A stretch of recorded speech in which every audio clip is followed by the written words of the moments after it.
What is the creepiest glitch in the Matrix you've experienced?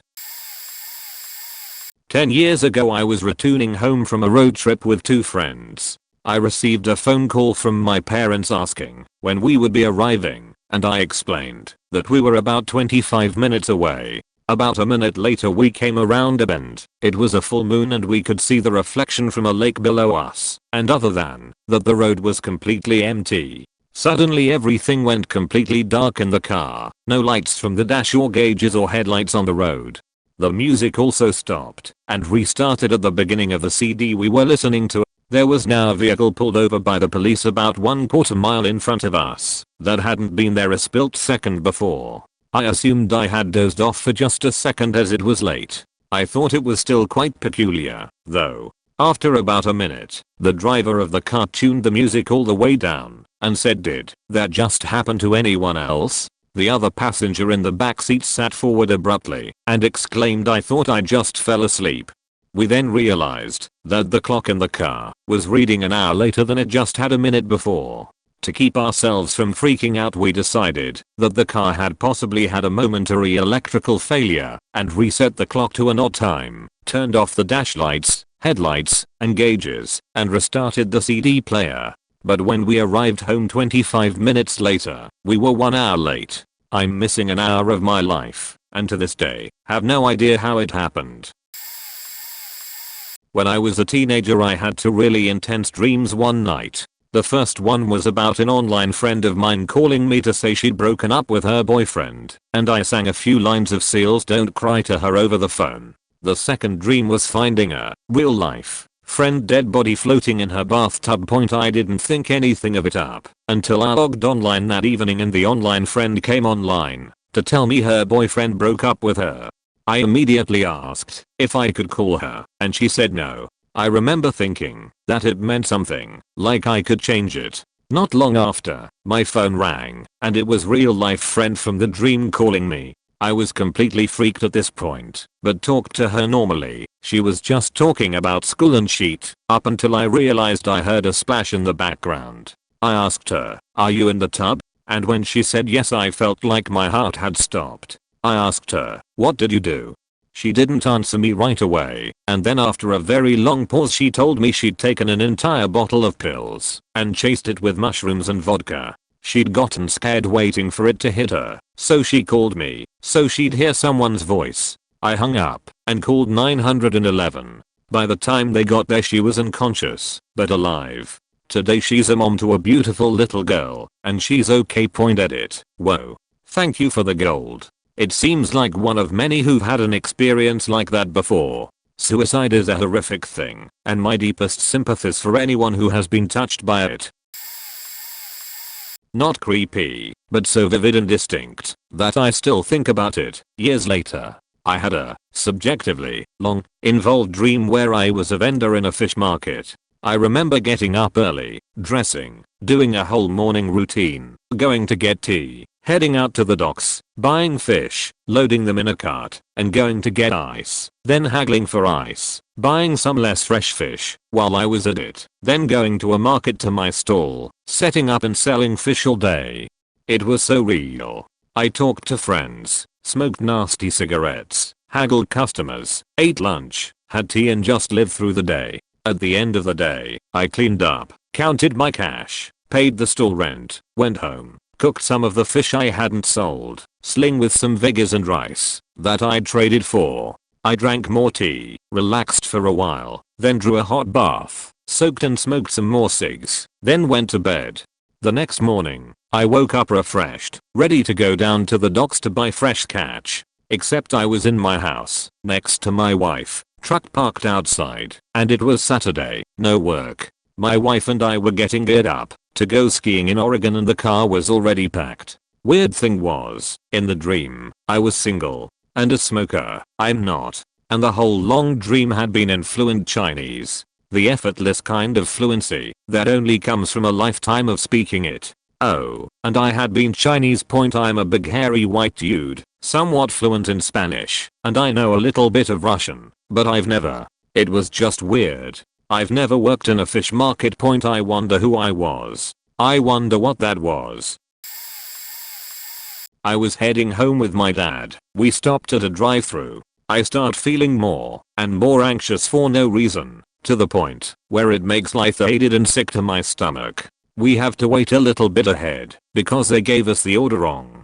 So I sit there, feeling like shit, and it suddenly comes to me an urge to call my brother. He was trying to call us. He was in a car accident. No one died. Some got seriously bruised. He was only shaken.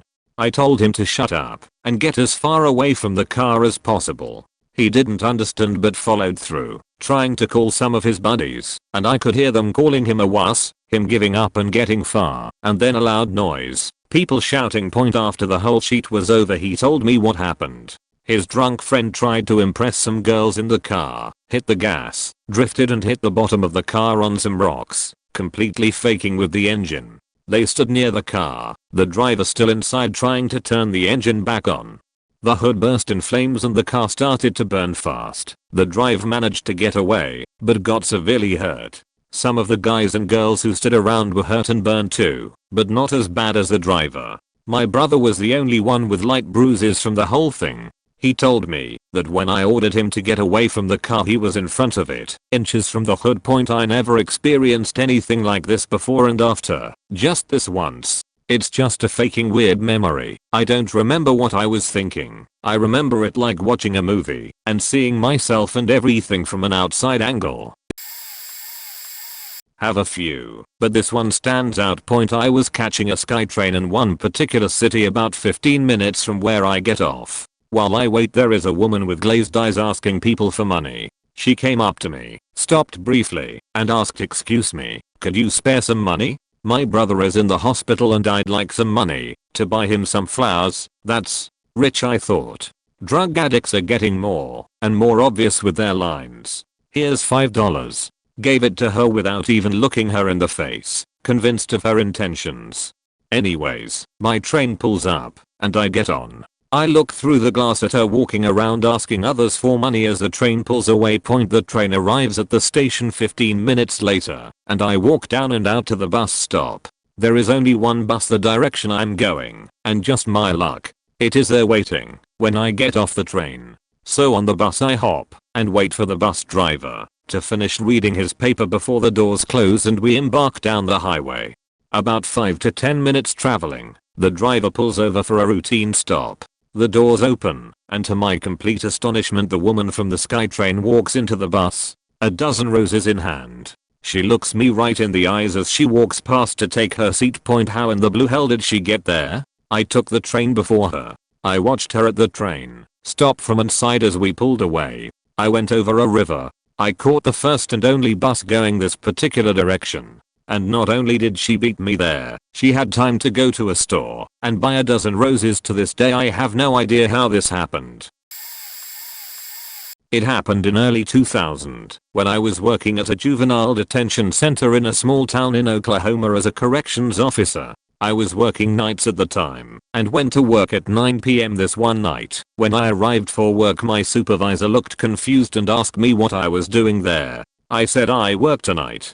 And he said, "But they said you called in a few hours ago saying that you were sick." I was a bit confused and said it must have been someone else and they got the message wrong.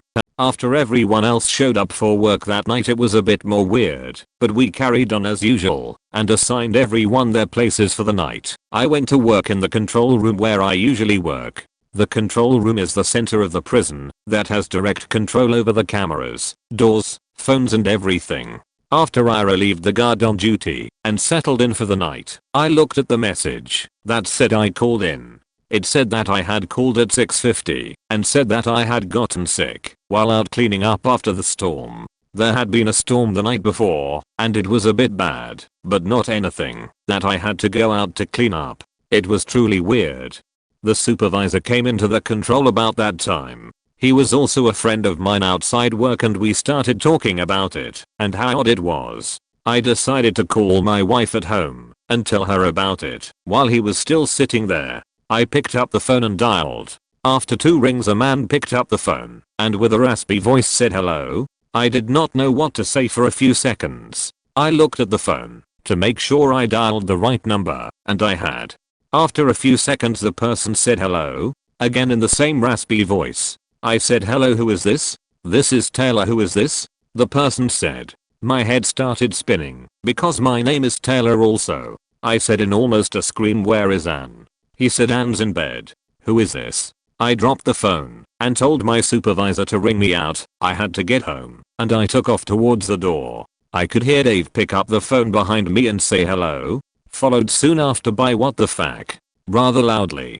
I ran to my car and drove home faster than what was legal, my mind racing the entire time. I busted through the door and my wife was sitting watching TV and was shocked at me being home. I asked her who was there and she said no one has been here. After a rather long talk with my wife, I went to call the prison to tell them what was going on, but the phone was dead. I went back to work and when I came in Dave was acting weird and asked me, how the hell are you doing this? He told me that when I left, he picked up the phone and the person on the other end sounded like me.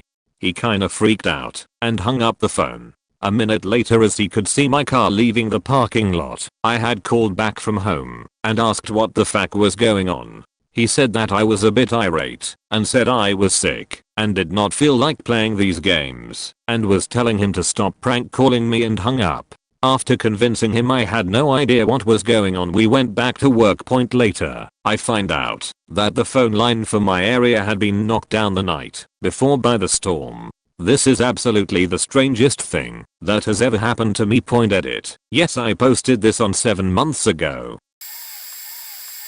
This happened when I was 11. I still remember it like it was yesterday. My grandfather was getting old and had been in and out of the hospital a few times that year. At that moment he had been in the hospital for probably 2 days. We had gone into the hospital to visit him, where I gave him a big hug and told him I loved him and would see him tomorrow. That night, I went to bed and had the most beautiful dream. My grandpa came into my room and sat in the rocking chair in the corner. He invited me into his lap and told me he was going away for a while and that someday he would see me again. I shouldn't worry because everything was okay and he wasn't in any pain. I smiled at him and gave him a big hug and told him I understood. I then looked over at my brother sleeping in the bunk below me and asked my grandpa if we should wake him up and tell him. When I turned back around to get a response from my grandpa, he was gone. I ran to the window to look out onto the front yard. There he was waving at me. He whispered, "Go tell your mom and dad exactly what I told you." I looked back at the door to my room and then back at the front yard and he was gone. I immediately woke up, ran to my parents' room and turned on the light. I told them exactly what grandpa had told me. They told me it was just a dream and to go back to bed. I told them again exactly what grandpa told me. Again, frustrated, it was 2 AM. Told me to go to bed and we would talk about it in the morning.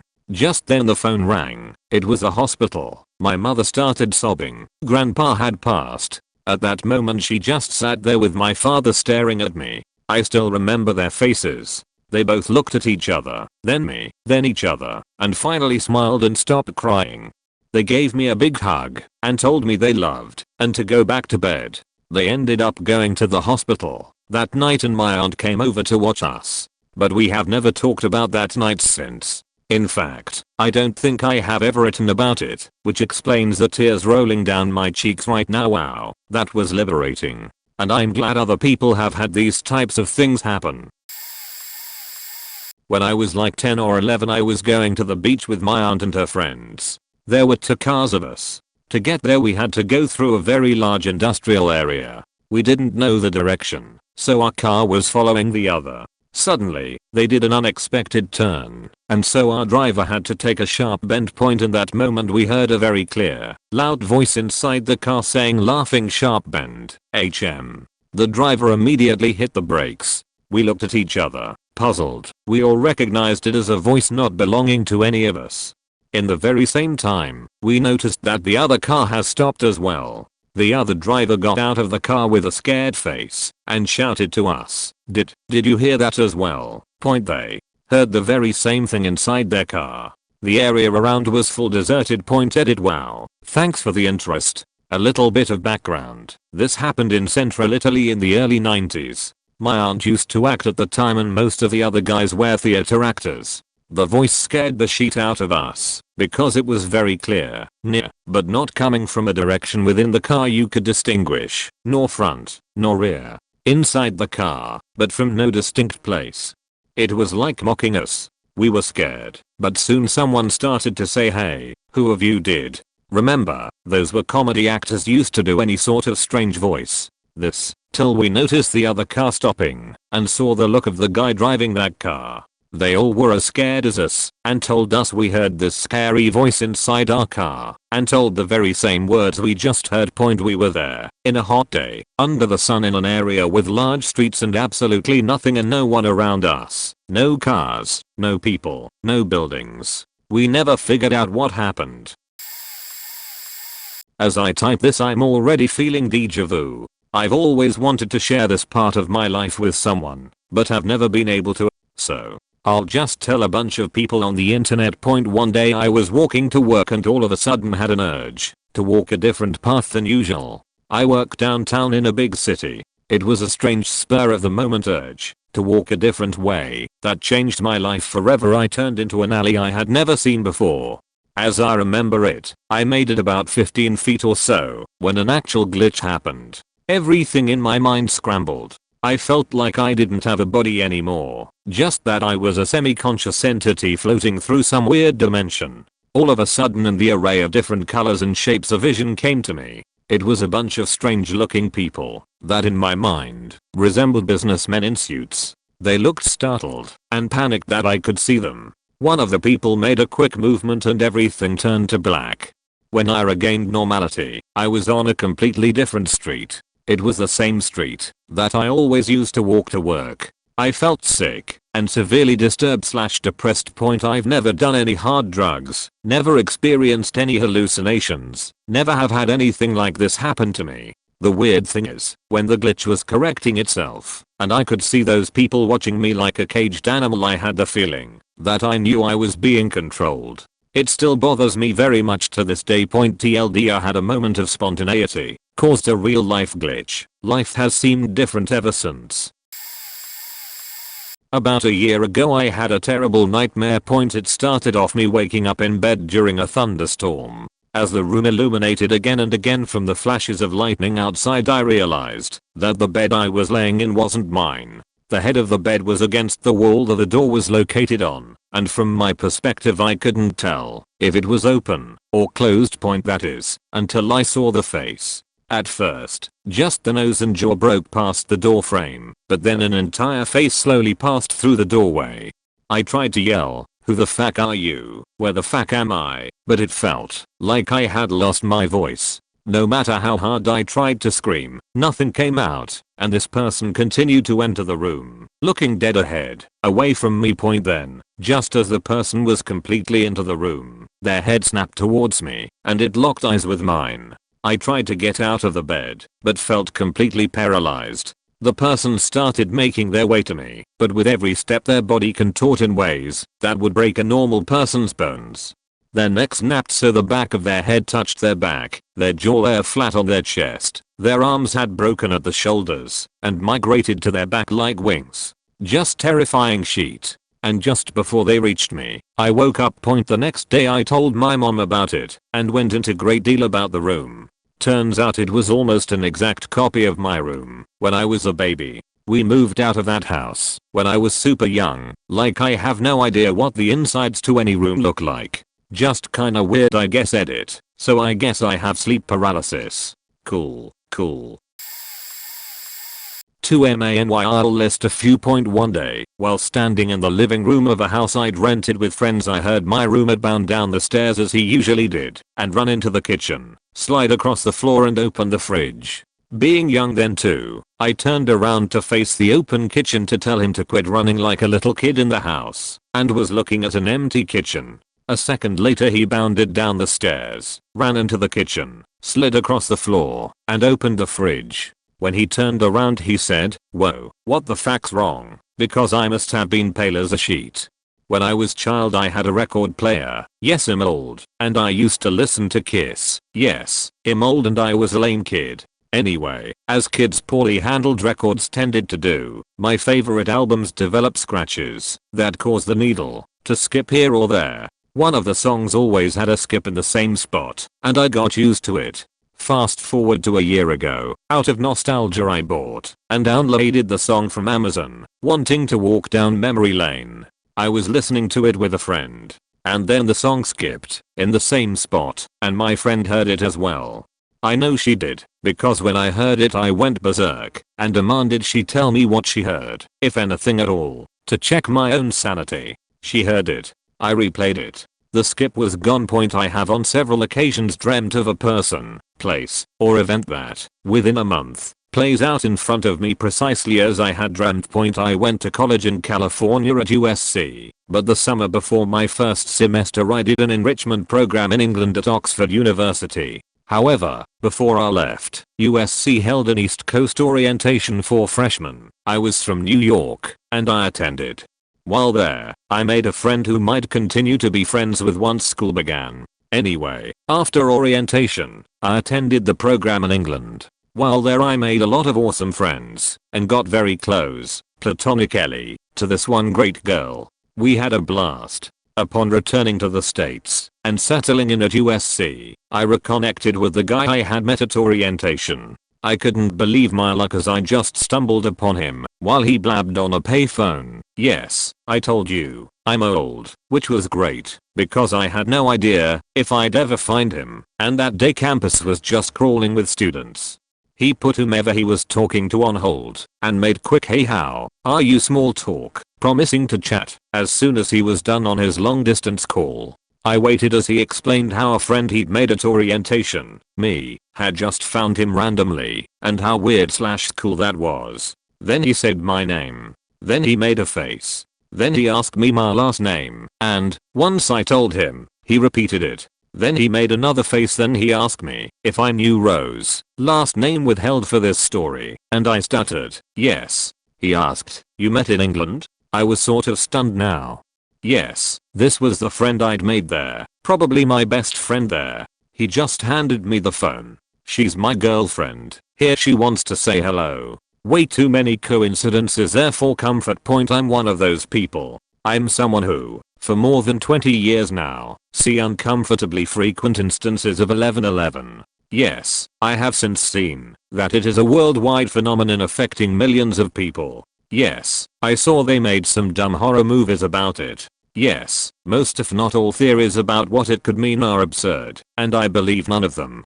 Now, the first logical response, which was also mine, was to assume that for whatever reason I'm subconsciously prompting myself, based on my own inner clock, to look at the clock at 11:11. And that sat well with me for a while. Then other things happened. I found an old wristwatch of mine in a box in my closet full of life detritus. The watch's batteries had run out, and it was stopped at exactly 11 hours, 11 minutes and 11 seconds. I sat with a friend in Denny's at midnight and finally revealed this oddity of my life to him, which obviously only elicited smirks. He never left the table after I told him, and we were alone.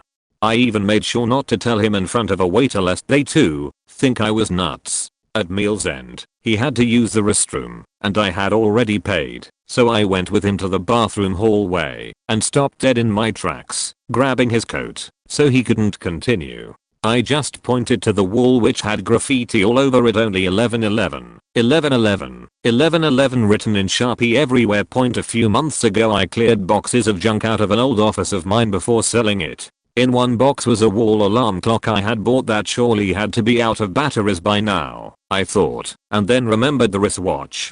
I thought to myself, if I pull this clock out, and it says 11:11, then nothing is real. I pulled it out, and the time was blinking 11:11 to 11:11 to 11:11. I actually yelled, what the fuck? And with that, the alarm went off, startling me, and the time just went blank. The batteries were now dead, and it did not work at all anymore. So, what does it mean? Are we in the Matrix? Is this a dream within a dream? I have no fucking clue. Enough incidents have occurred just like this over 20 years, and with witnesses to convince me that I'm at least not insane. But what the fuck it could even mean is well beyond my ken. Anyway, you wanted to know, so there you are. A little backstory. I was a total idealist back in high school, so when choosing a college I chose to go somewhere that none of my friends were attending, so that I could strike out on my own in a finding myself sort of way. Well, I ended up making a few really close friends my first semester. I mean, these guys became like family to me in a matter of months. One day during winter break, one of those guys, my buddy Kimbo, had gone back home to visit friends and family, and on his return trip to our college he hit a bad patch of ice and got into a car accident and was killed. It hurt like a son of a beach for a long time, and I still think about him all the time. But anyways, a few weeks after Kimbo's accident, me and the rest of the guys were getting back from a party off campus, and as we were standing outside our dorm building smoking a cig, I felt my phone vibrating. And when I pulled it out I saw that I was getting a call from Kimbo's phone. Dumbfounded, I showed my friends the phone quickly and then answered. When I picked up, it just went directly to his voicemail, which played the same message it always had. It never happened again, and we never really talked about it, but for me, it was one of those someone's looking after me moments. I hadn't been doing very well after his death, but seeing his name show up on my cell phone screen one final time made me feel a whole lot better for a time and really helped me get out of the slump I was in. I have no idea how his phone cold possibly called me, and I doubt I ever will, but this was one glitch in the matrix that I'll forever be thankful for. Rest in peace, Kim. But feel free to call again. Setting: acid trip when I was 25 or so, at this really cool music festival called Rustlers Valley, in the mountains in the east of South Africa. So, at the time I was taking a fair amount of acid, really enjoying what it did to my mind, but not really enjoying the actual trips at all. Mentally they were really hard work. I eventually figured out acid was not very good for me, personally, anyway. Early that night, going up, I was sitting somewhere, with someone, on the ground next to one of the stages.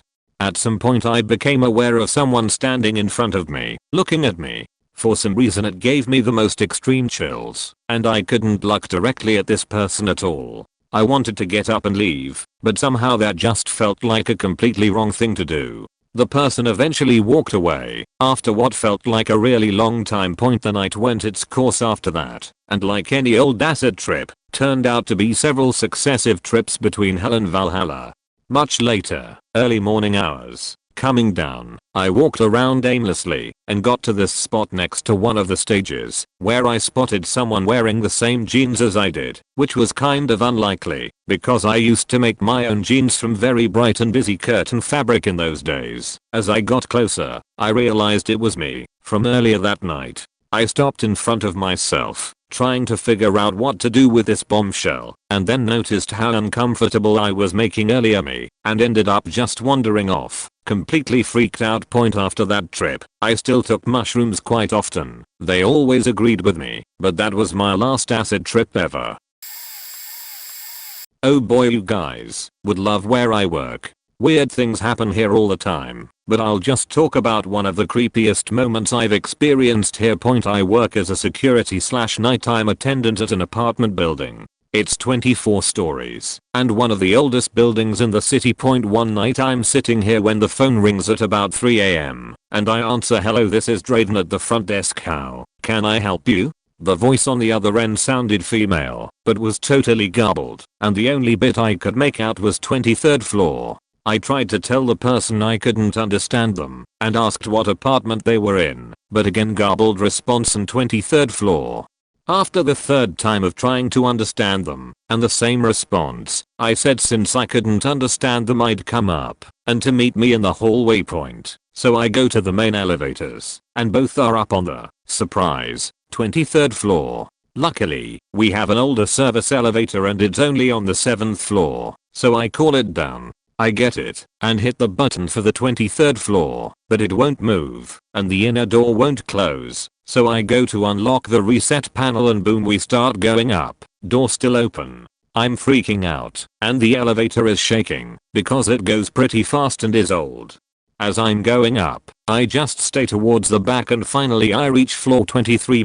I step out. Door closes just fine and I look around the hallway. There's nobody around. I walk along slowly trying to listen for anyone awake who might have called, but there's nothing. So now I head the opposite direction and go towards where the regular elevators are, and when I get to them, they are just sitting there with their doors open. I was pretty freaked out, but I knew it could just be the elevators on the fritz, so I get in and figure I'll just reset them when I get to floor 1, when I hear the sound of the back stairwell closing.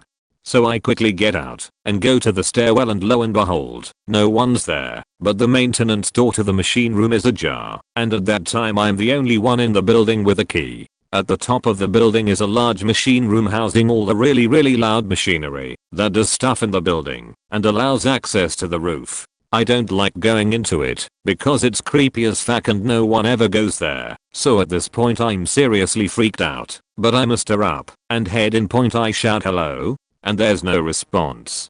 The lights in this room flicker because they are sheety fluorescent, so I can't see well either, but at the end of the room I can make out the roof access door and sure as shit, it's slightly open. So I slowly continue forward, checking the space in between each machine as I walk by, and there's no one there, so I open the roof access door. I can't see anyone ahead of me on the roof, but there is a slight wraparound, and if there was a jumper or something I needed to be sure, so I step out and leave the door ajar like it was. Almost immediately, the door is pulled shut. Now I might written it off as wind or something, but this door is hard to shut and hard to open. Really hard. I immediately grab the handle and hank it open, slam it behind me, and run straight for the maintenance door. It automatically locks when it's closed, so I slam it shut too, and go back to the 23rd floor hallway, get into an elevator, door still open, and go all the way down to the first floor. I go back to the main lobby, and as soon as I sit down, the phone rings. I pick it up, don't say a word, and sure as hell garbled voice again, only audibly saying 23rd floor. I hung up the phone, turned the ringer off, and spent the rest of the evening just staring at the parking garage security monitor. There's been a bunch of creepy things happen at this building. It's basically like the Overlook Hotel at night. I walked past a dark room here on the first floor once, and swore I saw myself standing inside it. The next night as I'm inside said room cleaning, the lights flip off, and I turn around to see a quick flash of myself walking past. TLDR, creepy ghost or some shit played games with me at work by trying to lure me onto the roof of the building. Posted this in a previous sub a while back, but I'll post it again as it fits here too. I had just turned 22 and my parents had sold their house and purchased a place out in the country. On the property there was a big shed not far from the house that I decided to turn into my place. Now I felt kind of uncomfortable in the shed sometimes, but my dog kept me company, so it wasn't so bad. Anyway, I had been in there maybe 2 weeks, and one night I'm on the computer, my dog asleep at my feet, and I need to pee, so I get up and go outside to piss. It's a beautiful clear night and the stars were incredible. Next thing I hear the shed door slam behind me. I turn immediately and try to open it, but it won't budge. Now from inside the shed I can hear my dog start to growl, quietly at first then louder. Now he's barking, and I'm panicking trying to get the door open. I must mention that I'm 6'5" and well built, play sports CTC. But even ramming my full weight into the door won't open it, and I'm really panicking now as my dog's barks turned into whines, then whimpering, then silence, and with all my might I slam into the door and it flies open. The light is off inside now, and it's pitch black. It won't turn back on, and I'm in complete darkness. Can't see my dog anywhere, and I stumble around trying to find a torch. Finally I find it, and pick it up, and turn on my torch, and I wasn't prepared for what I'd see next. My dog had literally squashed itself into the furthest darkest corner of the room, eyes closed, and is shaking violently.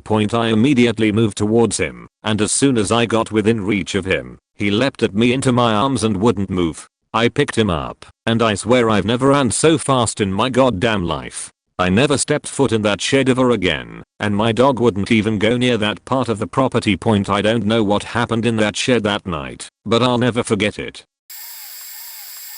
About a year ago, my girlfriend and I went to eat dinner at Chipotle's. It's in a smallish shopping area with a burger joint and pay well neighboring the Chipotle, one of those kind of upper classy type shopping areas. We pulled into the parking lot in front of the establishments at around 5 PM on a Friday evening to find an empty parking lot. There were no tables outside. There were no cars in the parking spots. Not a person in sight, and even the lights inside the buildings were off.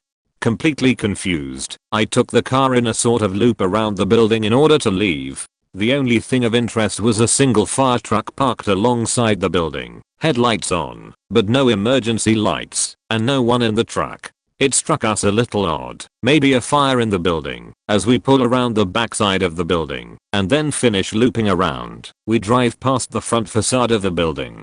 Except this time every parking spot is full, tables are outside with patrons at them, food half eaten. There's people walking around, and the lights inside the buildings are all on. But the fire truck was gone. Mind you, it took less than 30 seconds to make a circle around the building. Easily one of the strangest things I've ever experienced. More adjustment bureau than Matrix glitchy. I'm not really sure if this belongs here, but here we go. Point. When I was 15 I was incredibly depressed and struggling with my OCD and anxiety. It got to the point that I decided to kill myself. I arranged everything, note, when, where, how, etc., and waited. I waited about a week until my parents went out to dinner. I attached a note to my door telling my parents not to come in and to just call the police. Got dressed in my nicest clothes, showered, did my hair, and put a suicide note in my shirt pocket.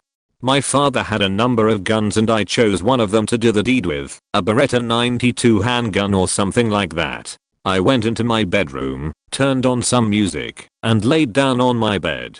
I put the barrel into my mouth, sang a few lines of Free Fallin' through tears, and pulled the trigger. Then it went into a third person type thing, where I was just watching myself. I saw myself laying dead on my bed, slumped over and bleeding everywhere.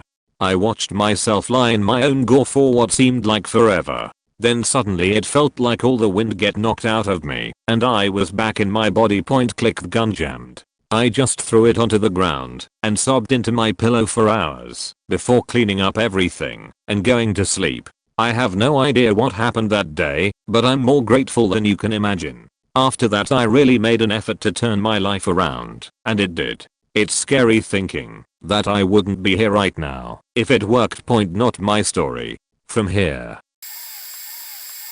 I have posted this before elsewhere, but here goes. Sorry, this is a long red point. I'm from Finland, and that's also where these things I'm about to describe to you happened. This was some years ago, pre-smartphone/GPS era. It was the end of the summer and myself and 2 friends were on a camping trip way up in the north, in Lapland. The mosquito season was over, and the weather was cooling down in anticipation of the coming fall. The 3 of us had packed food and gear for a 10-day trek. The car we arrived in had been left at the parking lot of a visitor center. This happened within the premises of the Urho Kekkonen National Park, a 985 square mile stretch of wilderness near the Russian border. The terrain there varies greatly, from treeless and semi-mountainous to dense forest of spruce and pine and dwarf birch. There are lots of swamps. Seeing reindeer is not uncommon, and some nights you might hear wolves in the distance. You can run into a bear or a wolverine in this place, but of course normally they avoid people. We mostly camped in a tent, but some nights we used shelters and simple huts, provided for travelers free of charge. The trip had lasted 5 days. We were at the furthest of any kind of civilization we were going to be on that particular outing. Truly in the middle of nowhere. There really is nothing there. There are no villages, towns, or industry. The place is a national park after all. Seeing other hikers happened from time to time. You'd see some people in the distance maybe. Very rarely would you come face to face with anyone. So, in the middle of our trip, we were camped in a small clearing, woodland extending around us for a considerable distance in all directions. It was already dark. We had eaten our evening meal and all 3 of us were jammed in our only tent. It was a bit cramped but we fit. We took turns carrying it during the hikes. We were just exchanging some jokes and crude humor in the dark, like guys in their 20s do, about to go to sleep in our sleeping bags. When we quieted down we began to hear it, talking, and the sound of machinery. Given our location, this was profoundly weird. We camped in a tent, because there were no huts nearby. Maybe there was another camp somewhere near us. We couldn't quite make out what was being said, but it was a human voice, no doubt about it. But nothing really could explain the sound of heavy machinery. It sounded like an excavator or a tank, something big, powerful, and really not too far away. Combined with the sound of talking, we thought construction yard. But at that time of night, in an unpopulated, protected nature reserve, we got out of our tent. It was cold and pitch black. The campfire had some coals STLL glowing. We took out our flashlights. My two buddies have always been a lot braver than me.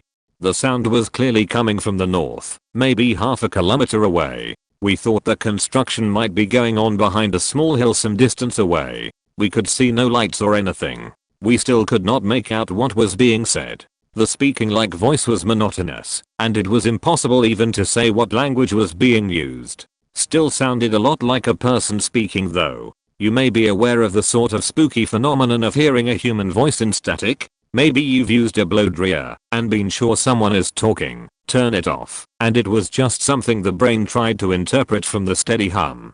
Maybe it was sort of like that. It's hard to explain. The machinery-like sound continued, not loud, but you could sort of make out the powerful engine, at times accelerating/adding power, at times at idle. My two friends resolved to go find out what was going on. We put our warm clothes back on, donned boots, and I sat next to the dying fire, adding some more wood to it.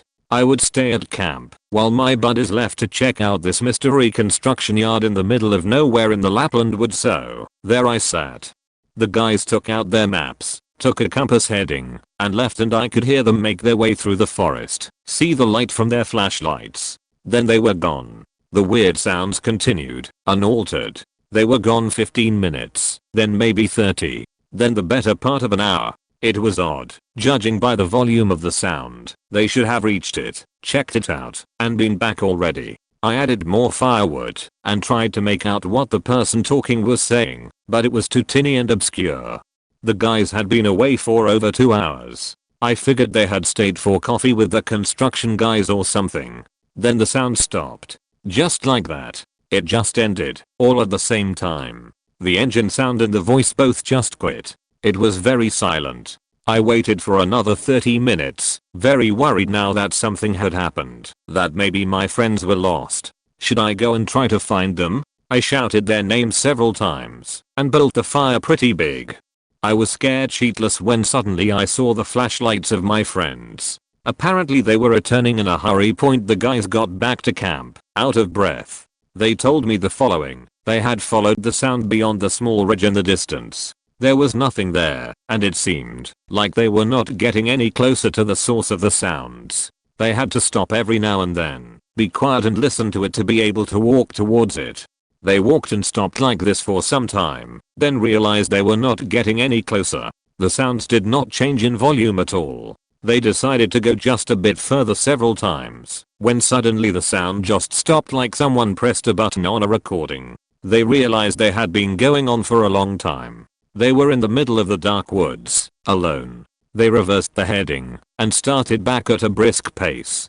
Eventually they saw my biggest fire from the top of a hill and found their way back. The weird thing is, we seemed to think the sound stopped at different times. They had been gone 2,5 hours in total. They said the sound stopped at around the 1 hour 15 minutes mark after they left. They then started to head back immediately, return trip taking a bit longer. Even though they kept a good pace, they apparently wandered around a bit. For me, the sound stopped at the 2-hour mark, just 30 minutes, before they returned. We did not sleep that night. Nothing more happened on that trip, and we never found out what the weird construction yard like sound was about. When we returned to the park's visitor center some 5 days later, we asked around, but no one knew of any ongoing construction taking place in the whole national park area. Been bugging me ever since about the place this happened in case anyone is interested.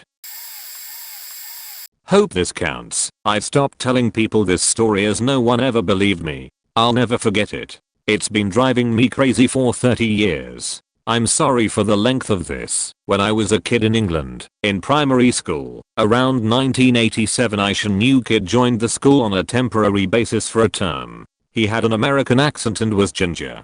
His name was Lee. Before he left us, he brought into school what today would look sort of like a tablet computer, but this was very thin with brown tan glass.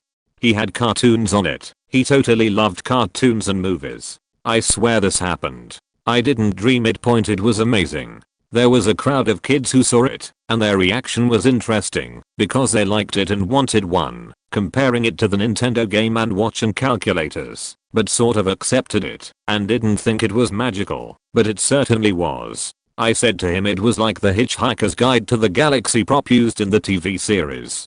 He didn't know what I meant. He kept it away from the teachers, and didn't bring it back in. I kept asking him questions about his calculator TV, and he just gave vague answers, and saying he didn't know, but when I asked where he bought it, he said his dad got it from the US. One other thing he said, he saw a movie which had every cartoon character ever. A few years later I realized he was talking about Who Framed Roger Rabbit, which came out soon after. This was 30 years ago, and you can imagine how difficult in all this time it's been to describe this thing, as we haven't had ubiquitous tablets everywhere. I used to draw diagrams of it and show it to people. I went crazy when I saw the Tom Hanks movie Big, the scene where he pitches a handheld comic book video device. My parents just sort of acknowledged it, just humoring me. When Star Trek TNG came out and the pad was shown on screen, I went, that's it. That's the thing. Eventually the tablet PC came out, and I remember thinking, finally at last. The video iPod was further confirmation. Today, it's obvious that it was a tablet computer, and my story sounds more convenient and bullshit. I suppose I could track some of the other kids down on Facebook to prove this. I bet they would remember. Naturally no one believes me. TLDR. Kid in 80s brought tablet computer into school and no one believes me. Okay, here is my story, but first 2 points of backstory. My parents lived about 90 minutes away from me in my old hometown. Often, I would make a trip of it on Tuesday nights to see some friends, and then swing by my parents. We chose Tuesday night as none of the guys so's would object to hanging out during the middle of the week. You should too. Usually hanging out with my friends between 7p-10p. I would drop by real quick to see my dad after 10p. The obligatory I'm in town, and would be an awful son by not dropping by visit. Since I went back about every other week, it was nice to get the FaceTime with my dad. This was pretty frequent, especially during the summer. Since he was retired, he just watched tons of TV until the early AM hours. Why not, right? When dreaming, I know when I'm dreaming, and if I'm having a bad dream I can make myself wake up. Or if I'm dreaming something funny I will interact until I wake up. Essentially I'm able to control my dreams once I realize I'm in them. Been this way for the past 10 years or so. Kinda cool, except when I have some crazy shit happen in them, then I want to wake up ASAP. So now linking these two items up. So one evening, after visiting my friends, I decide drop by my parents' house. I usually walk through the garage, using my dad's key code, into the house, to the den where my dad watches TV. My mom would be asleep, so most of the lights would be out, except the light from my dad's den. So I'm walking through the house and I seem to be floating. As I get to my dad's den I say hi. It's at that moment I realize, wait, something isn't right. Today isn't Tuesday, no way I can be here. This must be a dream. At that point, the entire room, house, environment goes dark. Suddenly I'm in this dark space / room looking at this ghoulish figure with a somewhat sacred / shocked / oh shit face. Like, he realized I knew this was fake. It was like the curtain was dropped, and I saw the puppet master. Making eye contact with him, he kind of looks like a clownish figure. Crazy teeth. Pale face. Weird clothes. Like a mix of Phantom of the Opera meets killer clowns from outer space. I only get a brief moment in this space with him, before he also goes poof to vanish. After this I immediately wake up groggy, roll over, check my phone, see it is about 2:30 AM. Chalk it up to a crazy dream, and go back to sleep. The next day I call my dad just to chit chat, see how the day is going. We are talking and he tells me, late last night, I was watching TV. Next thing I know, is that you're standing in the doorway. I go to ask what are you doing here so late, then you just sort of fade away. Like a computer graphic. Just bit by bit until you're gone. I figured it was time for me to go to bed. Instant. Knotted stomach. I ask him when this was. Oh, late. Not sure. Probably after 2 AM. Faking, yikes. So I tell him my dream and he just figures it's something we'll never be able to explain. Something from another realm. Not sure if God / dark spirits / etc. It freaks me out. I wonder if there is something watching me or maneuvering my days. Pretty freaky point. This always gives me the chills when I think about it. My dad has since passed, but I still think about that day. To me this just affirms the connection I had to my old man. Hope he has some answers now. Until then, I hope the gals stay away. A couple weeks ago my friend's dad told me a pretty bizarre story that scarred me for life. About 15 years ago my friend's parents, Steve and Julie, were woken up at 1 a.m. to a very loud thud that rattled the house. Worried that one of the kids had fallen out of the bunk bed, Steve went downstairs to check on them, but all 3 kids were sound asleep and safe in their beds. Julie told Steve to check the house in case of intruders, so Steve checked the doors and windows before going outside to take a look. After 10 minutes of investigating the noise, Steve came across nothing unusual and went back inside to go to bed. He found his wife absolutely worried sick, and she demanded to know where the hell he had gone and what happened. Confused and tired, Steve told her he found nothing and tried to calm her down before Julie pointed out that it was now 4 a.m. and that he had been missing for 3 hours. Julie had even gone outside to check on him, and he was nowhere to be found and didn't respond to her calling his name. Unable to figure out what happened, they returned to bed and slept until Steve had to get up for work in a few hours. Steve owns a painting business, and a couple hours after working on a house he noticed his eyes started to feel itchy, then his eyes started to burn. Then after a couple hours his eyes burned so badly that he was holding his eyelids open as to not blink because it felt like his lids were sandpaper against his eyes. His employees rushed him to the hospital and Steve was treated for second-degree flash burns on his eyes. He was told his burns were equivalent to staring at a welder's torch without eye protection for an extended period of time. His eyes were treated, and he was lucky to have his vision fully restored. He is one of the most stand-up guys I know, and the way he told the story gave me the faking creeps. Dead serious and no explanation for what happened. His wife was there too, and she was visibly upset when he was telling me that story. Sorry in advance for grammar and spelling, I'm posting this from my phone. Back in 1987 I was sitting in class and had to this day the most intense and vivid daydream I have ever experienced. I was sitting in class looking at the clock. Then the next thing I know, I'm walking through the mall with a woman who I never met before. I was an adult and I knew she was my girlfriend. As we were walking and talking, some guy started shooting people randomly. Before I had the chance to react, I felt something like a punch to my chest. When I looked down, I was standing over my own body with a pool of blood spreading around it. I watched the chaos of the scene unfold in real time. My girlfriend was over my body screaming, and I was trying to comfort her. I watched the police neutralize the shooter, then the other emergency workers clear the scene. I watched them remove my body. I tried to follow, but I was unable to leave them all. I lived/haunted them all for a couple of years. As a spirit I was bored, so I would mess with the security guards during the night shift.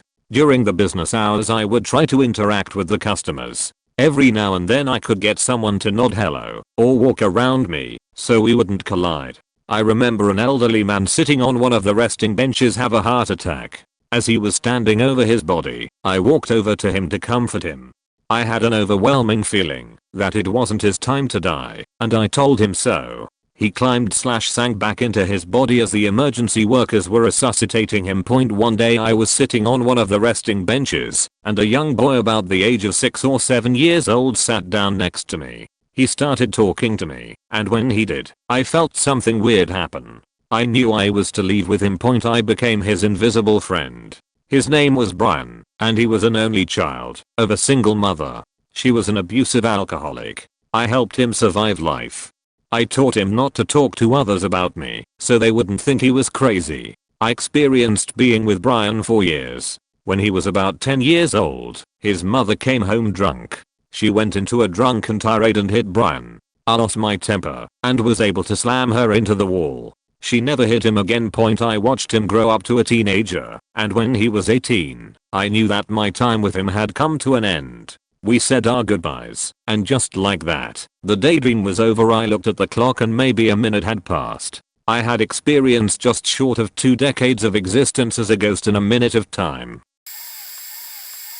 In 2003 my best friend had gone missing and ended up being murdered. It was a huge news story and tore me up inside. Point back when it had occurred, there were some issues going on in his personal life. I was living a couple of hours away. Anyway, my birthday was on June 15th, which was a Sunday. I was hanging at my friend's house the morning of Saturday the 14th, from which I distinctly remember having a bad signal on my cell, always. I was hanging out at the time and we were in front of my friend's house. I called my other friend, the one who was killed, that morning, asking him what he was doing and that my birthday was the next day and that night we had planned to go to a rap concert. He said he wanted to come down but there was some trouble and he wasn't alone. He mentioned he was with his roommate and I told him they could both come down. Without giving too much detail, he mentioned he was in fear of his life and I told him to come lay low at my house and Monday we would drive back and go to the police. My friend whose house I was at also had chimed in, remembering me having the conversation in full. My friend on the other end of the phone line said he would drive down and stay over. He never showed up. I called him on my birthday, infuriated that he never showed up. He never answered the phone. I didn't think much of it at the time. I was very drunk, but something didn't seem right. I got a call Monday morning from his long distance girlfriend saying she hadn't spoken to him since Tuesday. I told her to calm down and that I had spoken to him. Well, I got a call from his parents as well begging me go check his dorm room, which he had that roommate at which they both stayed at the local university. I drove down with the friend I was getting stoned with on Saturday and we got let into his place. He had 2 baby outbulls who looked starved when we walked in. There was dog shit everywhere. We checked the apartment and it was a mess. I went into his bedroom and there was a suitcase on the bed, half packed with folded clothes in the bag and on the bed very neatly. This was how my friend was with his clothing. It was a 2/3 night bag. Something was wrong. Fast forward, he was missing for a month and then, with some pushing, his body was found. I won't go into detail about that portion. I will say this however, the FBI ended up telling me he was dead 2/3 days before the day I spoke with him. Furthermore, there was no cell phone record of the call, or so I was told. I can't say how accurate the body decomp was due to the body being in a field during the summer in a southern high heat state. The FBI was positive of what they told me, though to this day I know I spoke to my friend who died. My other friend who I'm still friends with can vouch for this. Apparently, they say it isn't so, but this is definitely something that will sit with me for the rest of my life in addition to the event itself. I do not know if this qualifies, but my dad died, and about a year later on his birthday I see someone who resembles him out of the corner of my eye. So I look and he disappeared. The messed up part was he was dressed in a grey t-shirt and white pants with a white jacket. I tracked him down in the store and followed him almost like a stalker. I looked at him over and over and it was a spitting image of him. I could not believe it.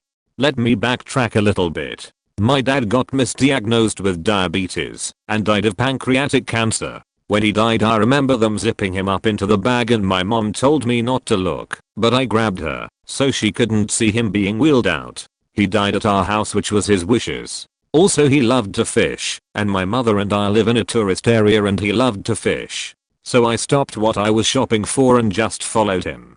Half of me wanted to go up to him and say dad, but I thought it would be weird. So I continued to follow him. He gets out to the parking lot and is driving a Mercury Coupe Evil fixed to the nines, which he always said he wanted.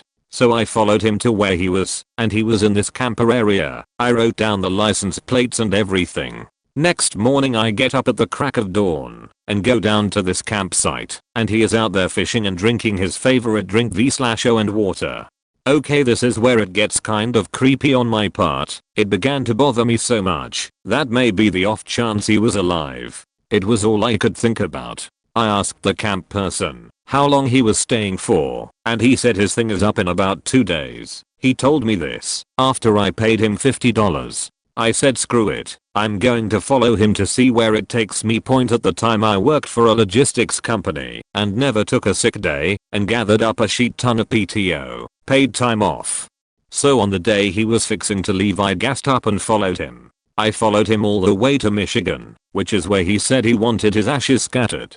On the way there he slept in a motel. I slept in my car just waiting. I finally got to Michigan, which to be honest, if I was not following him, I would have had no idea what to do. Coming back was a beach, but going up was easy. He pulled in his driveway and out came his elderly looking wife and a couple grandchildren. I stopped for a second and was pissed the fuck off that he faked his death and faked us over. But I left about 30 minutes later. He looked at me and waved and I waved back as I was pulling around the culvert. On the way home I came at peace thinking, you know what, at least he is happy, and if that is what heaven gets to be, this man deserved it. It transformed my life for the better. I'm an agnostic by choice. But it made me think, and still does, that maybe a heaven does exist, and you just come back without any of your old problems, and can start something new in your twilight years without any problems.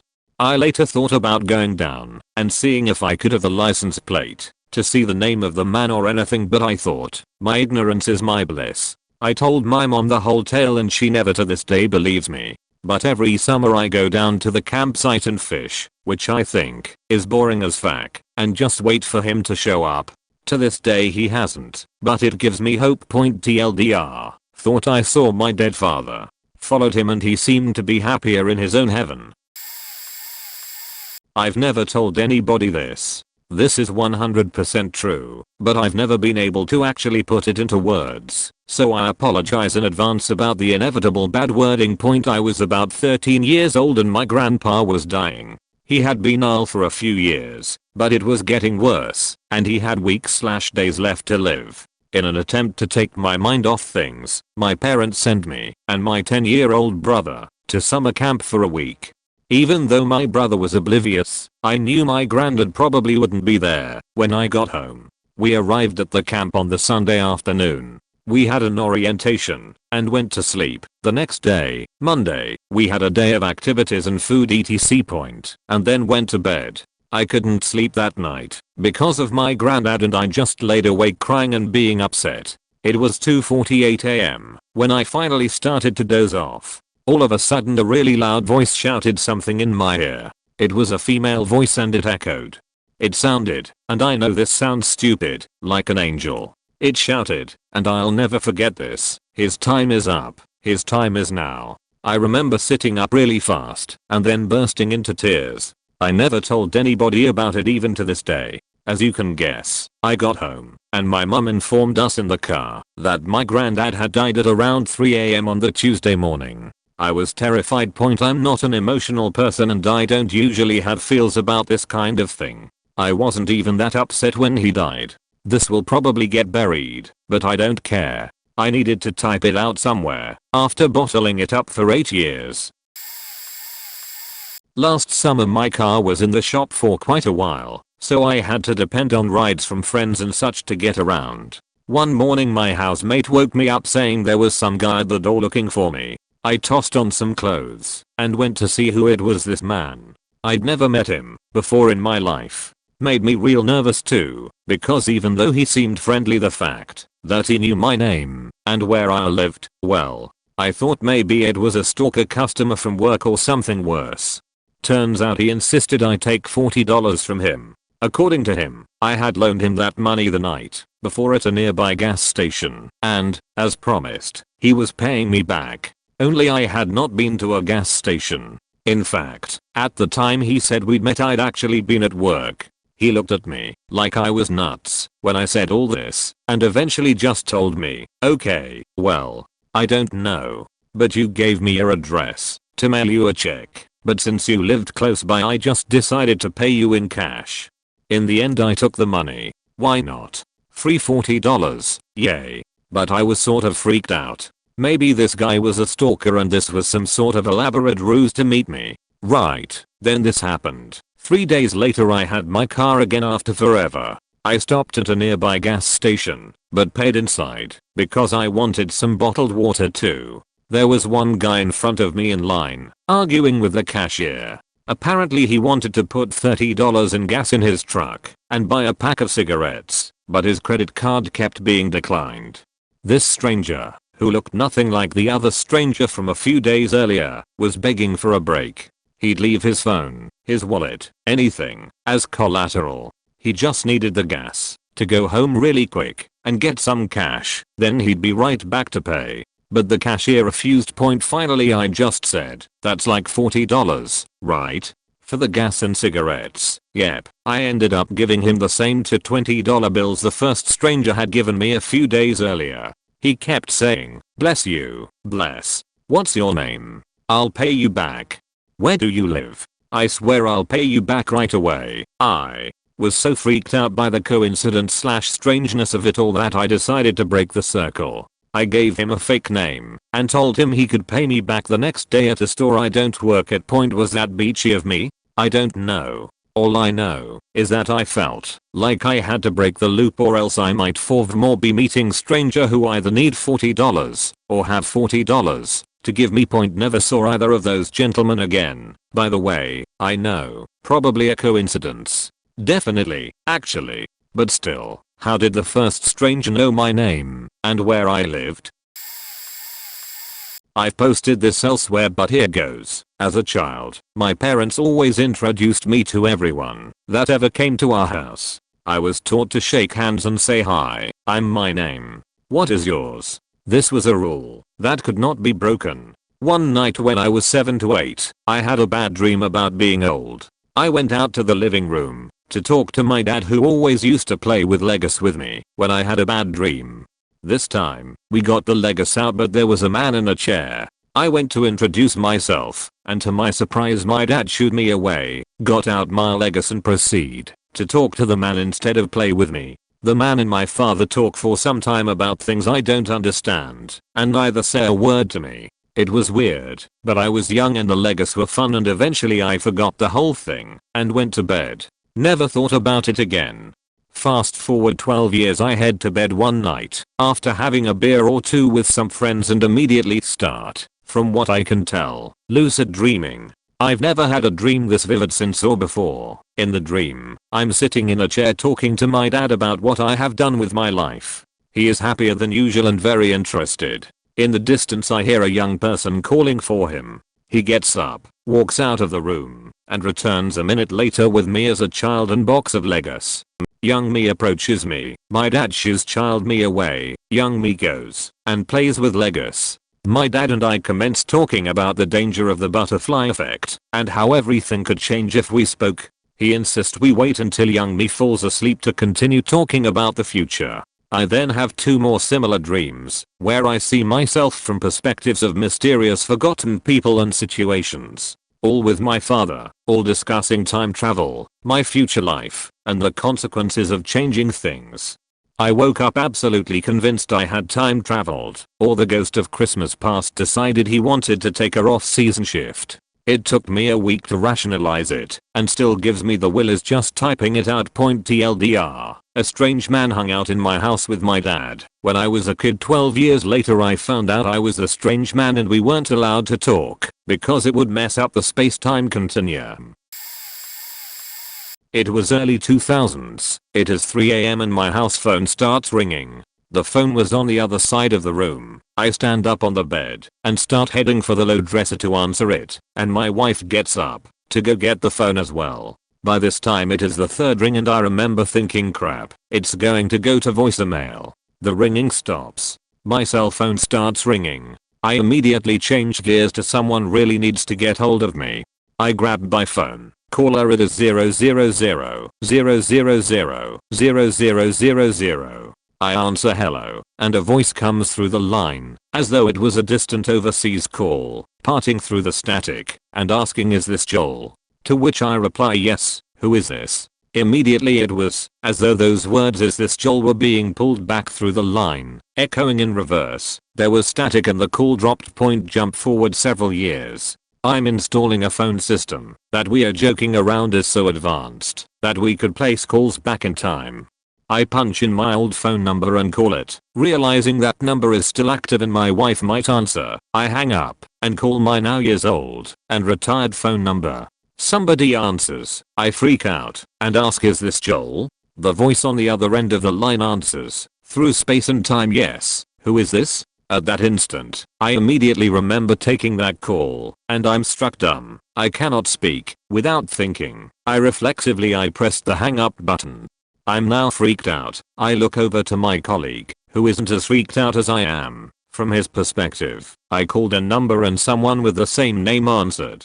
But he realized that was my voice on the other end of the line. I told him I got that call. It was 5 years ago, but I got that call then. We both freak out. I hit radial and get a message that that number is no longer in service. I call my home number back and my wife answers. I tell her I'm testing a phone system and ask if she had any previous calls. Nope, none. I'm kinda freaking out, but with her on speakerphone, I ask her, hey, do you remember that 3 AM phone call we got all those years back? Yes. Where I was asked, is this Joel? And the line went dead. Yes, I'm now just looking at my colleague, with my wife still on speakerphone. Do you remember what year that was? It was before we had kids, so it would have had to have been 2002 time frame. I don't know how to say this. I'm pretty sure that was me that called. The biggest glitch in my matrix was when I watched my mom pull out of the garage and leave to the grocery store. I watched out the kitchen window at 7 during a California sunset with the orange tint overlaying everything outside. I saw the car leave and close the blinds and had this extremely odd feeling, nothing like it before. I went back to the window and watched the same faking moment happen again in the same exact way. I felt like I just burst all my synapses and got lost in some faked up brain circuitry. When I walked away from the window the second time, I paused. I was spooked, but wanted to make sure this was over. I couldn't believe that all just happened, because I swore I saw her leave the first time. So I checked the window one last time, and I was in a seriously dreadful shock to see the same set of actions happening the same exact way for the third time.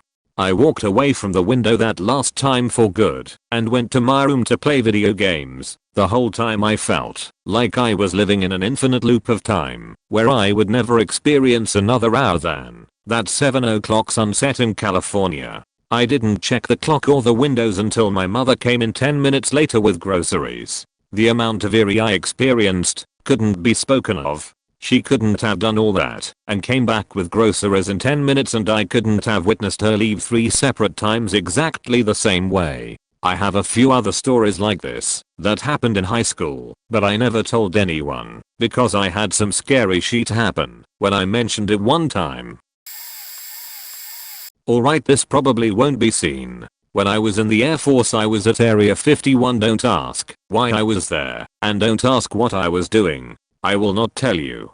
But after I was done doing what I needed to do, I asked one of the guards what the weirdest thing he has ever experienced there at the site. He said, Bald Mountain. I asked him to elaborate. He said to take a particular road and see for yourself. So, some fellow airmen and I take this challenge. We go up this road and go uphill. We stopped at this overlook and didn't see anything unusual or unordinary. It was getting dark, so we turned around disappointed. We go on the same road we came, only we were still going uphill. It made no sense, but we shrugged it off. After traveling on this road for 5 minutes, it brings us to the same overlook. We tried getting down again, only with the same results. We took the other road, still went uphill, and it brought us to the same overlook. At this point we were all questioning our sanity. We get out of the black SUV. We break out 2 different color trail markers, one neon pink, the other neon orange. We split up into 2 teams of 2, and we hike these 2 roads marking the trail with our trail markers. We laid down the orange markers while they were placing pink markers. As we walked, we were going uphill. If you turned around, you went uphill. The land made no sense. It defied all logic. After about 20 minutes on this hike, we started to see their pink markers. This also just brought on further confusion. After about 10 more minutes, we arrived at the same overpass. The other group arrived 10 minutes later. They said they saw our orange markers. We never saw each other cross paths. We started to panic and wonder if we were ever going to get off this mountain. After trying figure out what the fuck was going on, we decided to try and call someone. None of our flip phones work. No cell service. Compasses didn't help either. They would just spin. I thought we were in some episode of The Twilight Zone. We slept in the SUV, and when morning came we tried going down the road we came, and to our surprise we were going downhill. We get off the mountain and go back to base. I find the guard. I just look at him with this expression on my face, as if he could answer the 1,000 questions I had. He just said, I know. and left. To this day I still have no idea what happened. Probably be buried. I wake up every weekday at 5 am to get ready for work at 6:30 am. The morning is still dark as the sun has not risen yet. By 5:50 am, I'm all dressed and ready to head out. Before I do, I try to grab a little breakfast for myself and warm up my car. So I do that. I put 2 cinnamon waffles in my toaster, put my shoes on and run out to start my car. I start my car, which is a push to start car, and decide while I'm at it to scrape the back window of my car, since I know my defrosters won't work as fast. After about scraping for 2 to 3 minutes of scraping, I run to the door, and I find that it's locked. Not only that, the kitchen light is also off. I'm thinking my mom or my brothers must have locked the door and turned the lights off. Luckily, having a push to start car, I still had my keys on me. I got in, checked the toaster. This is the part that puzzles me. Not only did I get locked out, but my fake waffles were gone. I knew I was going to be late if I tried to heat up another, so I decided to just buy breakfast at work. I grabbed my stuff and headed out. As I was walking to my car, which was about a good 10 steps from the house, I could tell my car wasn't on. My heart dropped as I thought my car just broke down. I decided to try and start it, praying that it won't fuck me over. It started. I was so happy. I put the car in reverse. I turned my back, and what I saw next hit me like a ton of bricks. The back window wasn't scraped. I thought about it. My car wasn't warm. The toaster wasn't warm either. When I went to check for my waffles, the time read 5:54 am. After 15 years, I broke up with my wife. Started dating. First woman, let's call her Hallie, to contact me on the dating site. Ended up having long conversations with her. She was real nice, and when she realized I was fresh out of a relationship, she apologized and said she had bad experiences with guys who just got out of a marriage because they go on feeding frenzies. Told her I'm not like that, but that I totally understand where she's coming from. She asked if we can keep being in touch, which I totally agreed with. She was real nice. A few days after that, started dating another woman off the dating site. Let's call her Sally. We hit it off. I was having a great time.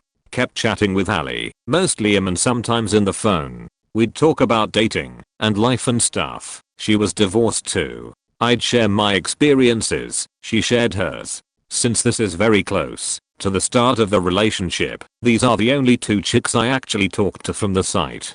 2 months or so after I started dating, I'm driving to Sally's place and the phone rings. It's Hallie. We chat about a bad date she had. I try to be supportive, etc. She then asks where I'm on my way to. I tell her I'm going to Sally. She asks where Sally lives now. Sally lives in this tiny town, 30 minutes drive from the major city in the area. It's a town of maybe 50 to 100 families. You see where this is going.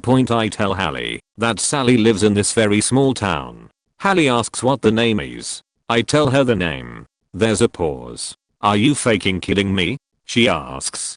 At this stage I'm 5 minutes away from Sally's house. I ask her why.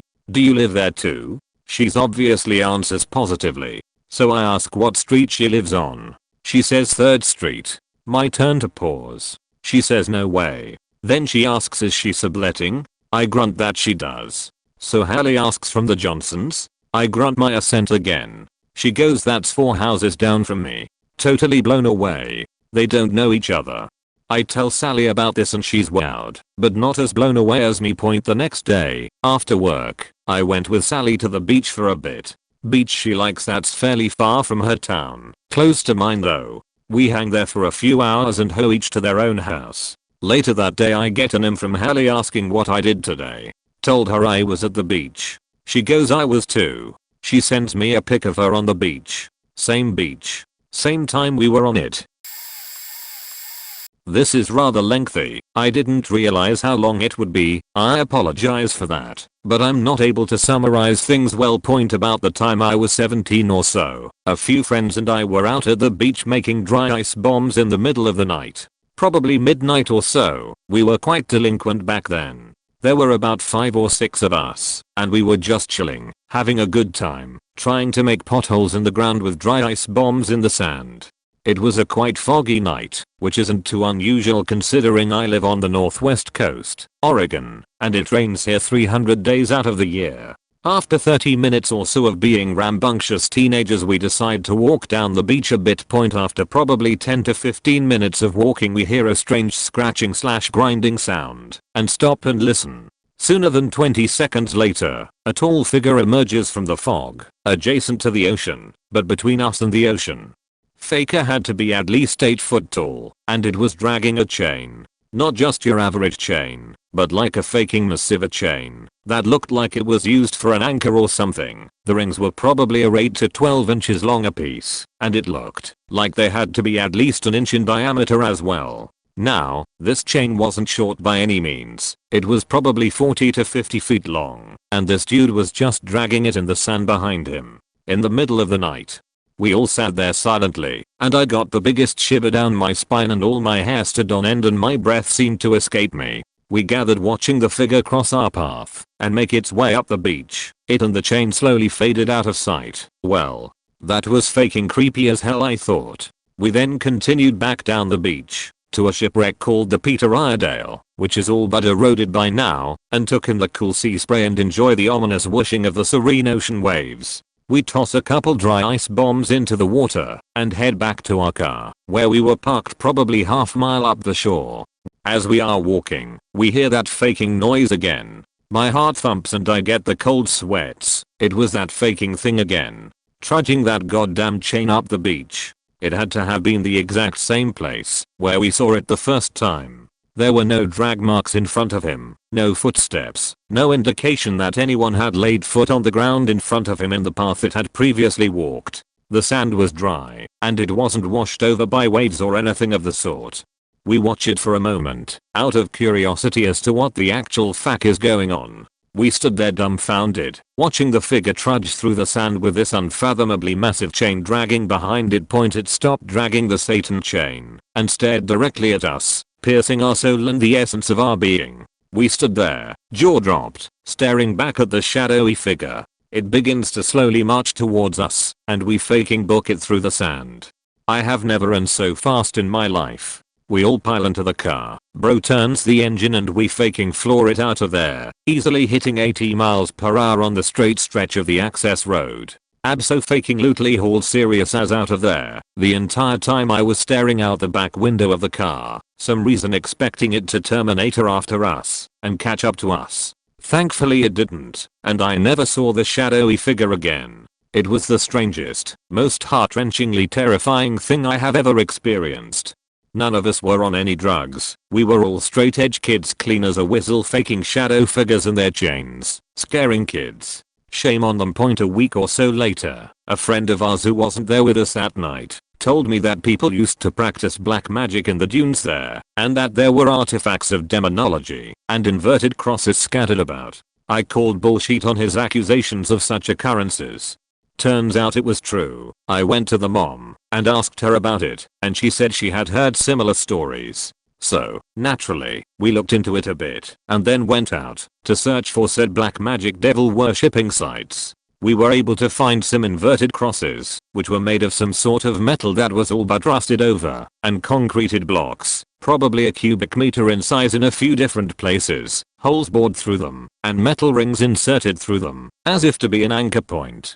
I put 2 and 2 together and theorized that faking chain was at one point connected to these blocks in the dunes, for Lord knows what purpose. I assume that creature was of black magic / demonology and will never set foot in those faking godforsaken, cursed dunes of devilry again. TLD. Doctor had an encounter with a demon dragging a Satan chain at the beach. Edit. Turns out this is in the Oregon Ghost Stories book, which is chilling to have witnessed it firsthand when people have been seeing it for many years. My friend on Fassa book tells me. In my teenage years, my family was invited to a wedding that was taking place at a private residence in the rolling Vineyard Hills in Oregon. It was way far from any sort of commercial buildings and the residences were spaced out quite a bit. The driveway from the road to the house was over a quarter mile long, and when we got there, someone by the road told us there was no more room at the property, but we could park on the side of the road and they'd shuttle us up. Sometime that night after some people had left, my dad and I walked down to get the car, so we can have it up there for when we want to go. About halfway down, I notice a big misty ball of bright white light from one of the furthest hills visible. I thought it was a smokestack and told my dad to look. He actually didn't bother looking and just told me there was nothing out there for miles. I told him a few more times that I saw a smokestack, and finally he just looked and remarked, "Wow, maybe there is something out here." About a second later, it shot up and to the right before vanishing. We both thought that was very weird and had no explanation for what it could have been. We bring the car back up no problem and stay a few more hours. On the drive back down, we were explaining what we saw to my mom and sister. As we approach the point where we saw it, I say, "And it was just about here." As soon as I said that, the dash chimes, the radio stops, and my dad says, "What the hell?" Every light on the dash had lit up, and a few seconds later, everything died. No motor, no interior or dash lights, no more headlights. We rolled until we stopped, and the car would not do anything. When he turned the key again, the only choice was to sit in the dark for 5 minutes, no one having a cell phone, and talk about how creepy that was. I kept an eye out for the light in the hills, but didn't see it again. Every minute we tried to get going again, and eventually it started up without a problem, and we went home. The car never had any issues with it doing that again. In college, I frequented a trail in the Appalachian Mountains near my college. Each time I would trek further and further, I never saw anyone else on it, no matter how good the weather was, so I just saw it as my own personal trail point. For a while I would walk to a large stream and turn back, since it was wide and deep, and I didn't want to get my boots soaking wet. One day, I was determined to cross the stream, so I moved several planks of sturdy dead tree to make a makeshift bridge. I crossed to the other side and everything felt subtly different. The air was different, the sky was brighter, and surprisingly the trail on the other side was better maintained than the part one had come from. As I kept walking, I was noticed a lot of old soda cans lying around, the ones that are more perfectly cylindrical. Google old soda cans for reference, and wasn't seeing any of the modern looking soda can designs. I passed by an old cabin. It looked occupied, so I didn't bother investigating and went along my way. I kept walking until I got to a wider, deeper stream. I wouldn't be able to make a bridge across it. I turned around and headed back. I distinctly remember the sky turning overcast within a matter of minutes. I couldn't clearly see the sky since the trees blocked a lot of my view. I had just assumed a cloud had passed across the sun, but when I got a better look, the sky was completely different. It felt like I was walking along a completely different trail. This is the craziest part. I looked over to where the cabin had been to find nothing but the remains of the cabin. All that was left was the stone chimney. I had walked by the cabin about an hour back, but there weren't any ashes, no smoke. There was a thick layer of fallen leaves and even some litter, modern litter like beer bottles and cans with modern logos. I was dumbfounded and explored the cabin's remains for a good hour, until it started to drizzle. I walked back along the trail. The old soda cans were gone. The bridge that I had built was gone. I couldn't see the logs further down the stream. The rest of the trail was just as I had remembered it. I walked the last mile or so of the trail in darkness and rain, guided by my phone, which never could get reception up in the mountains. So that's my weird time traveling story. I've made a point of wanting to go back to my college town, so I could revisit the trail and see what was on the other side of the second big stream point. If anyone lives nearby, the coordinates to the trailhead are around 36.145937, minus 81.703719. You can park in the rest stop. I have weird dreams a lot that come true. I had a reoccurring dream about once or twice a month for years. I was 13 or 14 when the dream first happened. I'm in a house in the middle of the woods with a group of people I didn't recognize. Turns out, they are my current friends and acquaintances, but I hadn't met all of them yet, and I get up off the couch to get more drinks for everyone. I go to the kitchen and open the fridge, grab 2 B&J's wine coolers, close the fridge, and turn to go back to the living room.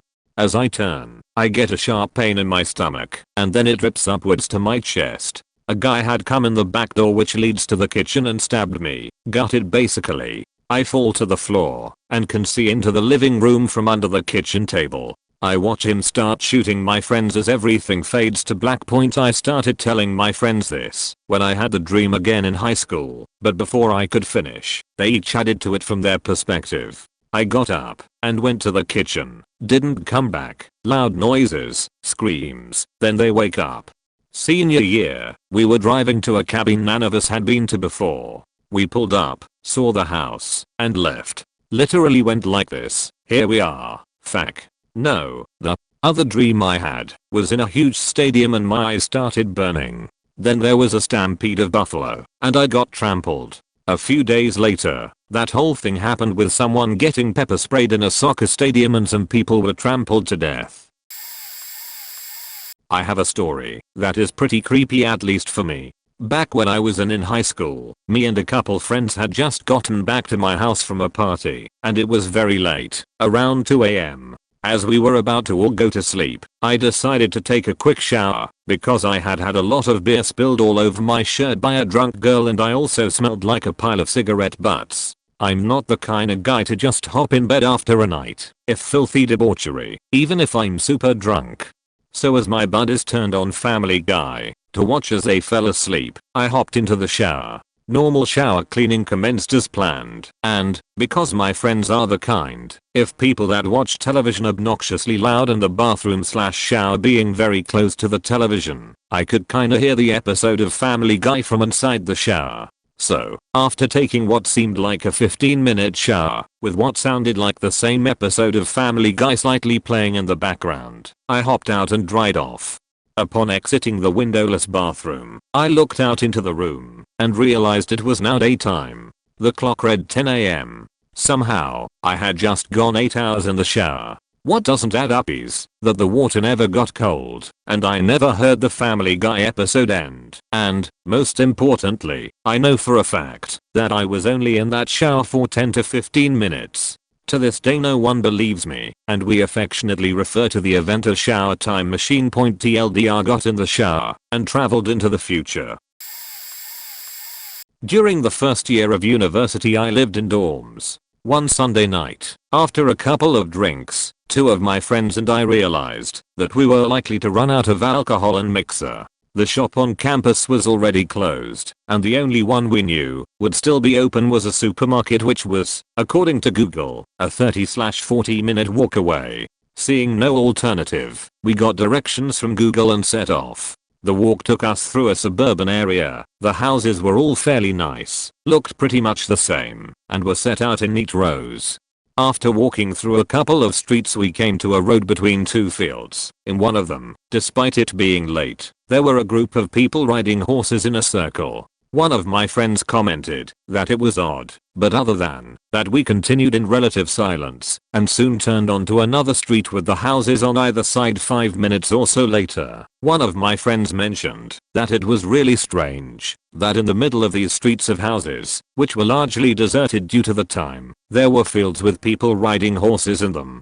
The three of us looked at each other for a couple of minutes and turned back the way we'd come. We went exactly the same way. There was no other option, but there were no fields, just rows and rows of houses. To this day I've no fucking idea what caused this. Whether it was a shared delusion or something else I just don't know. Other than with those two people I've never even really spoken about it, because it just sounds crazy or made up, but it really happened, and it scared the shit out of all three of us. I only made this account a few days ago for an ammo that I missed and haven't contributed to any thread, so apologies if I fuck up formatting or something similar. This is a pretty long post, but I'll try to cut it down.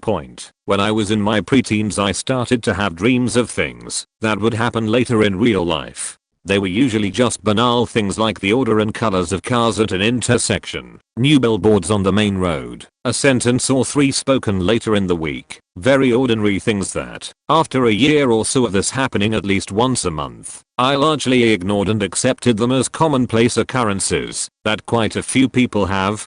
In my mid-teens, 14 to 15, I started to have extremely vivid dreams, where I had no recollection of myself or anyone I knew in any way whatsoever, some of them seeming to last years, depending on how long I slept. In them I answer to a different name, look different, have a different history, different hobbies, you get it. These dreams are so vivid and often so convincing that, when I wake up from them, I'd be confused as to who I was before getting out of bed. I read that these kinds of dreams are also somewhat common, and that I shouldn't be too terribly spooked by them if they turned bad, which they eventually did. Some of these I can't even bring myself to talk about, they were so horrific. Others were less so but emotionally devastating in other ways. I was once a man whose toddler was flattened by a minivan in front of him, a girl who was permanently disabled in an accident and could no longer play the sport she had dedicated herself to her entire life.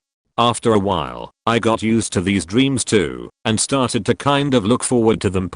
When I was 16, both types of dreams were still occurring. I mostly had normal, run-of-the-mill dreams. These were rare in comparison. I stayed up for a while longer than usual one day, and when I dozed off, it was into one of the horrific dreams in it. I was a girl in her late teens or early 20s who was wearing a really uncomfortable bra. The dream started with her riding in the back of a truck, making friendly small talk with a guy she didn't know very well as he drove, both lightly flirting. He took a wrong turn. She leaned forward and told him he was supposed to go straight. He replied, "I'm picking up my friend, remember? I thought I told you that." She was pretty sure he hadn't, but she didn't want to come off as a nut, so she ignored it. He kept driving further and further out into the country and her gut kept protesting the situation. She kept wiping sweat off her hands, but there was nowhere for her to go. If she got out of the car, fields 4 kilometers dotted with massive ranch homes too few and far apart to make it to unless they stopped right beside one. They eventually pulled into the driveway of this gorgeous manor-like home, and they both got out of the car. By this time she was near puking from anxiety and her legs were trembling up to her thighs. The guy was still plucky, and she tried to keep up an act, but it was glaringly obvious that something was off with her. The guy said nothing on it, and walked to the door with her, and rang the bell. It was answered in by an average height, average weight guy with orange freckles all over his face and chest and short likewise hair, but naked except for a towel around his waist and thighs. He looked a little startled at the arrival of girl and watched his face, but invited them inside, gave them drinks, and left them in his living room while he finished dressing. I don't remember the exact transition from waiting on the couch to the essentially endless assaults, but the rest of the dream was so insanely faked up that I don't want to, and out I could write it down. If you can think of any not completely outrageous form of both assault and sexual assault that could be performed by one or two assailants on a woman, it probably happened over that period of a little over a week in dream time. It was so vivid that when I woke up I was shocked that I couldn't taste blood in my mouth and that I was fine, and it took me much longer than usual to work my way back into my life. I didn't leave home that day, and when I wasn't paying attention to my stride I adopted a limp in my right leg. In the dream it had suffered branding and mutilation, especially of the foot. I had the dream twice after the first time, not remembering it while in it, and my reaction to it wasn't any better with repeats. It was brutal, but I wrote it off as an especially appalling horrific version of not me dreams, and I didn't brood over it for longer than it took to transition back to regular life. The third time, I told myself I would go to a sleep therapist if the dream happened again, and it didn't. About a year and a half after the last time I'd dreamt it, there was a big end of season party about 20 minutes out of town that a lot of people I knew were going to. I made plans, and on the evening of the party I ended up in the backseat of a truck driven by a friend of a friend I had met briefly a few times before and hung out with once. He seemed to be pretty well liked and was a fun person to be around, so I didn't feel weird about being alone with him in his truck, though he insisted I sit in the back, tinted windows, because he didn't want cops pulling us over if they saw me and guessed that I was underage. We talked about fairly trivial things, and I kept adjusting a bra that I had outgrown but never tossed out. At this point I was starting to feel strange, similar to the feeling you get when you know you're forgetting something as you leave your house, but you can't place what. I began to frown visibly, and even though he kept glancing at me in the back mirror to continue the conversation, and it was light enough out for him to see me, he didn't say anything. 5 minutes later, he took a wrong turn at the exact same bend in my dream. I was almost flattened by both deja vu and panic at this, and it took me a moment to recover, lean forward, and say in a kind of pissy voice, "Hey, you were supposed to go straight back there. I'm picking up my friend, remember? I thought I told you that." I practically pissed myself in fear and the pad of my right foot actually began to ache. I knew he hadn't told me he was going to pick up a friend, and I told him so, and he apologized and said he meant to, but must have forgot. I would have gladly opened the door and flung myself out, but it was a 2-door truck and both doors were in the front. He kept talking, and I tried to contribute to the conversation. We drove further and further out, the houses growing larger and fewer, and I told myself that, as soon as I saw a car I would shoot forward, jerk the wheel hard to the right and drive us into the ditch. I would say I saw a dog pass in front of the car and I would break the back window and crawl out. At the same time I was trying to convince myself it was a coincidence, and I was massively overreacting, which to this day I'm not sure if I was. No car passed us. We pulled into a driveway of a home which was gorgeous, but wasn't the same as in my dream, and as I got out of the car I could hardly stand from the fear. We got out of the truck and guy started toward the house, still chattering, and I told him I wanted to stay back, because while we had been driving I'd gotten car sick, and I didn't think I could make it up the front steps. He chuckled and offered to carry me up. I refused and told him that I'd just puke sushi up on him if he tried, that I'd be up once my stomach settled. He seemed a little affronted, but rang the bell and went inside without me. I pulled out my phone and started taking pictures of everything I conceivably could from my position. The door with the address number, a landscape of the front yard, which was beautiful, his truck, anything that could be used as a locator/identifier. I got on the house's Wi-Fi, no password, and posted everything to Facebook. I still have no idea what would have happened if his Wi-Fi had been locked. Acquaintance and his friend exit the house, but his friend is dressed, rather than in a towel, and had darker hair than I imagined in the dream. The freckles were there down to a T. I had no emotional or physical reaction. I'd transcended fear and passed into an almost dissociative state by now. I interrupted my friend as he invited me into the house, and I angled my phone toward them. I was closer to the foot of the stairs than before. I said, "Your house is amazing. I hope you don't mind that I posted pictures of it on my Facebook. You should get a professional photographer out here." Freckles' eyes went wide, and they went back inside with hardly a mumble in reply. My guy came back out alone close to a half hour later, after I heard a muffled argument from somewhere inside. He hardly looked at me as he went down the steps, saying, "We are going, he's not coming." I got in the truck with him, sitting in the passenger seat, and we drove back to the main road. He didn't speak to me at all the entire way back. He kicked me out on the road he had originally turned off of, and told me to get my own ride to the party.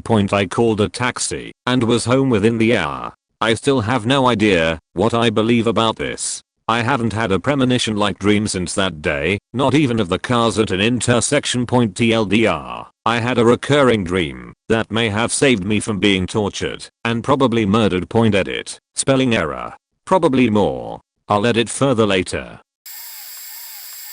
I never told anyone about this but my mother, because she was involved. I was like maybe 5 or 6 years old then, living in some sort of compound apartments where all our other relatives reside, and there's this one time that my aunt and uncle are going to a mall, along with my mother, so all went normal. I was left with the house help, maid, and she fed me lunch. Then afterwards she took a nap in the sofa, and I was sitting on the floor playing with stuff. Then the weirdest thing happened. I glanced at the maid. She was lying on her side on the sofa, with her hands like a praying position on one side of the cheek. You know, that kind of sleep position. And all of a sudden her face started changing. I faking kid you not. It was like in those movies, where there's a slow transition of something changing into another, like soft blurring or overlapping their faces, but I can clearly see it. As the transition completes, she changed into my mother. Remember that my mom went with my aunt and uncle to the mall. Now I'm in the living room floor, looking at my mother sleeping. I don't know what just happened. Then when the time she woke up it was like nothing, as if everything was normal. When my aunt and uncle came back, they were with the maid. I was dumbfounded. There were moments in my life that I still tell her about what happened, and she just won't believe me. Maybe in my whole existence, 30-year-old now, I told her about the transition of her I witnessed multiple times, mostly when the incident was still fresh, and up until my high school days, and all she responded to me was in a tone like I was only talking nonsense, but in a jokingly manner, not angry at me, or whatever. Even now, when I try to tell her about that experience, she still remembers how I rambled about it ever since. So I'm sure she still knows I'm very consistent of what I saw. A little background. My grandmother is very superstitious, but also very brilliant. One of the things she is superstitious about is that she is very afraid of owls. She thinks owls bring death, and that when you hear an owl hooting somebody nearby is dying. I was a late teenager when my grandfather got sick. We all knew he was on the way out, and that it was just a matter of time. One night while I was out with my buddies we were driving around and came across a owl in the middle of the road, just standing there. The owl was facing our car and we had the headlights shining right at it. We couldn't see the owl's face because I guess it had its head twisted away from the bright headlights. This wasn't too weird because owls can turn their heads like almost 360 degrees. I got out of the car to see if the bird was injured or even dead. I walked right up to it expecting it to fly away at any second, but it didn't budge. I got close enough to actually touch the owl. It was warm, so I know it was alive, but it didn't move, even when I touched it. This is where it gets weird. I started walking around the owl, and I made a complete circle looking at the bird from all sides and I never saw its face. One of my other friends also walked around the owl, and reported the same thing. No face, just feathers all the way around. We left the owl in the middle of the road and drove on. At the time we thought it was just a little creepy, but you know, maybe an illusion or something. When I got home I found out from my parents my grandfather had died. Now I'm a complete materialist. I don't believe in any sort of magic or supernatural occurrences. I'm 100% positive that the appearance of an owl on that night, at roughly the same time as my grandfather died, was a coincidence and the whole no face thing is probably an illusion. Maybe the owl had its face buried in its chest feathers or something. Still, it's pretty creepy. A month after my grandfather passed away sometime in April, my husband and I moved to a house that was built in 1930. It was previously owned by an elderly man who in his prime loved his yard and took care of the landscaping. My grandfather in his prime as well was an award-winning master gardener and had award-winning roses of all types. He had taught me a few things here and there, and because of him, I enjoy working in the yard and making it beautiful. When my husband and I moved into this house, the flowers, grass, bushes, and roses were in terrible shape. In front of the walkway leading to the front door connecting to the sidewalk was a trellis with climbing roses covering it. It had potential to be beautiful, but not being taken care of in years. I didn't think it would have a chance to look beautiful again. I was determined to fix it. I read books, looked online, etc. Finally one night I had a dream. My grandfather was at my new house taking me to each type of flower and bush, telling me exactly how to bring the garden back to life. Where to clip, where to add plant foods, everything. Then we got to the roses on the trellis. He showed me exactly what to do to make it grow, make the roses climb higher, and where to tie stems, to train the vines, to grow how I wanted. The most important instruction he gave me, and told me over and over, was to wait until it had rained for 2 days straight. The next morning I woke up happy, because I had felt like I just spent the whole day with my grandpa who I missed so much. 2 days after straight rain I did everything word for word that he had told me, and my yard was beautiful. People would tell me they purposely walked by because my yard was so nice to look at. Thanks to my grandfather, he helped us add yard look beautiful again and taught me more about plants and flowers than I ever expected to know. When I was a little girl, 6 to 8 years old, I had the same dream for about 2 years.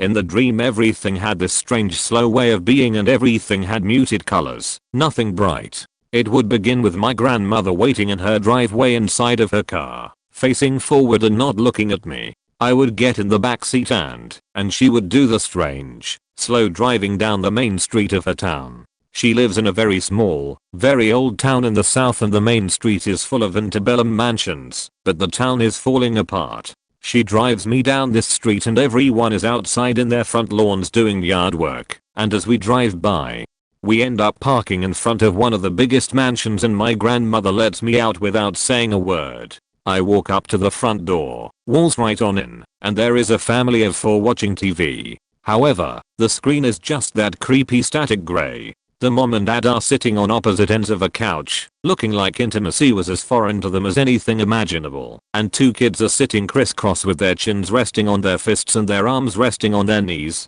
They all turn up to look at me, and the mom calmly says, "She's upstairs." I continue to walk all the way up the stairs until I get to the attic. The attic has sloped ceilings/walls, long pine floorboards, super wide, old pieces of wood, and 2 windows directly across from each other, one to the east and one to the west. The 2 windows create these perfect beams of light, and where they meet centers on a little girl with long hair and a white dress sitting in a high-backed old wooden chair holding a doll. I sit down in a chair directly across from her and proceed to tell her about my day. She hears about all of the mundane things that happened in my 6 to 8-year-old life, from telling her about my friends to my teachers to games with my brother, etc. She never looks up at me, but smiles when things are funny and just calmly strokes the hair of her doll. When I'm done telling her about my day, I tell her I'm going to see her later, and I leave and walk down the stairs to the bottom floor where her family, I'm assuming it's her family, doesn't even look up at me, and I get back in the car with my grandmother and wake up. I had this exact dream every single night, aside from my stories changing day to day, that I tell the little girl, for quite a long time until one day things changed. The dream began as usual, getting into the car with my seemingly comatose grandmother, and we start driving down the main street in her town. This time, all of the people doing yard work stop what they are doing and look at me as I drive by. People mid-raking stand up, rest against their rake, and just stare at me. People tending their gardens put down their tools and turn to look at me. It really weirded me out, so when we finally get to the large house where the little girl lived, I bolted in the front door and see things have changed. The family is staring at a blank spot on the wall where the TV used to be. The mom and dad are sitting on crates, and when I walk in they all turn to look at me, and the mom says, "She's gone." I ran as fast as I could, all the way up to the 3rd floor attic. When I walk in, I see that the chair I normally sit in is gone, and the chair the little girl sits in is empty, save for her old doll. I turned around, and she was nowhere in the empty attic. I remember feeling panicked and scared and dejected as I slowly walked back down the stairs to her family staring at the empty wall, their house falling down around them, something I failed to notice until this point. I got back into the car with my grandmother, woke up, and never had the dream again. This happened only a couple of months ago, and I almost had to get a room at exchange because it frightened me so badly. Normal Saturday morning, I'm lying in bed, surfing the internet, just generally being a lazy college freshman. It's about 11:30 or so, and my roommate jumps up from his bed, slips on a hoodie, grabs his keys, and tells me he's going to go grab some breakfast from the cafeteria. I see him step outside and close the door, and a few seconds after, I settle back into my browsing. A few minutes pass, and I hear the bathroom door in our dorm click open, and out pads my roommate, wearing a towel, looking fresh out of the shower. I was dumbfounded, probably pale as a ghost, because he asked me if I was feeling okay. I shook it off, maybe thinking I had gotten so engrossed in my browsing that I'd lost track of time and just hadn't noticed him coming back. He pads back into the bathroom for some reason, and I look at the clock on my computer. It's only 11:45. I still shake it off, thinking that I had just imagined him leaving to get food. But then, after a couple more minutes, I hear the signature sound of a key opening our dorm door, and there's my roommate in the same hoodie he put on when he left, hair dry, with a to-go box full of food from the cafeteria. It was about 11:50. I jolted up, ran to the bathroom to check if he was in there. Nothing. The shower wasn't wet, there was no fog in the bathroom. I had to leave for the rest of the day. I was so unsettled. I became so uncomfortable around him, I almost broke down and had to switch roommates. I'm still uneasy around him, and I still can't explain what happened. It's pretty much the only uncontrolled intrusion into my waking life I've ever experienced. I was playing in the UIL region band in high school, having competed and won a place in the band. I played euphonium, was second chair, and was kicking myself for not getting first. Cest larvae. They got a well-known band composer to direct for us. His name was band director, and much like a professor will assign all the books he wrote inside his own classroom, director assigned all of his pieces, save maybe one. You can imagine how painstakingly we went over each song. They were his children. One song really stuck with me in particular. It is called Dusk. The melodies were simple, but the harmonies are some of the most powerful I've ever heard. Slowly, it started to piece together as we practiced it. The day before the concert we were finishing the song up, adding different stylistic notes here and there. After that was finished, he wanted us to play it through a couple times. I became lost in the music, even as I was playing along. It was simply powerful. And then next thing I knew, I was no longer in the band hall. I was in a barn with my bare feet on the dirt floors. Every sense told me that the barn was real, even more real than the band hall where I really was, because I was taking in all 5 senses at once. The air was cool, almost chilly, and everything felt lighter and cooler than it had before. I could feel my heart beating, not panicked or rapid, but strong.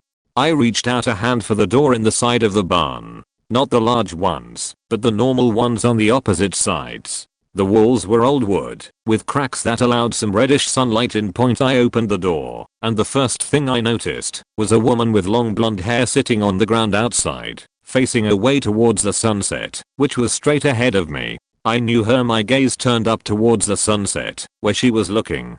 The sun was already past the edge of the world, so there was only red soaking the sky. But the most incredible thing to me was the wind. It cascaded incredibly powerfully through the wheat, which was stretched out as far as I could see. Endless stalks just waving back and forth. It came, and, it's hard to describe this, the wind wrapped around me. It was cold, and yet so good to be in. It brought a sharp life, like taking a deep breath, after you've been underwater for, as long as you can.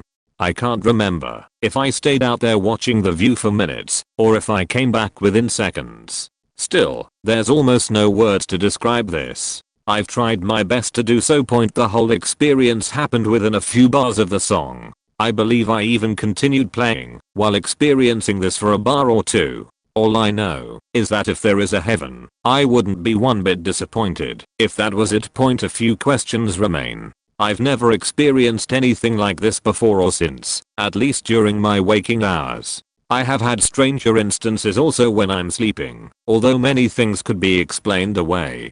I completely understand that this could just be my imagination, but that's still saying something, isn't it? Isn't it amazing where your mind can take you if you just give it a chance? Unless we are careful to experience things, we may just see more worlds in our sleep and waking dreams than we ever do in real life. I know this will get buried, but if you're an intrepid explorer, you should hear about my experience. TLDR. Catch a glimpse of something beautiful while playing music. Edit. Forgot about the no name rule, fixed it accordingly. If anyone gets curious, I will post the song in another thread. It was December 3rd, 2009. I remember the exact date because I not only wrote of the experience, but because it was also my friend Jard's birthday. And more importantly, because I will never forget that night as long as I live. I had got off work late and was driving to his place, which is a ways away from my home. It was a very bright, clear night and I was on the highway when I glanced out my side window and noticed how the moon was lighting up the ocean under the silhouetted railway bridge. There is a small bay that protrudes from the ocean towards that bit of highway, and the broken reflection on the waves was beautiful, mesmerizing. I decided to take a quick detour and take my camera to the beach. I carry my camera with me pretty much everywhere, so this was not out of the ordinary. I pulled off the highway and had to take a side road that brings you through a multi-million-dollar housing district to one of our more prominent beaches, which turns out is a pretty scummy, youth-horned, partial to fire parties and drunken bravado. I parked next to the railway tracks and walked along them into the bright darkness towards the sounds of the breathing ocean. The rocks were all that eerie blue-gray of twilight that makes you feel color blind and has you squinting to try to distinguish any color. I sat on a largely uncomfortable rock that had looked pretty flat but had a ridge that ran down the middle. I adjusted my eyes a few times until I settled with the ridge between my cheeks. Now you may ask why I didn't just find another rock or a log to sit on. The thing is, at this point on the beach there is rather few logs and even fewer seat-high rocks, and I didn't really feel like trekking further through the uneven terrain, risking a rolled ankle, just so I could sit on an equally uncomfortable rock. Having said that, by the end of the night my tailbone was bruised and I had an uncomfortable ride home the next morning. Anyways, I'm sitting on this rock and my buddy Jard texts me, "Point you on your way." He asks just at the Esso station. On the road in a few. I lied, the Esso gas station was on the other end of the 20-minute stretch of highway I had just traversed in my vehicle. He sent me another text which was of little substance and I put my phone into my pants pocket. I heard rocks grinding and clinking together to my right, the unmistakable sound of a human being or large creature on 2 feet making its way towards me. I couldn't see anything immediately as the glow from my cell phone had temporarily blinded me, but after a moment I made out a silhouette working its way along the beach, seemingly looking my way. I sat silent, not really wanting to disturb the person. They could be a serial murderer, or rapist, or worse. Then again, logic stated they were likely a lonely wanderer of the night like myself. Whether sober or inebriated, male or female, young or old, they were entitled to the peace us night owls desire so much. Unfortunately, or rather in hindsight, fortunately, they were not under the same illusion as I, and came right up close. "Beautiful night," the stranger said to me. The voice was one of those that could belong to either sex, high and low at the same time. There was a raspiness that I attributed to a man though, and I assumed he was such. "Yes, it's quiet," I replied somewhat awkwardly and brusquely. The stranger seemed not to take much notice and asked if he could sit with me for a minute or two. Rather than refuse the frankly creepy request, I looked around and asked where, for as I stated earlier there were no sitting rocks or logs in the general vicinity. He took this as acquiescence and unfolded one of those scissor-legged camping chairs with the fabric seat and placed it a few feet from me, sitting down with his body facing the ocean, as was mine. I sat there feeling very aware of myself, my heart beating, my lungs breathing and the odd twitches my body was making. The silence between us was so thick I felt like my ears were plugged, though I could still of course hear the sounds of the waves and sea breeze right in front of me. We must have only been silent for 60 seconds, but it seemed longer, minutes, even tens of minutes. I broke the silence, again somewhat brusquely. "What are you doing here?" A rather broad question for someone as practical and on point as myself. I could have asked what brought him to this beach, or why he was cruising a beach in this season, or why he was out there so late in a rather lonely part of the shoreline. But the words were out of my mouth and that was that. Just looking for some reflection. Worded a bit sideways, I was unsure what he meant. "And you?" he asked. By this time I knew he as I could see him clearly in the moonlight. He could not have been much older than me at the time. I figured late 20s. He had hard cheekbones and a medium growth beard that was far superior to my own. Pretty thick eyebrows and a moppy, bedhead haircut that I could only relate to David Duchovny's in the first season of Californication. His irises were also very light. I couldn't make out the color, but in the moonlight they were a stony silver. "I was going to take some pictures," I said. To save some time here he expressed interest in my photography and I showed him some stuff on my camera's LCD. We talked about his own creative talent, which was painting, about his daughter and a rather amusing story about her preschool teacher, about his wife, my ex-girlfriend, time, Christmas and a jumble of other things. I ignored my phone as it buzzed a few times, which I found out the next morning were from Jard, who actually got very worried that something had happened to me and called a bunch of my friends and even my mother. I may seem like a bad friend here, but there was something magnetic about our conversation. Travelers will be able to relate to this. It was like meeting someone from another continent, on a continent neither of you are from, and you feel like you are the same person, just living in separate worlds, in separate times, in separate lives.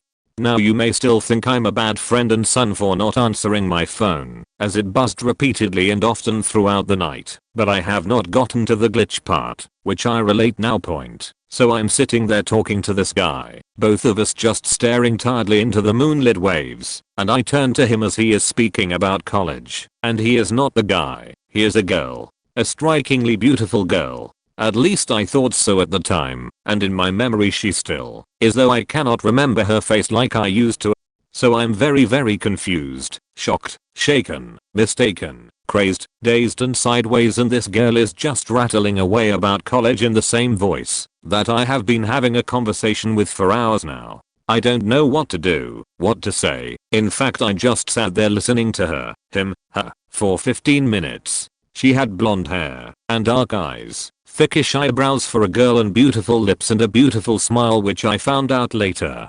It seemed rude to say anything about this sudden shift in the fabric of reality, so I kept quiet, and when she finished I told her about my experience with college.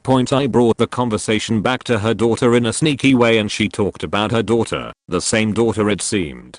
Anyways, we talked a bit longer, and she said she had better get going, but mentioned I had not taken a photo of the beautiful scene before us.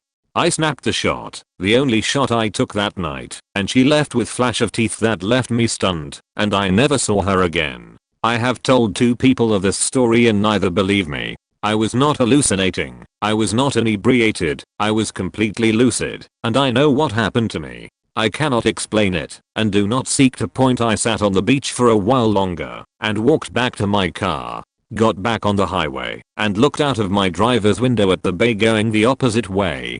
The sun was rising on the horizon behind me, and the 2 little puffs of cloud in the sky were a warm orange on a dull blue morning background. I got home, and looked at my phone, called a few people to set their minds at ease, apologized, lied about my whereabouts, flat tire, and not answering my phone, ran out of batteries, and that was that. I dream about this night all the time. My family used to have a cabin at a large lake development. Over the summer, when the pool and beach area were crowded, people would drive to the spillway at the dam to swim, because it was relatively shallow and warm. I hated going to the spillway, because we lived on the side of the lake where you had to drive down a narrow steep gravel road to get to the dam, which was also too narrow to pass on. The backside of the dam was very steep as they quarried out the bottom and sides of the ravine for fill for the dam. I would close my eyes and hold my breath anytime we drove there, and left permanent impressions in the door handle from squeezing so tightly. One night, I had a dream that my family decided to spend a weekend out there and have a BBQ at our cabin. During that dream, my parents decided to take us to the spillway to swim. On the way across the dam, there was a rusty maroon Ford Ranger coming across the dam at us. It still sticks in my mind over 20 years later. He was speeding across, leaving a huge dust cloud, and lost control right in front of us, hitting us and sending us down the back of the dam. I remember the car flipping and rolling down the hill, getting crushed and gravel flying through the windows. Finally the car stopped, and I remember seeing my sister bloodied and unconscious. At this point I was so scared, I finally woke up. It felt so real, and is probably the scariest dream of my life to this date. Now to the point, that next morning, my parents decided to go to the cabin. No big deal, we went there quite a bit over the summers. Had to be a coincidence. We go to the cabin and BBQ. My dad had a few to drink, and decided that we should go swimming. Everyone decided that the spillway sounded the most fun that day, and I started getting a little nervous with that dream, so fresh in my mind. I suggested the pool or the beach, to try to sway their minds. Didn't work. It almost seemed like they knew about my dream and wanted it to come true. So we start cleaning up and loading the vehicle, and my mom asked me to put the roaster in the vehicle to take home. I was so worried about that rusty maroon Ford Ranger by this point that I knew I had to do something. So I put the roaster in the cabin and would mention on the way that I forgot it and try to say that we should just forget swimming and go home because I wasn't feeling well. We leave, and about halfway to the dam I mention that I forgot the roaster. My mom decides to turn around to get it. Back at the cabin, I mention that I'm not feeling well.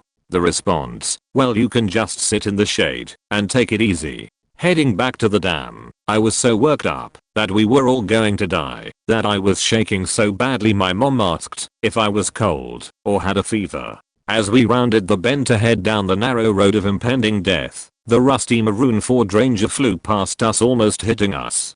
I went into shock. I didn't even know what to do or say, but realized that by turning around for that roaster must have been just enough time to let that truck cross the dam. I can still remember what the guy looked like. I can still see the green leaves being rustled from the speed of his truck, and can still taste the dust that was in the air as we drove across the dam. This is the first time I've ever mentioned this, as I thought everyone would consider me crazy for such a thing. TLDR, I saved my family with a roaster. I lived at a rental apartment when I was in college. Me and 6 of my friends split the rent as it was cheaper that way. There was this one time during the holidays when 5 of my housemates all went back to their respective hometowns and there was only me and my other friend left point that night. As I was on the computer in my room and my friend was watching TV in the living room, I heard a knock on the door. I called out to my friend in the living room, "Bro, there's someone on door. Get it?" He didn't answer. Instead I got a text from him that says, "Hey man, open the door, I'm outside." I was confused, so I went to the living room and saw him just sitting there watching telly. But there's still someone banging on the door at that moment. At the time, I thought he was lazy to get off his bed to open the door and trick me to get it. But when I opened the door, guess what? There he is. All packed up with bags, wearing different clothes, and looked like he just got back. I was like, what the fuck? I went back to the living room and found nobody there. Then I had major goosebumps and a chill down my spine. It was the scariest, most creepiest and the longest 5 seconds of my life as I was making sense of what's happening. I told my friends and they all said they had somewhat similar supernatural experiences in that apartment. Needless to say, we all moved the next semester. So I had this dream in about 2012, about a year after I had met a friend online. She told me about her boyfriend being gone to training to get a promotion in the NYPD, and before that he had been a US Marine. Being from Canada, that alone was pretty cool. Trace and I bonded over trivial women's issues, and every once and a while I would talk to Chris when he would text me through her phone. We mainly just talked about policing and the effects of it on family life. Anyways, I have this vivid dream that I'm in some dry hot area. There's sand, but trees as well. I can see mountains in the distance. I turn, and a guy is screaming Chris' last name over and over again. When I look at this guy, a shot rings out and decapitates the guy. There's literally nothing left from the jaw up. The dream changes, and suddenly I'm in bed with a beautiful woman, making love to her. I look at her face and realize it's Chris' girlfriend. Then I looked down at her thighs and counted 5 freckles on her right inner thigh and 7 on her left.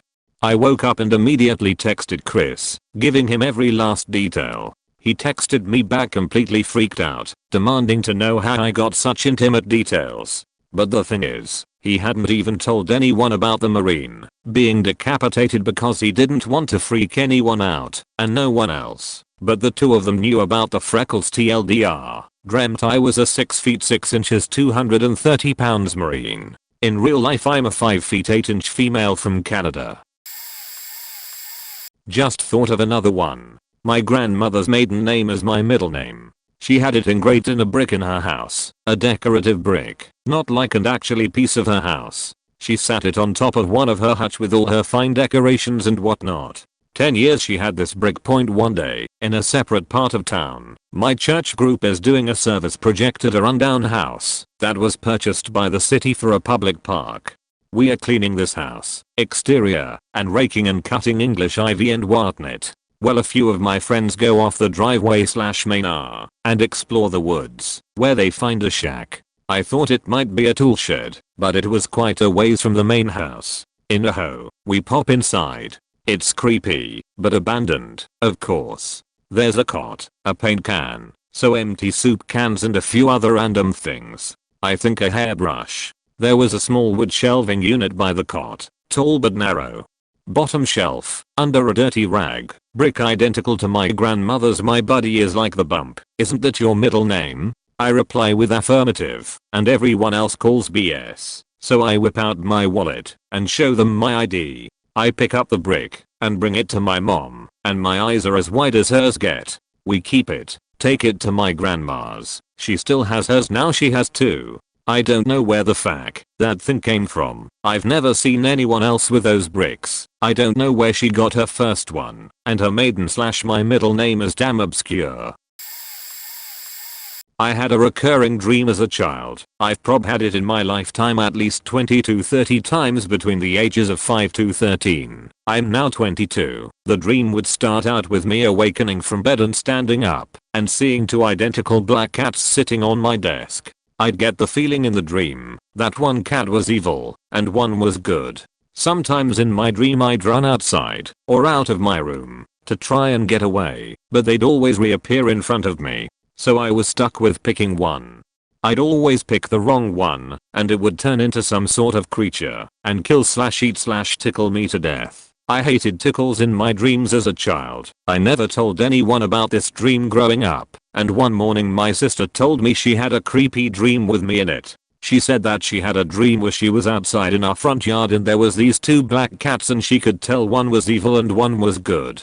In her dream I came flying out of our house screaming at her saying don't pick them, they're both evil and you'll never get the right one. She picked it up, and the other cat ran away. When she told me this in the morning my face turned white, like I saw a ghost. So weird, and even weirder, that I was in her dream yelling at her to run. TLDR, my sister lucked out big time. She somehow picked the right one, and didn't get killed by a demon cat. This will definitely get buried, but it's worth me putting it down in text, even if it is on Reddit. So, when I was around 4 to 5 I lived in Northern Ireland, because my dad was stationed there. I'm an army brat, and I vividly remember having a best friend called Lee. I would go to his house all the time, play with him and his brothers, and have dinner with his family. I even remember the day I moved away, he came to my house with his parents, and waved me away as we drove off. When I turned 16 we were going through old photos for that most cliche tradition of a birthday photo board, and I asked my mum why I was never in any photos with Lee. She looked extremely confused and said that she didn't remember a Lee. After extensive googling and asking the rest of my family including my twin brother, it turns out he didn't exist. Neither did the area of the camp he lived in. Thanks Google Maps, but that isn't the glitch part. Around a month ago I got a friend request from someone called Lee Quig. I instantly matched the name and face to my imaginary friend and freaked the fuck out. I accepted it and clicked on the link to his profile. It led to a 404 page. I searched my friends list and my recent activity, but Lee's name was nowhere to be seen. TLDR, I'm being faking stalked by an imaginary Irish child.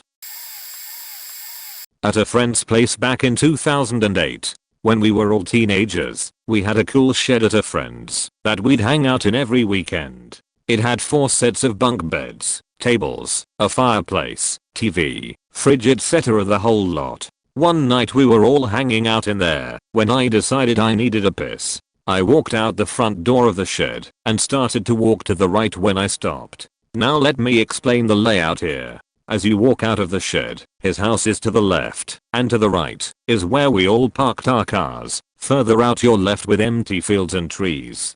It was dark by now, the lights from the house illuminating the space between the house and our cars, but trailing off just past them. As I took a step to the right, intending to go behind the cars to relieve myself, I saw my friend's older brother standing there. I watched him for a good 5 to 10 seconds as he stood there, facing into the darkness.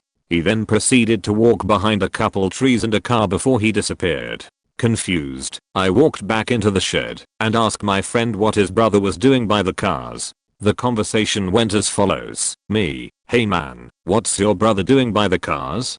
Him, what do you mean? Me, he just walked off behind the cars. Brother, I'm right here. I looked over and there his brother was, sitting down on one of the chairs with a drink. He was wearing the exact same clothes as I saw him in, and the only way to get into the shed was through the door that I was standing in the way of. To this day, I've no idea how it all happened. I'm guessing I was just seeing things, but the fact that I watched him walk around for a good 10 seconds has always puzzled me. I've never had anything else like that happen.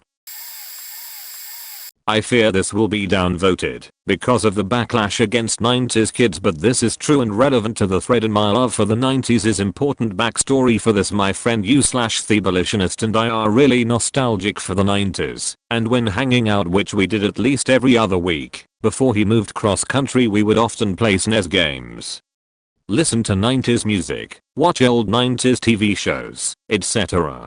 We even celebrate an annual 90s week, which this will be the 5th year of, where we dress in 90s fashion and go even more out of our way to enjoy 90s entertainment. It's actually the last week of February, so feel free to join on the 23rd. Anyway, we make a lot of jokes about this, and one running joke is that Jonathan Taylor Thomas is the god of the 90s. For instance, I'll talk about how awesome something from the 90s is, and he'll say something like praise JTT in response. The joke was elaborated on so that, if you put your faith in JTT, you'll be blessed with an afterlife, where it's perpetually December 31st 1999, and more. Point: harmless inside joke between friends, right? Well, once I couldn't find a 90s movie I wanted to watch, and I just joking to myself said, please, JTT, help me find this movie. I found it seconds later. Then I put off studying for a test once. I said, again just as a joke, please, JTT, bless my 90s slacker spirit, and help me get by, even though I didn't study at all. Got to school, the teacher had cancelled the test. Well, there have been more instances since then, and every single prayer I have ever made to Jonathan Taylor Thomas has been answered. Point: I've also once had a dream where the sun was his face circa Home Improvement, and it was shining through the clouds smiling down on me. Point: it's not a joke anymore. Point: I literally believe in the divine powers of Jonathan Taylor Thomas. I recently moved out of home on my own, and if I'm not doing anything I don't have to leave my tiny room except for the bathroom that's right outside my door. No one would be wondering where I am, unless a friend wanted to do something, but wouldn't bother if I wasn't on Skype. Point: about 2.5 weeks after I moved out I woke up feeling horrible, that kind of thing you get when you sleep for a really long time, man. I felt really sick from being really hungry. Checked my phone, and I had 3 messages from my mum, who was texting me every night, one from the night before, one from the night before that, and one from the night before that. I remember being really tired and going to bed early, like 8:30, and my mum usually texts about 9, so that explains the first missed text, but the other 2 I was kinda freaked out by. I got on my computer and talked to my mate, and he said I had not been online for the last few days. I think I slept for over 50 hours straight, or went into a coma. I went to the doctor, and he said it was weird but nothing about me was off. Had a blood test to see the levels of the chemical that makes tired, or whatever, and everything was normal. Had a full checkup and everything was completely normal, so either I didn't respond to my mum's texts and never got on Skype or Steam for a few days, or I actually went into a mini coma. I had 2, but this will get buried, so I'll just do the TLDR version, and if anyone's interested in the full text I'll go ahead and respond. 1. Out in Washington state, middle of nowhere, on my family's 40 acres of land, shooting at some cans set up on a wooden structure about 30 yards away. This is on video. I take aim, shoot, nothing happens. Everyone assumes I missed the cans. My mom with the camera on where the action should be taken place.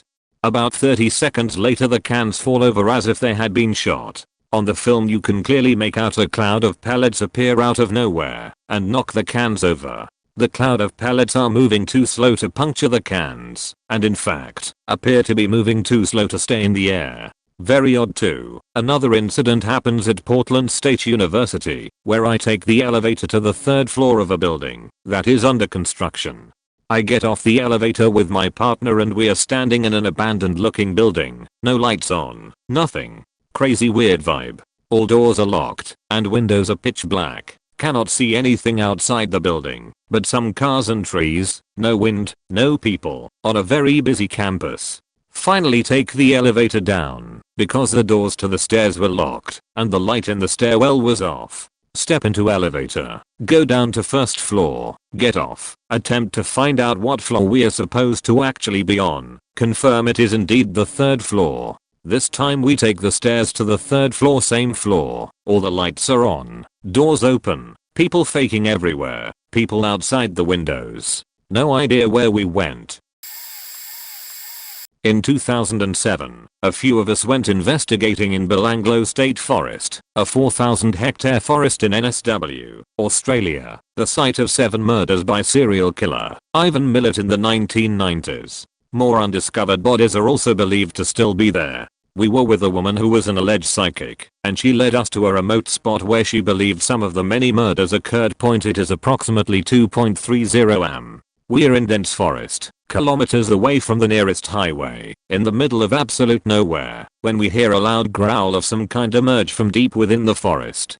Thing is, this growl is completely inhuman, but it's not an animal either. It is indescribable, practically demonic. Then shit really starts to get weird. Suddenly, we see a red laser light surround us circling the trees. Mind you, we are the only people in there. Well, we thought we were, anyway. Suddenly, somebody in the group gets the feeling it might be coming from a rifle. That somebody else is in the forest with us, watching. The eeriest feeling then sinks in all of us, and after a momentary silence, where we are all kind of suspended in sheer, silent, terrorized thought, we suddenly sheet ourselves, grab our stuff and bail. We run for our cars, throw all of our stuff in, and get the hell out of there. Once on the highway, our 2 cars are traveling relatively close together at approximately the same speed. The driver in my car, a huge, well-built man of about 6'6", suddenly slams on the brakes before pulling over to vomit on the highway, simply out of sheer terror. After getting himself together, we start back on the road. Our other group of friends in the second car are now ahead of us a bit on the road. The driver of this second car is a really slow driver, so we end up overtaking them. My driver friend, 6'6" dude, starts speeding, and after a while, we are well and truly in front of them. It's about 3 am and there are no other cars on the road. We have not passed any other cars apart from our friends, who from what we know, are still traveling a fair few kilometers behind us. What happens next just really freaks us out, as if we aren't messed up enough already by this point. Suddenly, out of nowhere, we see another car in front of us. As we get closer, we see it's our friends in the second car, whom we passed about 15 minutes ago. Thing is, there is only one highway. Nobody had deviated from off the road, and we had passed no other cars along the way. There's no way in hell their car could have passed our car without the 4 of us seeing it. With about 8 witnesses to this story, it was definitely the strangest thing we've experienced. I have an interesting little story I thought might apply to this thread. When I was younger, most likely 6 or 7 years old, I can distinctly remember playing with a few of the other children in my neighborhood, doing things like drawing with chalk and playing tag, simple games that we played in our cul-de-sac. The little boy and girl I played with I can still remember in detail. The boy's name was Randy, and the girl we called Lily. Randy was light-skinned and had dark hair, while Lily had bright red hair and darker skin. I was dark-skinned and dark-haired. Physical attributes aside, both of them were very boisterous, and we all loved to run around and play until the sun started setting, and my mom called me in, and then both of them would run back to their houses until the next time we were out to play. It was a sweet little friendship, and it was pretty normal, except for a few things. When we would draw with chalk, both Randy and Lily's favorite things to draw were these little symbols with random words after them.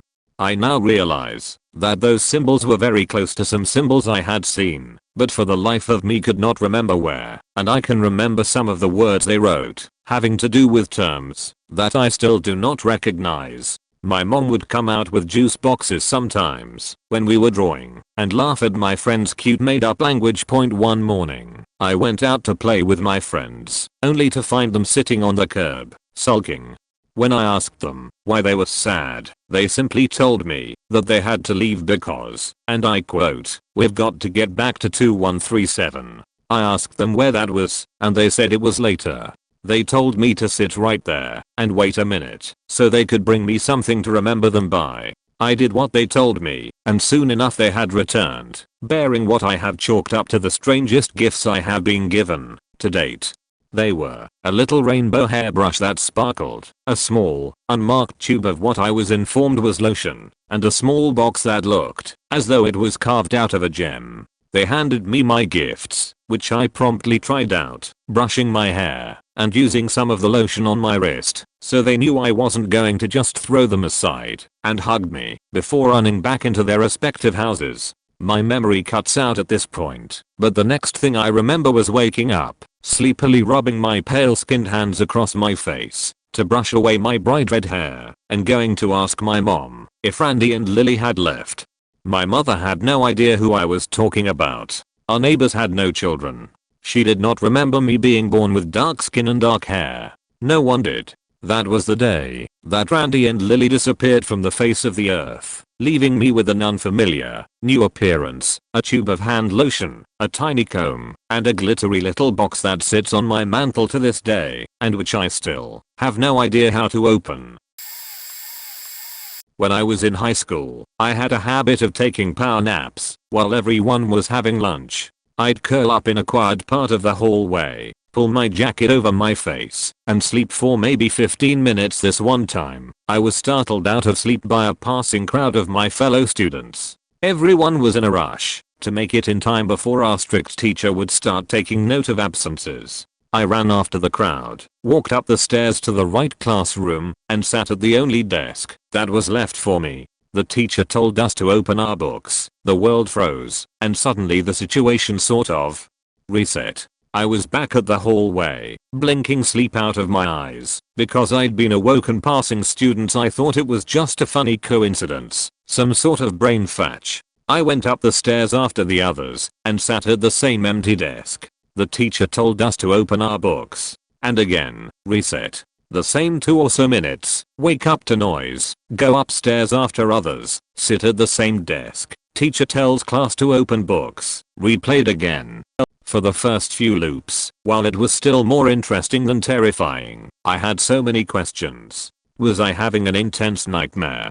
Going insane? I was an atheist, with zero belief in anything paranormal, so no options other than this isn't real didn't cross my mind. Some loops later, I started doing all those things I'd read about online to see if I was in a dream, you know, reading signs, trying to put my hand through a wall while looking away, that kind of stuff.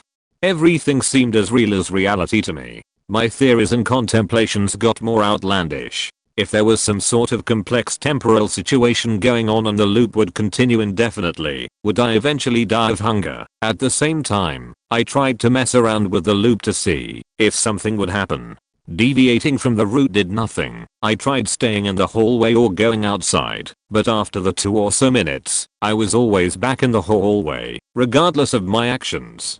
I tried to engage other students and teachers, but everyone seemed preoccupied with their own tasks. If I managed to get someone to talk to me, they were always irritated with whatever I did that deviated from the loop. You shouldn't skip class, or the teacher's going to be mad if we're late. The same default responses, same tones, over and over. I even tried injuring myself with scissors, an incredibly ill-advised move, I know, but at this stage I was basically out of my mind with fear. Luckily, it only resulted in the loop resetting faster. I honestly don't know how many repeats of the loop I experienced, because I soon stopped counting. As I was getting more and more scared, I stopped wondering about the inexplicable hows and whys. As far as I could tell, the situation could not be explained, at least by me, and I was the only variable in the loop, and so I became obsessed with the idea that perhaps a certain behavior was required, or expected, of me. I'd seen the time loop trope in fiction before. But in those scenarios, there was usually some sort of event that had to be either prevented or instigated. In my case, there was nothing. My self-imposed goal became to stop acting like I was aware of the loop, so I tried to replicate my behavior from the first loop down to the finest detail to my best recollection. It changed nothing, but I latched onto the idea of perfecting the routine, because I had nothing else. Loop after loop after loop of the same thing.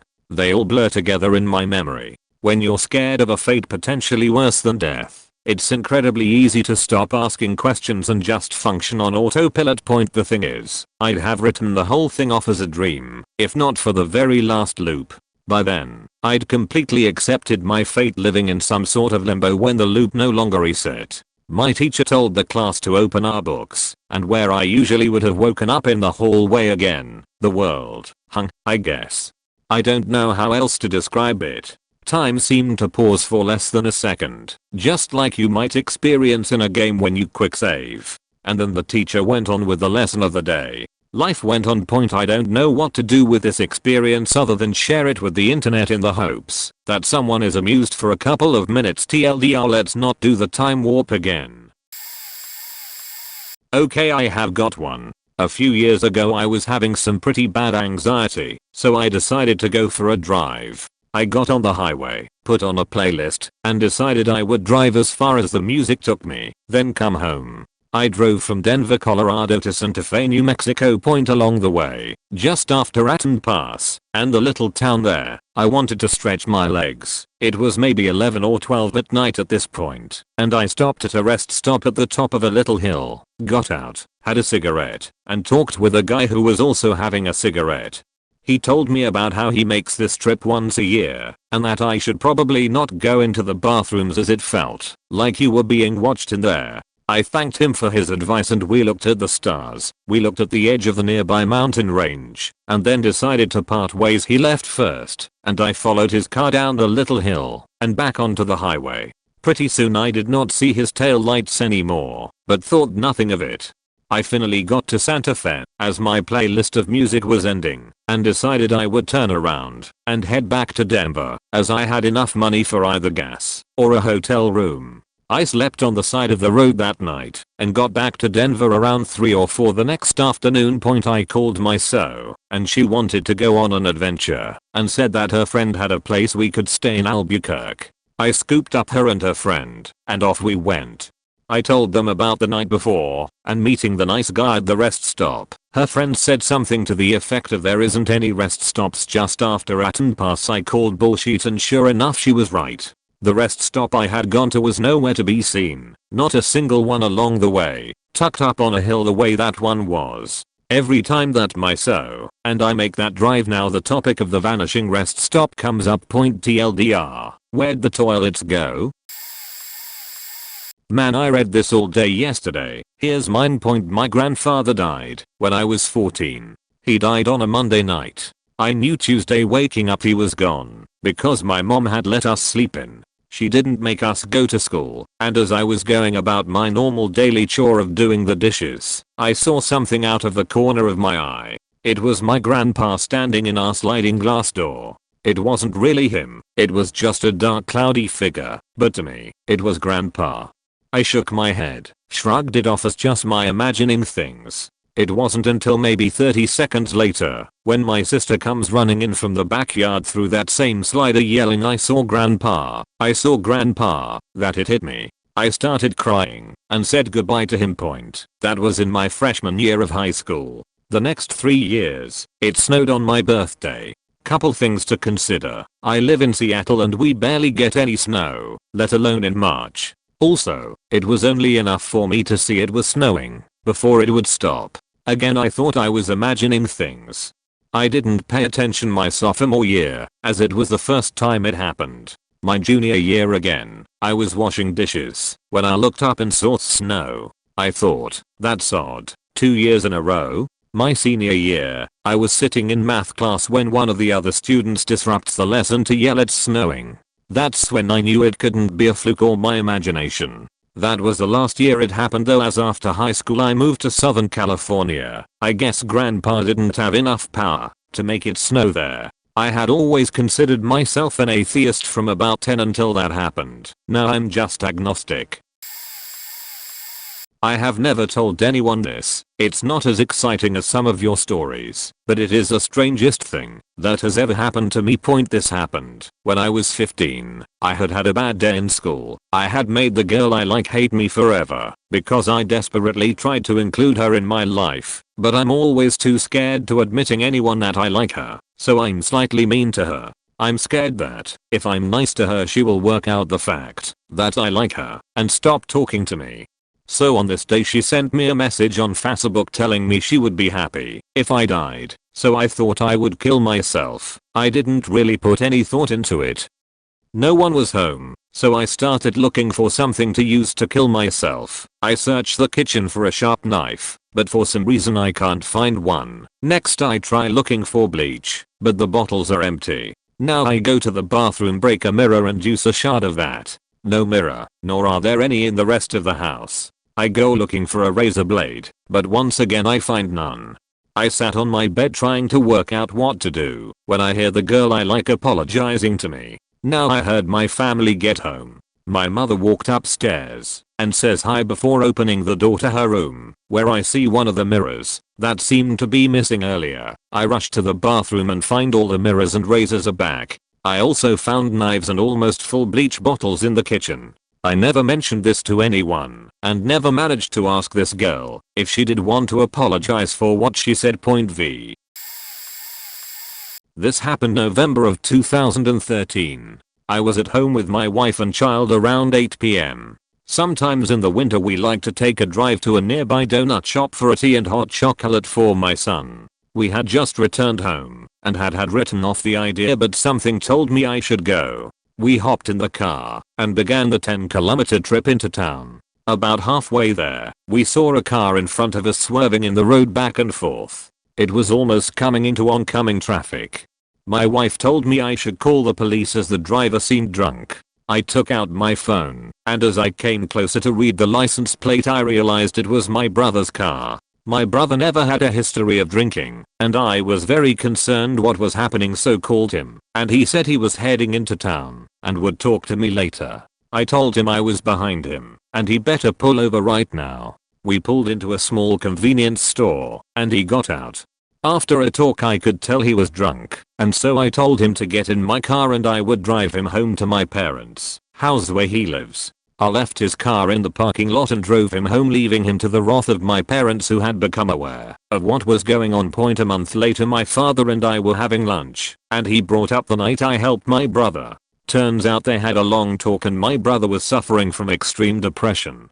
He had broken up with his girlfriend and could not find a job, so he drank to dull the pain. When that didn't work, he decided to end his life by throwing himself off the bridge into the lake. It was only when I intercepted him that night that he had changed his mind. I was speechless as he told me this, realizing how close I came to losing my brother. I have to believe that was a stroke of luck or some force intervening that kept my brother alive. He is doing much better now, knowing he has a family and friends to look out for him, and I'm thankful every day that I decided to take that car ride into town.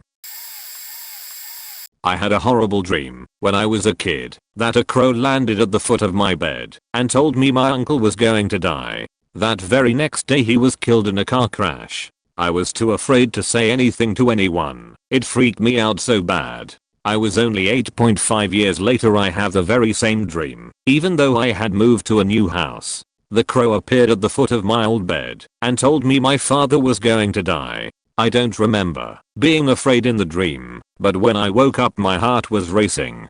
That morning I told my dad about the dream. He didn't believe me at first, but after I told him I had the same dream about Uncle Jim the night before he died, and he could see how serious and afraid I was, he believed me.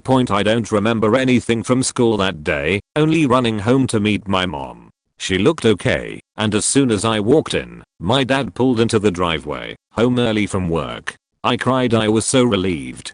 My mom asked my dad how his day was, and he told her everything. It was horrible. I spent the entire day looking over my shoulder and preparing myself for not coming home. I thought of you the whole day and couldn't take it anymore, so I came home early. I'd rather die at home than anywhere. I don't think my mom believed him. She just said, "You think you had a bad day? The mailman dropped dead on the front porch this morning. Stupid crow." Not sure if this fits, but here we go. About 10 years ago there was a period of about 1 month where almost every time I drove somewhere I saw a car accident or something similar. No matter what time of day, location, or route that I took. Sometimes it was more than once a day. I wasn't directly involved in any of them, and I estimate that altogether there would have been around 20 to 25 incidents that I saw directly, either seeing them happen or seeing the immediate aftermath. It seemed to start off with relatively minor accidents, where no one was injured. The type of stuff you see and think, that sucks and forget about. As time went on they seemed to get more serious. I took a different route to work one morning, about 6 AM on a Saturday, and there was a man covered in blood in the middle of the intersection. He had been hit by a car while riding a motorbike and the ambulance was still yet to arrive. A few days later I was driving at night and came across a car pedestrian accident where the woman died.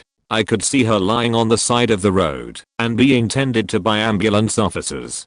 A few nights later I took a different route because I had an image of my head of seeing a large accident on the highway that I usually took home. As I drove along the back road, I came over the hill and saw a 4WD on its roof. There was no one around, no people in the vehicle, no onlookers, no emergency services. This kept happening and becoming more frequent, and I remember checking with a number of friends to see whether this was unusual or everyone came across this sort of thing at such frequent intervals. They didn't. Then as quickly as it started, it stopped. Not something that happened to me, but my family. Okay, this one gives me the fucking chills all the time. After she lived at my house for 7 years, my family had to put my grandmother in a nursing home due to her need for extra medical care. She had had a stroke after a hip replacement surgery. We took care of her for as long as possible. Her last few years she was suffering with extreme dementia, hallucinating, general confusion, lack of awareness. One day my cousin was visiting her, and my grandmother began to tell her some odd things. Before she lived at my house, my grandmother lived in a 3-decker, renting out the top 2 apartments, and at this time my cousin was living in the 2nd floor of said 3-decker. My grandmother stated that last night Zajaja, grandpa in Polish, came to see me. He told me that you, my cousin, need to get the electricity checked. Something is wrong. My cousin assured her nothing was wrong at the house. And the 3rd floor's clothesline needs to be fixed. It's broken. Once again, my cousin assures her everything is fine. And in my house, her apartment on 1st floor, the flowers in the bathroom are fish now. All said very concerned. Yet my cousin chalked it up to dementia. The next week my cousin is taking a shower and the electricity goes out. She is a little startled by it, but it's an old place. So she goes to her porch to look up at the 3rd floor clothesline. It's busted. Like someone tuck a hammer to it. She's very shaken by this. Goes down to the 1st floor. At this point a family is moving in. She asks to take a walk through the apartment. She goes right to the bathroom. The wallpaper had been stripped. Flower print that had been up for probably 40 years. And half the wall was covered with a fish/nautical theme wallpaper. How did she know this? My grandfather, Zajaja, died almost a decade prior. Did his spirit really visit her? TLDR. My grandmother was visited by my grandfather, who had been deceased for years. She accurately stated things she couldn't know, and predicted things that were to happen.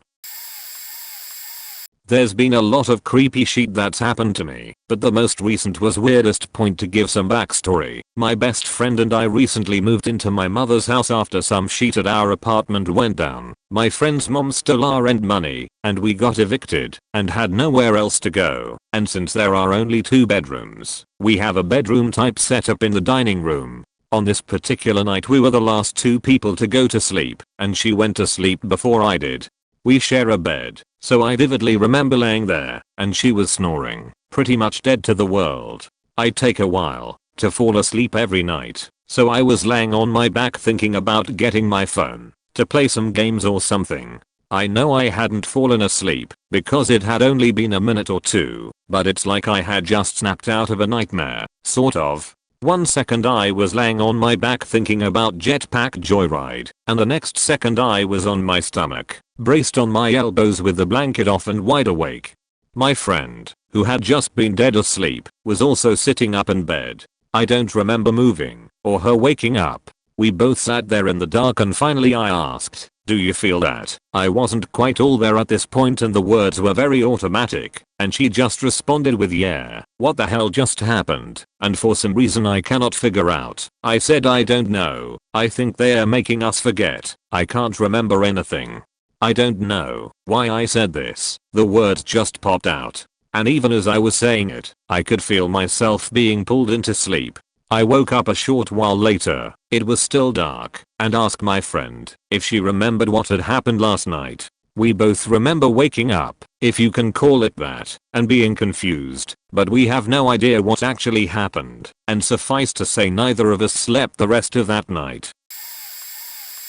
I guess I'm pretty late to this thread, so no one will read this, unless they are looking through every post, but here we go. So, after looking through most of the posts on here, getting really freaked out glancing behind TV screens, and whatnot to make sure nothing creepy is behind it. I decide to go out, and buy some Dr. Pepper. I'm really into that drink ATM. When I go outside, I see a construction site that I have to pass. It has kinda this small bridge made over it, so people can walk over it, and I have to cross it on the sidewalk, unless I wanna try squeeze through the parked cars. When I finally reach that point, I see someone inside the little hole dug by the workers. In the hole I see a person turn towards the parked cars way trying to climb up. The person notices that someone is walking, and as he turns, while starting to ask for help, he sees me. I see him. He looks exactly like me with my jacket on. I just look at him with kind of a grin. I look like I thought it was a dream, and that I knew about it. Me in the hole starts freaking out, like I should have. He says, "What is this? Who are you? Get me out of here," with more screams and such. I then just shrug it off, and he is gone. I then continue my way to the store, where I buy my drinks and whatnot. As I walk back on the sidewalk, and acting kinda freaked out, if something is gonna be in the hole this time again. I start feeling dizzy as I pass through the small bridge with small iron ledges. I fall into the hole, which is about 1 to 2 meters high. I try to make my way up, to get back up onto the sidewalk.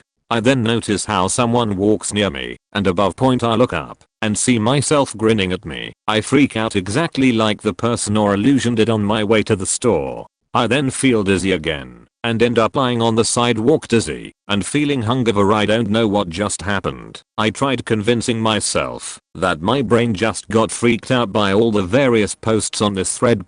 I really don't know what happened. I went to the store a few hours ago. It is 1:02 Swedish time at the moment. I had this dream when I was a child, maybe 10 or 11, and it has stuck with me ever since. During the dream, I was being chased by a big, burly, clean-shaven but menacing man. He was chasing me through a city, one that I had never been to before, and was firing a gun at me. As I ran away, his stray bullets were hitting the sides of buildings, telephone poles, and other random things, but occasionally they were hitting people.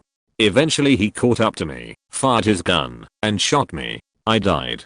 But instead of passing away, I was reborn in a different city. I was still myself, still being chased by the man, still fleeing in terror. Like before, he eventually caught up to me and killed me. And again, I reincarnated to a new place. I eventually came to the conclusion that he would eventually kill me regardless of how much I tried to run away. I realized that other people were getting hurt, and sometimes killed, by his stray bullets, and that it was for the best that I accept my fate and save the lives of others. So I stopped running, and he killed me. But instead of reincarnating, my whole world became black. He face appeared, smirking, looked me dead in the eyes, and said, "I'll see you in your dreams." I woke up. It still gives me chills to this day. I never saw him again in my dreams, but it is so vivid in my memory. 15 years later, there are so many things to think about. Was it a lesson on empathy? Accepting death? I don't know. I'd love to hear your thoughts. Hopefully some people are still viewing this thread. My family and I, 10 years old at the time, were on a float trip in some part of Bunkfuck, Missouri with one of my mom's friends and her whole group of friends. Our campsite was rather large. There was a rundown gas station across the street, the bathroom/shower houses attached to the tackle shop, a few trees on one side of the field which had a house on the other side, and not a house in sight, besides the one behind the trees, for at least 2 miles. We got back to the site on what was a fabulous float, and were just hanging out with the whole group. I'm standing with my mom and 2 brothers when all of a sudden I see a little girl biking down the hill right next to our site. I pointed it out to my family and we were immediately curious as to where she came from and why she was alone. I knew she didn't come from the house next to our site. This girl got down the hill and biked directly to me. At this point I'm just thinking, what the fuck? The girl came to me and said, "I remember you. You were standing in front of my house yesterday." I can't recall if she said yesterday or today, but still, weird.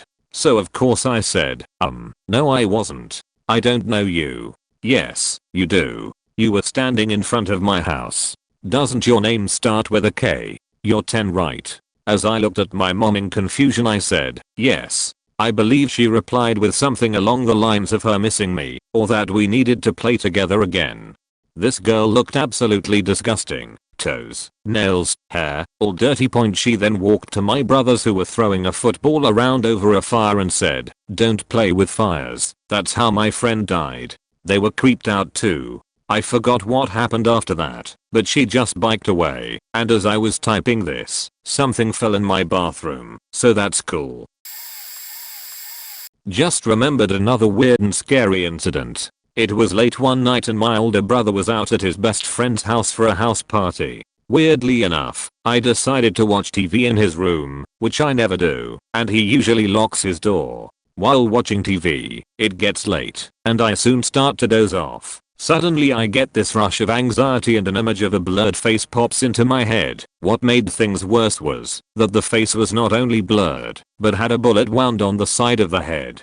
I got really paranoid and couldn't sleep and didn't know why this popped into my head. I was scared and couldn't get rid of this sick feeling that overcame me. I grabbed my rosary, and since I was doing my first communion at the time I had a booklet about praying the rosary. Got the booklet and started praying until I felt better. I've never been religious and was only doing my first communion to make my mom happy. Anyways, come morning there's a story on the news that there was a shooting at a house party. The party my brother was at, his best friend's party.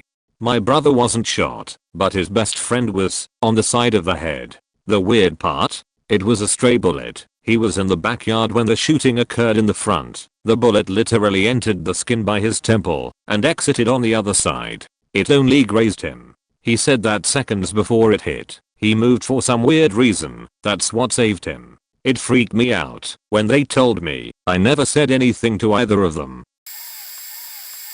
I was working with a group of guys and we were all lined up along this drape which was slowly descending from the roof and we were rolling it up. Everyone was lined up evenly apart from me who was about a foot closer to the person on my left than my right. Someone shouted I should move along and totally out of character I yelled back sorry then it'd be perfect, and I can't do that, it'd be an affront to Allah.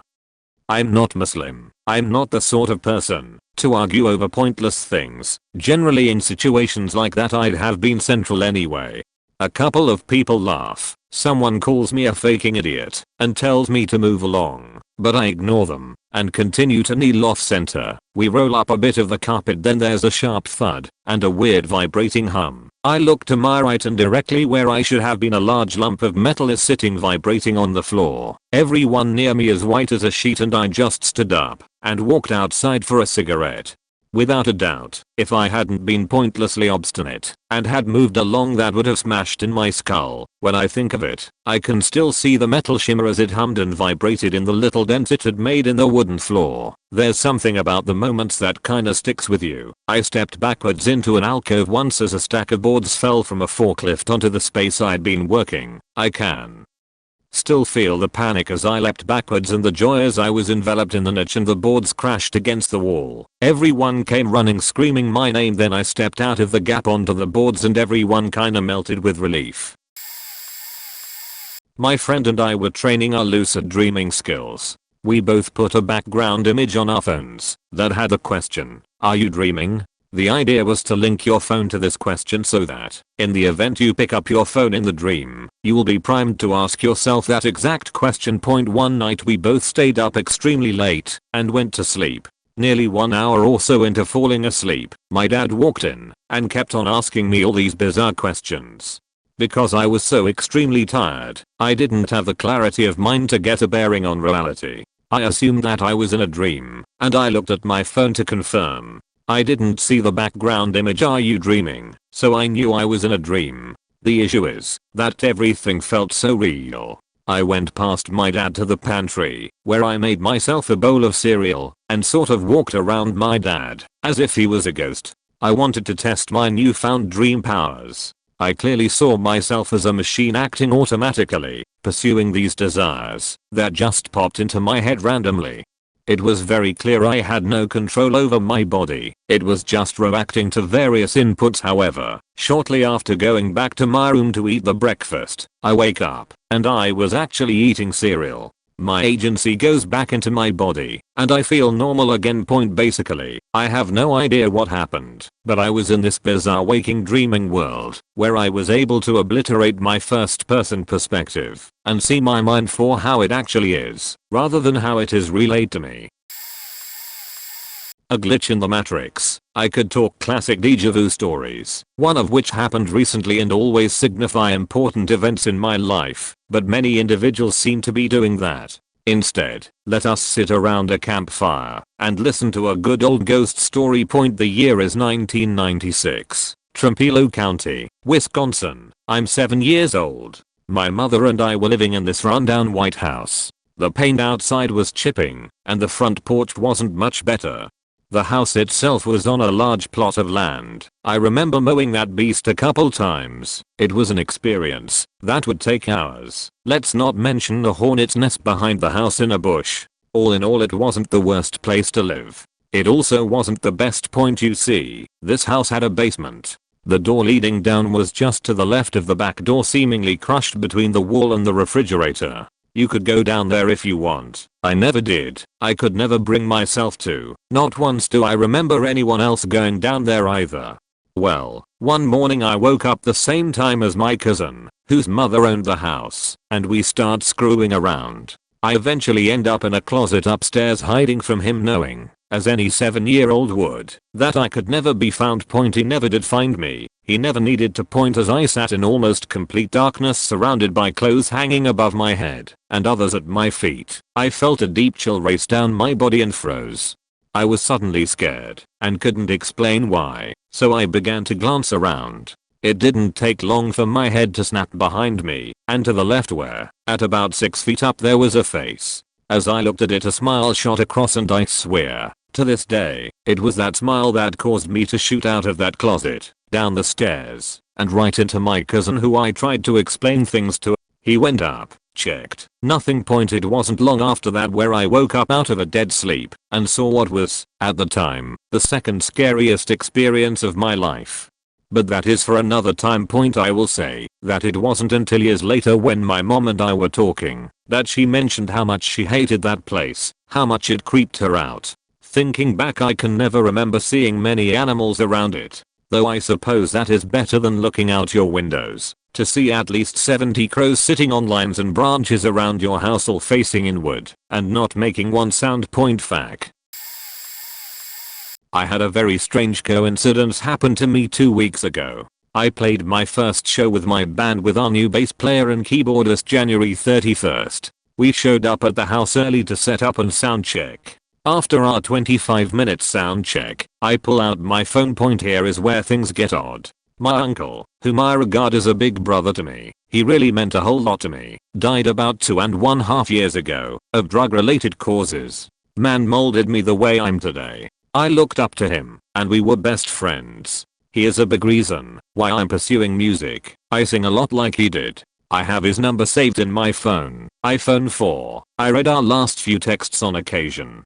Anyways, I pull my phone from my pocket, which had been locked. My phone had dialed his number and had been on the line for 10 seconds or so. I was shocked and in awe. I put it to my ear, hoping to hear his voice, but it kept ringing, so I hung up. How my phone managed to turn on, slide unlocked, open my contacts, or through my texts, and click his name to call him from my pocket right after we finished our sound check is too coincidental.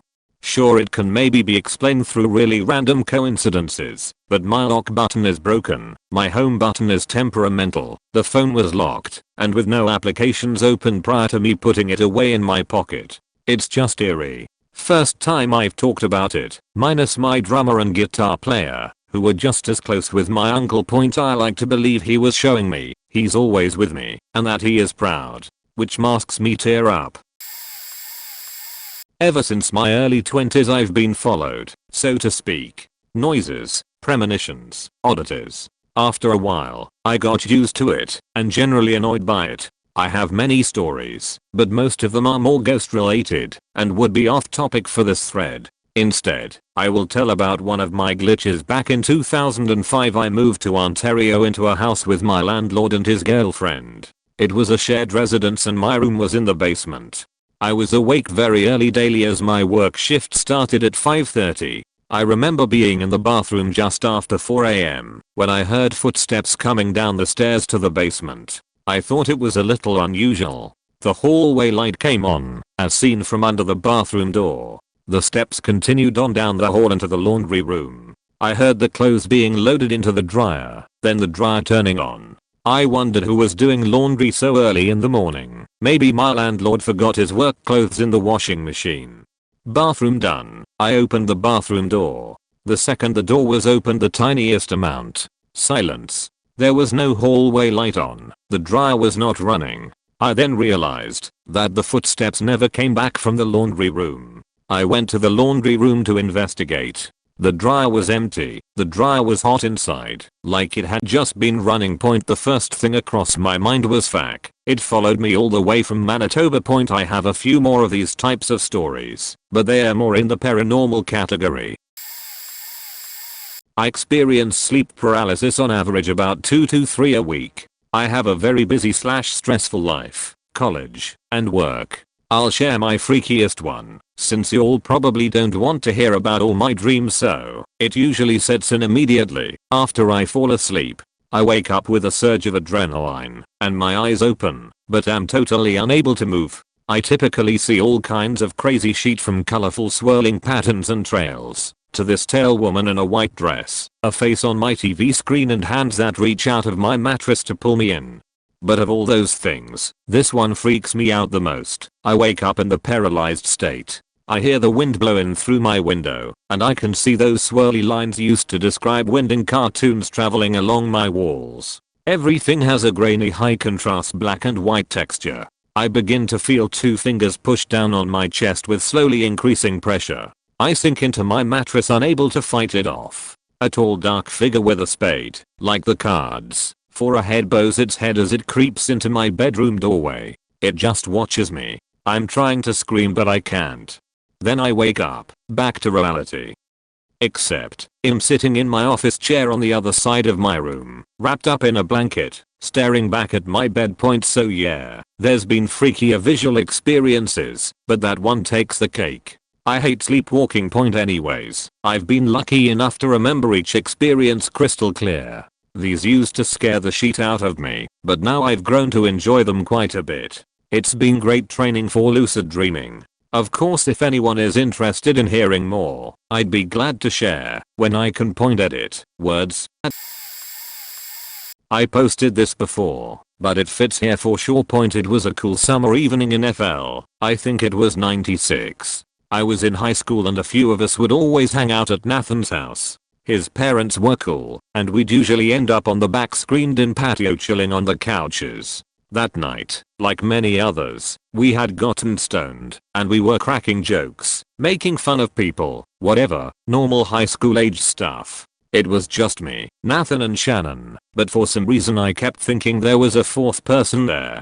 It was like I would be seeing them in my peripheral vision during a fit of laughter, but then look over to find no one in that seat, and be left with feeling that someone just left the room. Chalk it up to being stoned. So Nathan was showing us his ice trick for the 100th time, which is basically halfway swallowing an ice cube and then spitting it back up. Of course he always looked like a tool doing it, so we heavily encouraged him.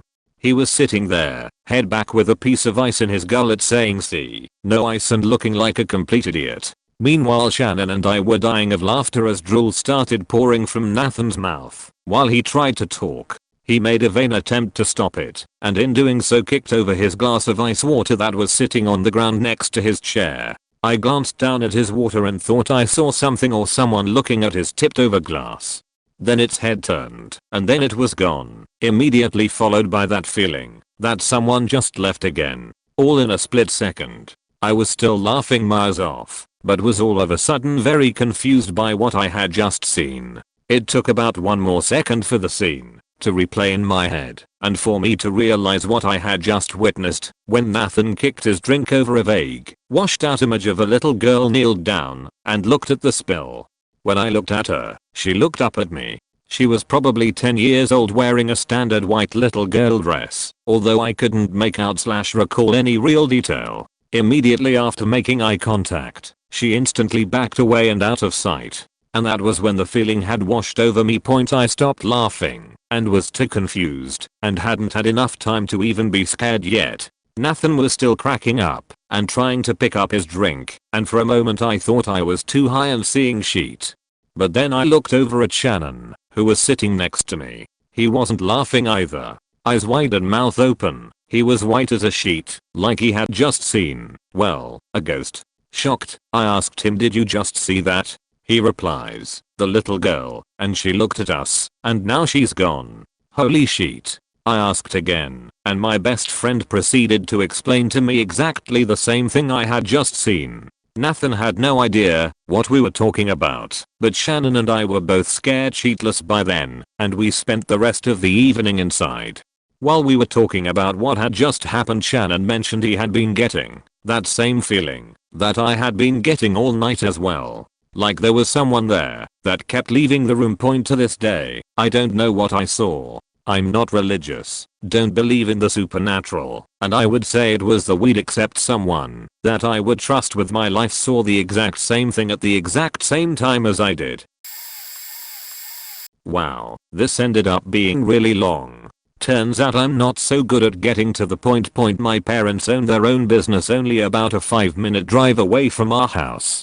4 years they only had one other employee, so most of the time both my parents would be at work together. During the slower seasons my mom would often be at home for a few hours of the day doing the accounting or running errands, and on rare occasions my dad would be home for a few minutes checking his private collection for an item for a friend or special customer. When my dad was alone at work he would usually call home at least once an hour to talk to me or my mom out of pure loneliness. About 8 or 9 years ago, when I was 15 to 16, I was at home in my basement watching TV. My mom was home, but had just stepped outside to walk our dogs, and my dad was at work. My mom couldn't have been gone more than 10 minutes when I heard my dad open our front door and kick off his shoes into a garage. Both doors have very distinct opening and closing sounds, and the sound carries well, since we don't have many doors. Next he walks up the 8 stairs in the heavy-footed manner he always does, and walks across the hardwood floors past the open upstairs living room, which was directly over my head, through the dining area, and into the kitchen.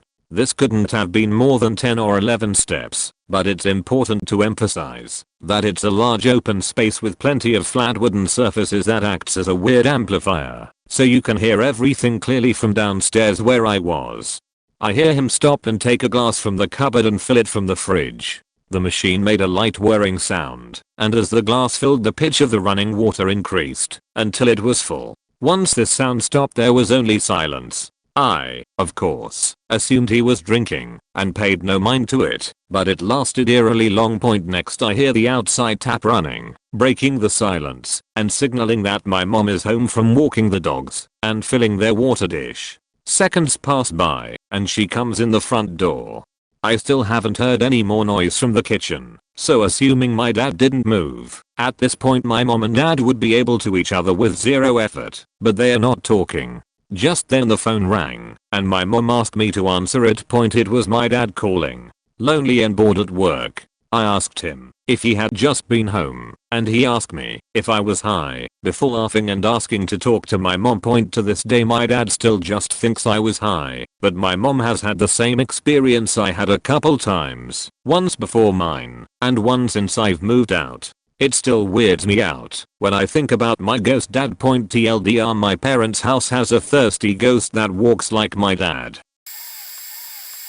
This is something I have been ignoring my entire life. I'm 23. I get deja vu. Really faking strong deja vu. It happens to me several times a year. Mostly in the winter, and rarely in summer. Always in the late evening, near the sunset. I relive events that I have dreamt about.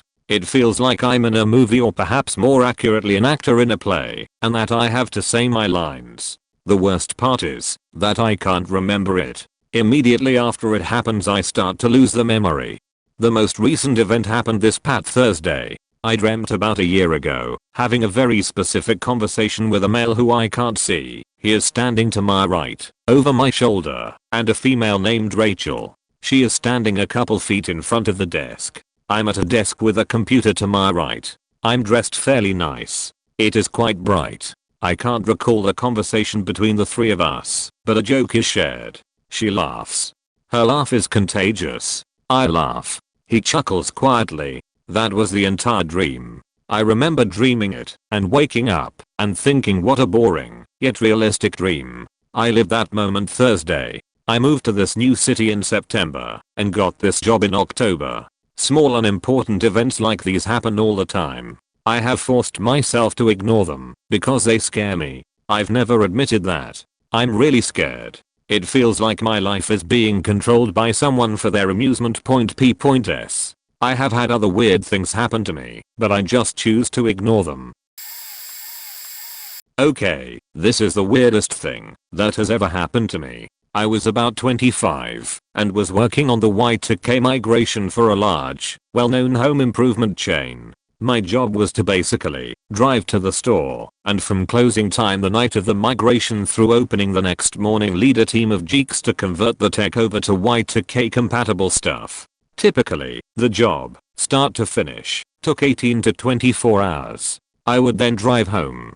On this occasion, the job was in Ohio, and I was in North Carolina. Since I hated to fly at the time, I always drove, and this was a 10-hour drive. I drove 10 hours there, worked 24 hours straight, and then drove 10 hours back, with no sleeping in between. I was young and dumb. Anyhow, on the way back from this job, I was really fighting to stay awake. Somewhere in the middle, I lost the fight and fell asleep. I started dreaming. I don't remember the dream, but I remember being woken up from it by a lot of bouncing. I woke up to find myself plowing through the uncut grass in the median. I had just hit the big divot in the middle and was coming up the other side at about 75 miles per hour, what the cruise was set on. Ahead of me, coming straight at me about 300 feet away, was a semi-truck, horn blaring. At this exact moment, I sat straight up in the car and opened my eyes. I was in a rest stop. I have no memory of ever leaving the highway, much less pulling into a rest stop, locking the doors, laying the seat back, and going to sleep. To this day, I have no idea how I got there. This is the strongest one that comes to my mind. I was a senior in high school, and it was the first day of classes. Our school had an advocate program where only the freshmen came to school on the very first day, and the upperclassmen who were involved with the advocate program would take them in groups and show them around / help them out all day in order for them to easily adjust to high school. After I had finished giving my tour, I saw a freshman struggling to get his locker open. I walked over and asked if he needed help figuring it out. He said the combination he was given on his course schedule didn't seem to be working. I asked him if I could take a shot at it, and he handed me his schedule with the locker combination on it. I read it to myself and then spoke to him out loud, something along the lines of, okay, so it shows here that the combo is 133624, so let's try that. He gave me a kind of puzzled look, but I shrugged it off and entered the combo I had just read off. The locker opened without any problems on the first try. I then turned to him with the schedule in my hand and began to reiterate the combo so that he would remember it and wouldn't enter it wrong. I looked down at the combo on the schedule, and to my astonishment, the numbers were in a different order than what I read off the first time or entered into the locker, something like 341623. I had to stop and told him that I had no idea how that had just happened, and I now realized why he gave me a puzzled look when I read off a combo that was different from what was written on his schedule. To be safe, I tried the written combo and the locker didn't open. Tried the combo I saw in my head the first time and the locker opened again. Crazy. I'd forgotten about this instance for quite some time until reading some of these.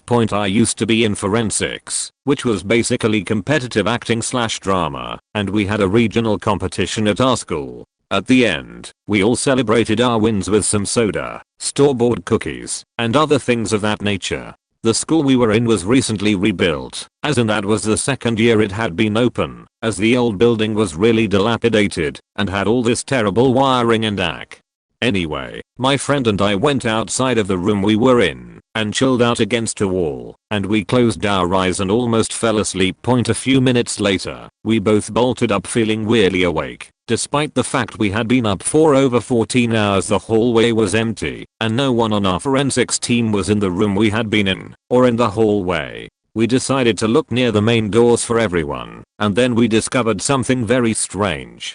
Near the front doors, the large, double glass ones in most middle/high schools, was a heavily tinted glass door that had not been there before. We both had been going to the school ever since it was rebuilt and walked past that area every morning, but both of us knew the door had not previously been there. The mysterious door was unlocked, and inside was a blank, off-white brick room with no other windows or doors. When we left the room, thoroughly freaked out, a janitor was outside. He asked us what we were doing, and we said that the room had never been there before. He smiled, said it had always been there, and locked the door. He left chuckling. We asked everyone else about the door, and they said it had always been there. They said that we probably hadn't noticed it, or that we were tired. We knew it hadn't. We still don't know how the door got there, or why it was an empty brick room. After my first son was born over 30 years ago, I had two experiences that freaked me completely. Both were vivid and detailed. One was profound and emotional, the other was mundane and out of the blue, but for some reason it scared me more. I was 20 years old, a new mother, and rented a house in an old neighborhood in Austin, Texas. Across the street lived a couple I'll call beautiful and handsome, maybe just a few years older than me. Beautiful was tall, beautiful and extroverted. Handsome was handsome, quiet and part owner of a local restaurant. I would wave hi and briefly chat with them when I was out walking my baby, and I thought they were nice, but I'd never socialized with either of them beyond that. One night, I had a dream that beautiful, handsome and I were out at a bar late at night, sitting at a round table. We'd all ordered caviar and coffee, and we were waiting for the drinks to come. Suddenly, Beautiful said, "Hey, we should have whipped cream on those, they're so much better that way. I'll go ask the bartender." She got up and left the table. I looked over at Handsome, and he had an intense, "now we are finally alone" look on his face. He reached over and took my hand with both of his, and I felt trapped and embarrassed. I woke up. That morning, I went out for a walk with my baby, and when I was passing Beautiful and Handsome's house, Beautiful was in the front yard. She called to me, "Hey, Mad Bear. We just finished sanding our floors yesterday, and they are gorgeous. I'm so excited. Come in and see them." I'd never been in their house before, but was happy for the invitation. I walked in, and eyed at the floors, and then she said, "Handsome's at the hardware store picking a few things up. Do you have time for a cup of tea?" I was flattered that she was extending a new friendship opportunity. Being a young single mom was lonely, and said yes. We walked into the kitchen and there was a round white table. The dream came back to me in that moment and I started feeling odd. Beautiful opened the cupboard. There were dozens of pretty celestial seasonings boxes, all neatly stacked. I think she had every flavor they made back then. Then she turned and said, "Hell, it's Saturday. I don't have anywhere to go, do you?" I said, "No," and she said, "Then how about caviar and coffee instead?" I laughed and said, "This is so weird, but I had a dream we had caviar and coffee together last night," and she kind of halted for a second and said, "Really?" in an overly polite tone that betrayed she might be having second thoughts about inviting me into her home, so I kept the rest to myself and sat down. My baby was in a frontal carrier sleeping, just in case you're wondering what happened to him. Beautiful poured the caviar and coffees, chatting pretty consistently, and then she interrupted herself and said, "Hey, I've even got whipped cream. Let's go all the way." Just then the door opened, and Handsome came in, home from the hardware store. He said, "Caviar and coffee. That looks great, I'll have one," and sat down to join us. So here we are, the three of us, sitting at a round table drinking caviar and coffee with whipped cream, and I'm getting so uncomfortable my skin is crawling, and the room is spinning a little bit. The phone rings. It's Beautiful's mother calling from California. Beautiful excuses herself and leaves the room to talk with her mom. Handsome and I are left at the table, and I stand up very awkwardly and suddenly and say, "Thanks for the coffee, I have a to go," and basically run out of the house. Like I said, mundane. No life saved, no parallel universe vision of myself, but just too detailed and out of the blue to feel okay about. One night while I was playing CS on my desktop, 2003, out of the corner of my eye I noticed my wife walk into our laundry room. I thought nothing of it, because it happened all the time. I finish a few rounds, and then get up, to go to the kitchen. I walk past the laundry room expecting to find her, but she is not there. As I walk into the kitchen I call out her name, and she replies from the bedroom at the other end of the house. Weird. I go to the bedroom and ask if she just went to the laundry room. She says no, I have been here since we had dinner. I told her that I must have hallucinated. Before I write the next part, one want to say that in no way at all do I believe in ghosts, spirits etc. The house we were living in had recently been occupied by a woman who passed away in the hospital, and we purchased it from the owners who lived in Germany. The woman was an artist and had left behind several pieces, which was intriguing. Flash forward about a month, and I run into a friend who actually knew the woman who lived there. I had a mental picture in my mind of what this woman looked like because of the art she left behind, and the fact that she passed away in the hospital. I thought she would have been in her late 60s, but what my friend told me was chilling to say the least. Turns out she was my age. Holy crap. So I naturally asked what she looked like, and he told me she looked a lot like your wife, same size, dark hair etc. I have not had chills like that since I was a child. Not enough to make a believer out of me, but strange nonetheless. There are multiple things. First, the fact that I would be at work and then just random minutes. I was working by myself one time at a fast food restaurant. I look at the screen and there is nothing. I blink and the orders are behind by over 4 minutes, and there are at least 8 of them. This has happened a few times with people around, and they say I just acted the way I normally do, but something was different about me. Second, my random loss of hearing. I was standing next to a girl I liked, and she said something to me, but I just completely lost all hearing.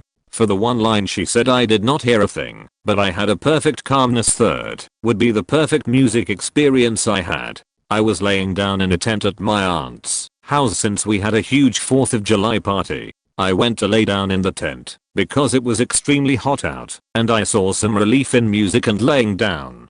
I turned on some Mozart or Bach with ocean sounds. However, after one distinct track I suddenly heard the music get better and more peaceful. Then it hit. This sound was the perfect repeating sound. It was a calm mix between an initial sound drop and the reciprocating shadow sounds. If you want to know what that is, it is basically the equivalent of dropping a rock in a puddle and hearing the plunk sound and the ripples.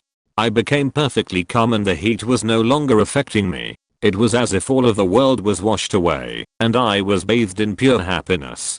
Then, it stopped. The CD player turned off. However, I have listened to each of those albums and never heard anything close to it. Fourth, I have a premonition about almost everything. I would go to do something like launch a rocket for a physics class, to guess where it would land.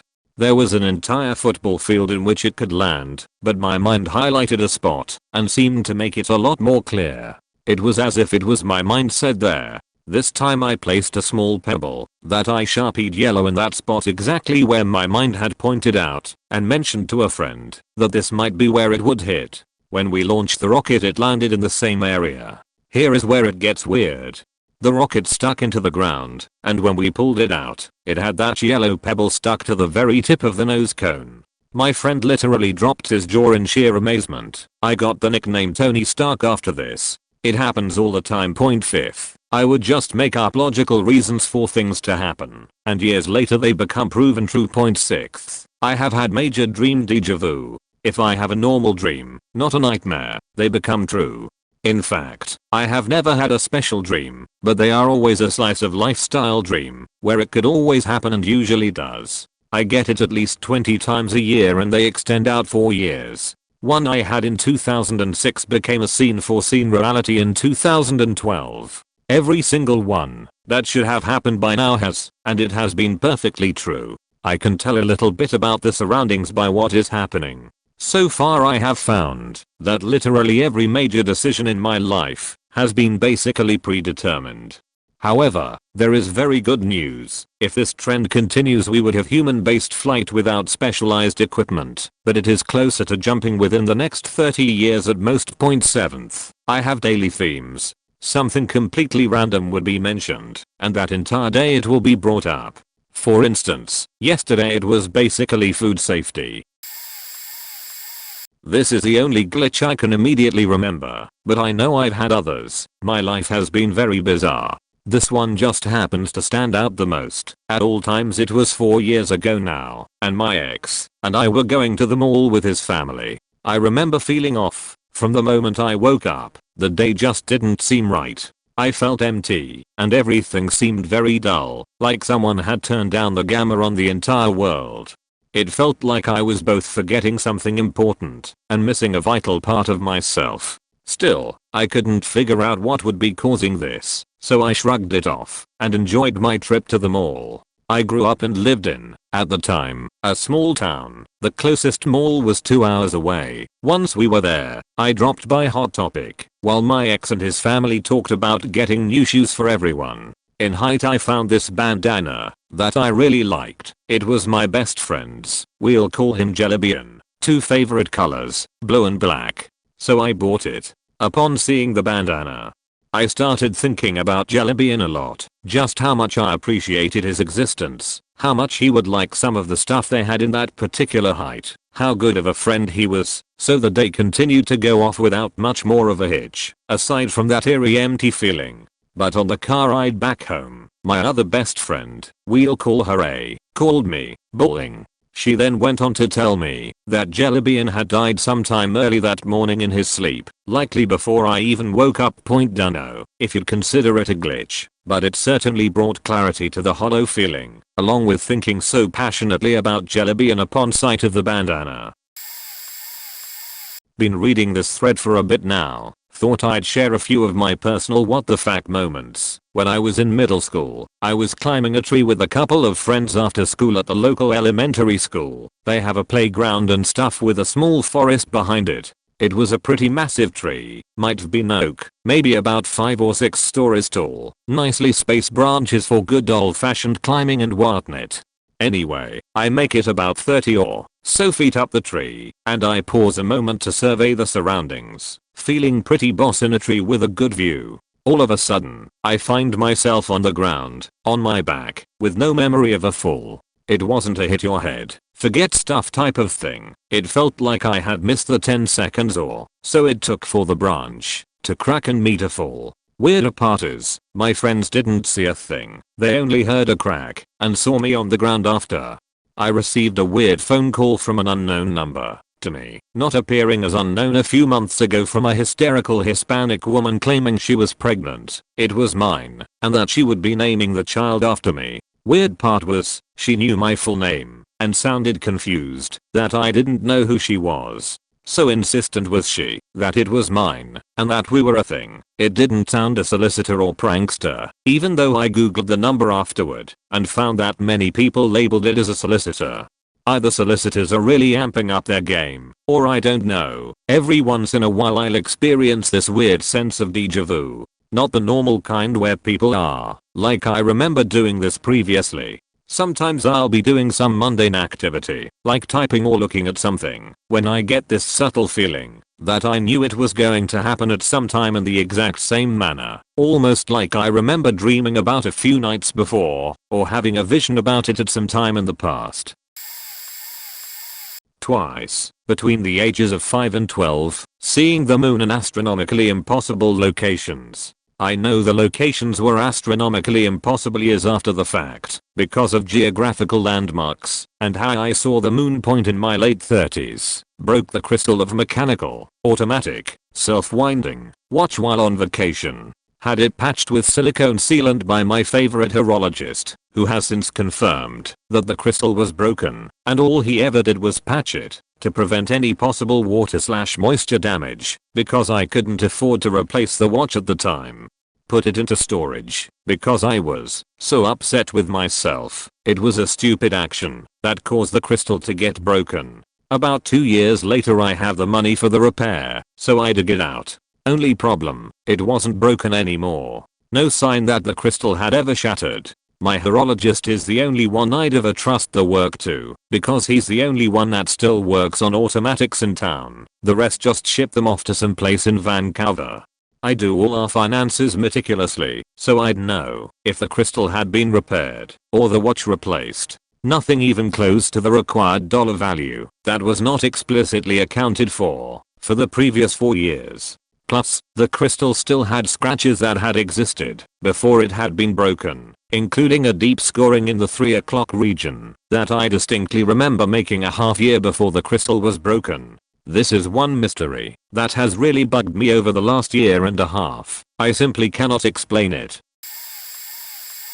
There are a lot of occasions where I can hear songs in my head from songs I have heard recently, or perhaps ones from years ago, that I maybe passively listened to point on Monday evening whilst making up bottles of milk for my 2-month-old baby. I was humming a chorus to myself that my mind had decided to recollect earlier. I had no idea what the song was, who the artist was, what the words were, or when I had heard it. I often taken the melody of the lyrics rather than the actual words, so that's all I was humming at this stage. I put TuneIn Radio on for background music. Any parent who goes through the bottle making process knows it can be quite monotonous. I picked a random station and started making the Milk Point Mrs. Robinson by the Lemonheads was just finishing. I sang along with it and trying to determine if it was really that different from the original. Straight after it ended, some vaguely familiar chords struck up. I continued to make the bottles during the verses as I asked myself it can't be, surely. Then the chorus hit and that familiar vocal melody rang out of my iPhone and resonated with the melody I had been humming to myself throughout the day. This time I actively listened to the vocals to track down the song through Google. The song was Waking Up by Elastica for the record, a 90s song from a UK band who weren't overly popular, not completely unknown either. I knew them because the lead singer used to date Damon Albarn, my musical idol. That's all just a side note though. It was like someone wanted me to find out that day as I had been quizzing myself on what it could have been, trying to put words to the humming to track it down. The glitch joined the dots. I know I'm late, but I get glitches almost daily now. The more aware of the situation I become, the more it blatantly happens. We'll start with the radio. Pretty much every day I'll be driving, and the radio will say words exactly as I'm thinking them, like random words, like walruses or pine cones. Not words that'll be said every day. I've gotten so used to it, I just start laughing after a while. It's not even just the radio. I use an app called Slacker to listen to comedy skits while I'm driving, and sure enough the comedians always find a way to perfect time each word to align perfectly to my current situation. Like it's trying to give me advice or something. I don't know, it's really bizarre. Edit. It's not just words, it also mimics situations I went through that particular day. Point i.e. last night I decided to drive through a part of San Diego I wasn't familiar with. On my way back through I noticed the other side of the road had miles of traffic backed up. I almost was about to take 5 south to get back home to avoid traffic, but at the last minute I swerved back onto the road I was on and continued on. No joke, less than a minute later a traffic report comes on the radio saying there was a wreck on 5 South slowing traffic. That's not even the crazy part. As I'm listening to this report I'm coming up to the exit I found through GPS that will get me around traffic. Also I'm starving, so I quickly swerve into the closest food place I could find, which happened to be a Jack in the Box. With the traffic report still on the radio I get to the drive-thru. Sure enough the next thing on the radio is a Jack in the Box commercial stating that everyone should try the bacon insider, which is what I was going to get. And all of this happened in less than 2 minutes. The same goes for television. I can't even watch TV much anymore because it gets a little too bizarre. Like I'll learn or notice something new one day that I've never known or seen before, and then I would get home, turn on the TV, and whatever channel was playing would also be relevant to what I had learned or seen that day. It's too coincidental. I know these could all be viewed as coincidences, but this shit happens to me every day now. It's not a coincidence anymore. It's a what's going to happen next moment for me every second of my life. I'm a bit late to the party, but I'll give it a shot anyways using a throwaway point. While I was growing up, my mother was a prostitute. It was the only way she knew of generating enough income to support us both. She was a waitress when I was born, but bills started quickly adding up. Money was tight, and she developed a cocaine addiction. Her boss/dealer got her into the prostitution business. Shortly afterwards she dropped the coke, but was immediately addicted to the money she was making. Quite honestly, we lived comfortably because of it. $200/HR. She wasn't the kind of prostitute that sits on the corner, wearing dirty clothes with missing teeth. She calls the line of work escorting, but it's basically just an expensive, well-kept hooker. Escorts typically have drivers bring them to their locations. The driver also, essentially, works as a bodyguard. Typically they will wait around to make sure the escort is alright, she got inside, she's safe, etc. If the driver sees her run out of the house or receives a phone call, he'll react appropriately. They are typically armed with some form of weapon, bat, crowbar, etc. Some carry guns.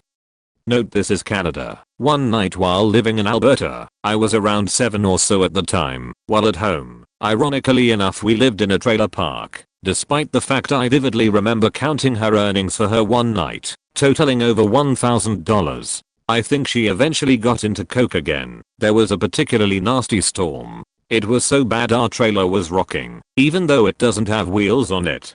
The problem was I wasn't scared for myself, but I was really worried that my mother was going to get hit by lightning.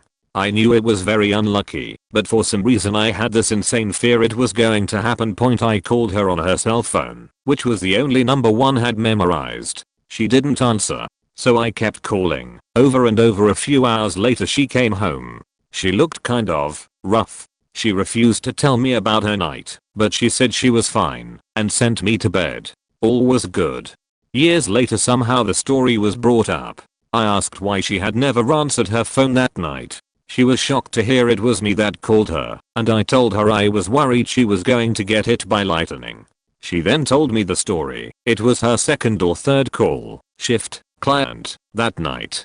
She arrived at the client's house, went inside, but was immediately attacked by a large, extremely muscular man. He held her down and wrapped her repeatedly with various objects, beer bottle, etc. 10 or 15 minutes after this started, her phone started to ring. The man, fearing it was the driver who was calling, note he still parked outside, told her to answer the phone and tell the driver she was fine. And when she reached for her purse, instead of grabbing the phone, she grabbed the box cutter knife she kept for self-defense. The attack, she described, was pretty brutal. She cut him along his right bicep, about an inch deep, 6 or so inches long. She said she could feel the knife bump as it passed along his ribs.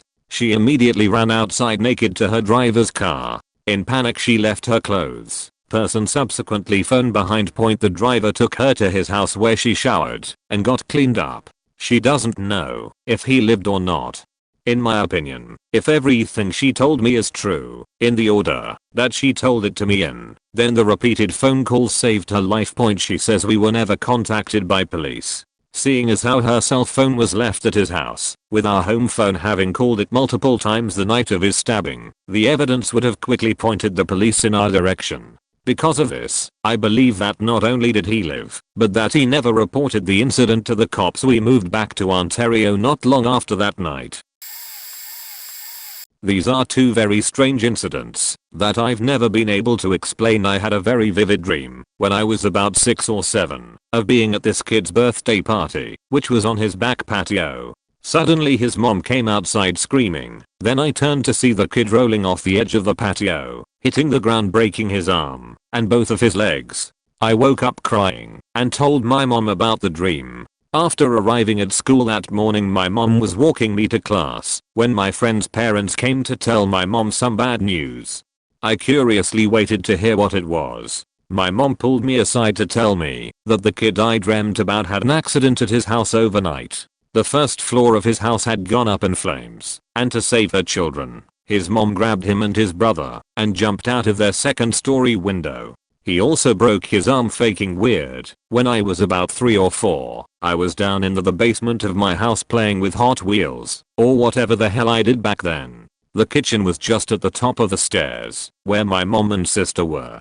They apparently hear me talking to someone downstairs, which was off, because I was alone, and no one was responding. They proceeded to come downstairs and ask me who I was talking to. I replied Paul, which was the name of my grandpa who had passed away years before I was born. They were perplexed because no one had ever told me about him, let alone his nickname. So they showed me an old family picture and asked me to point him out. Apparently I chose him within seconds. TLDR, spoke with my deceased grandpa when I was a child.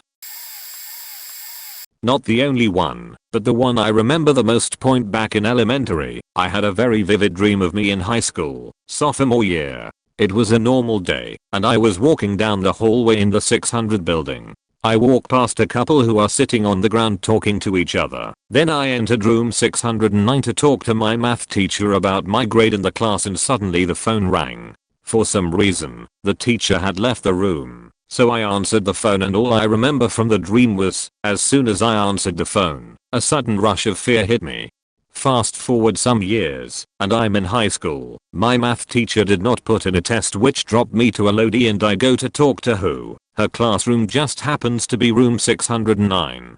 As I open the door, I realize that I just passed by a couple and a feeling of déjà vu hits me, but I can't remember when it last happened. So I enter the classroom, talk to her for 5 minutes, and she says she has to grab something from the office and for me to wait in the room to continue talking. As soon as she leaves the room, the phone rings and it hits me. I remember the dream and my heart starts pounding like it never has before. The phone rings and rings while I stand there in shock. It stops ringing, then begins again after a few seconds, and I just leave the classroom as fast as I could. To this day, I don't know what was the message, although the teacher said that the office had a person waiting for me, but the person left after I didn't answer.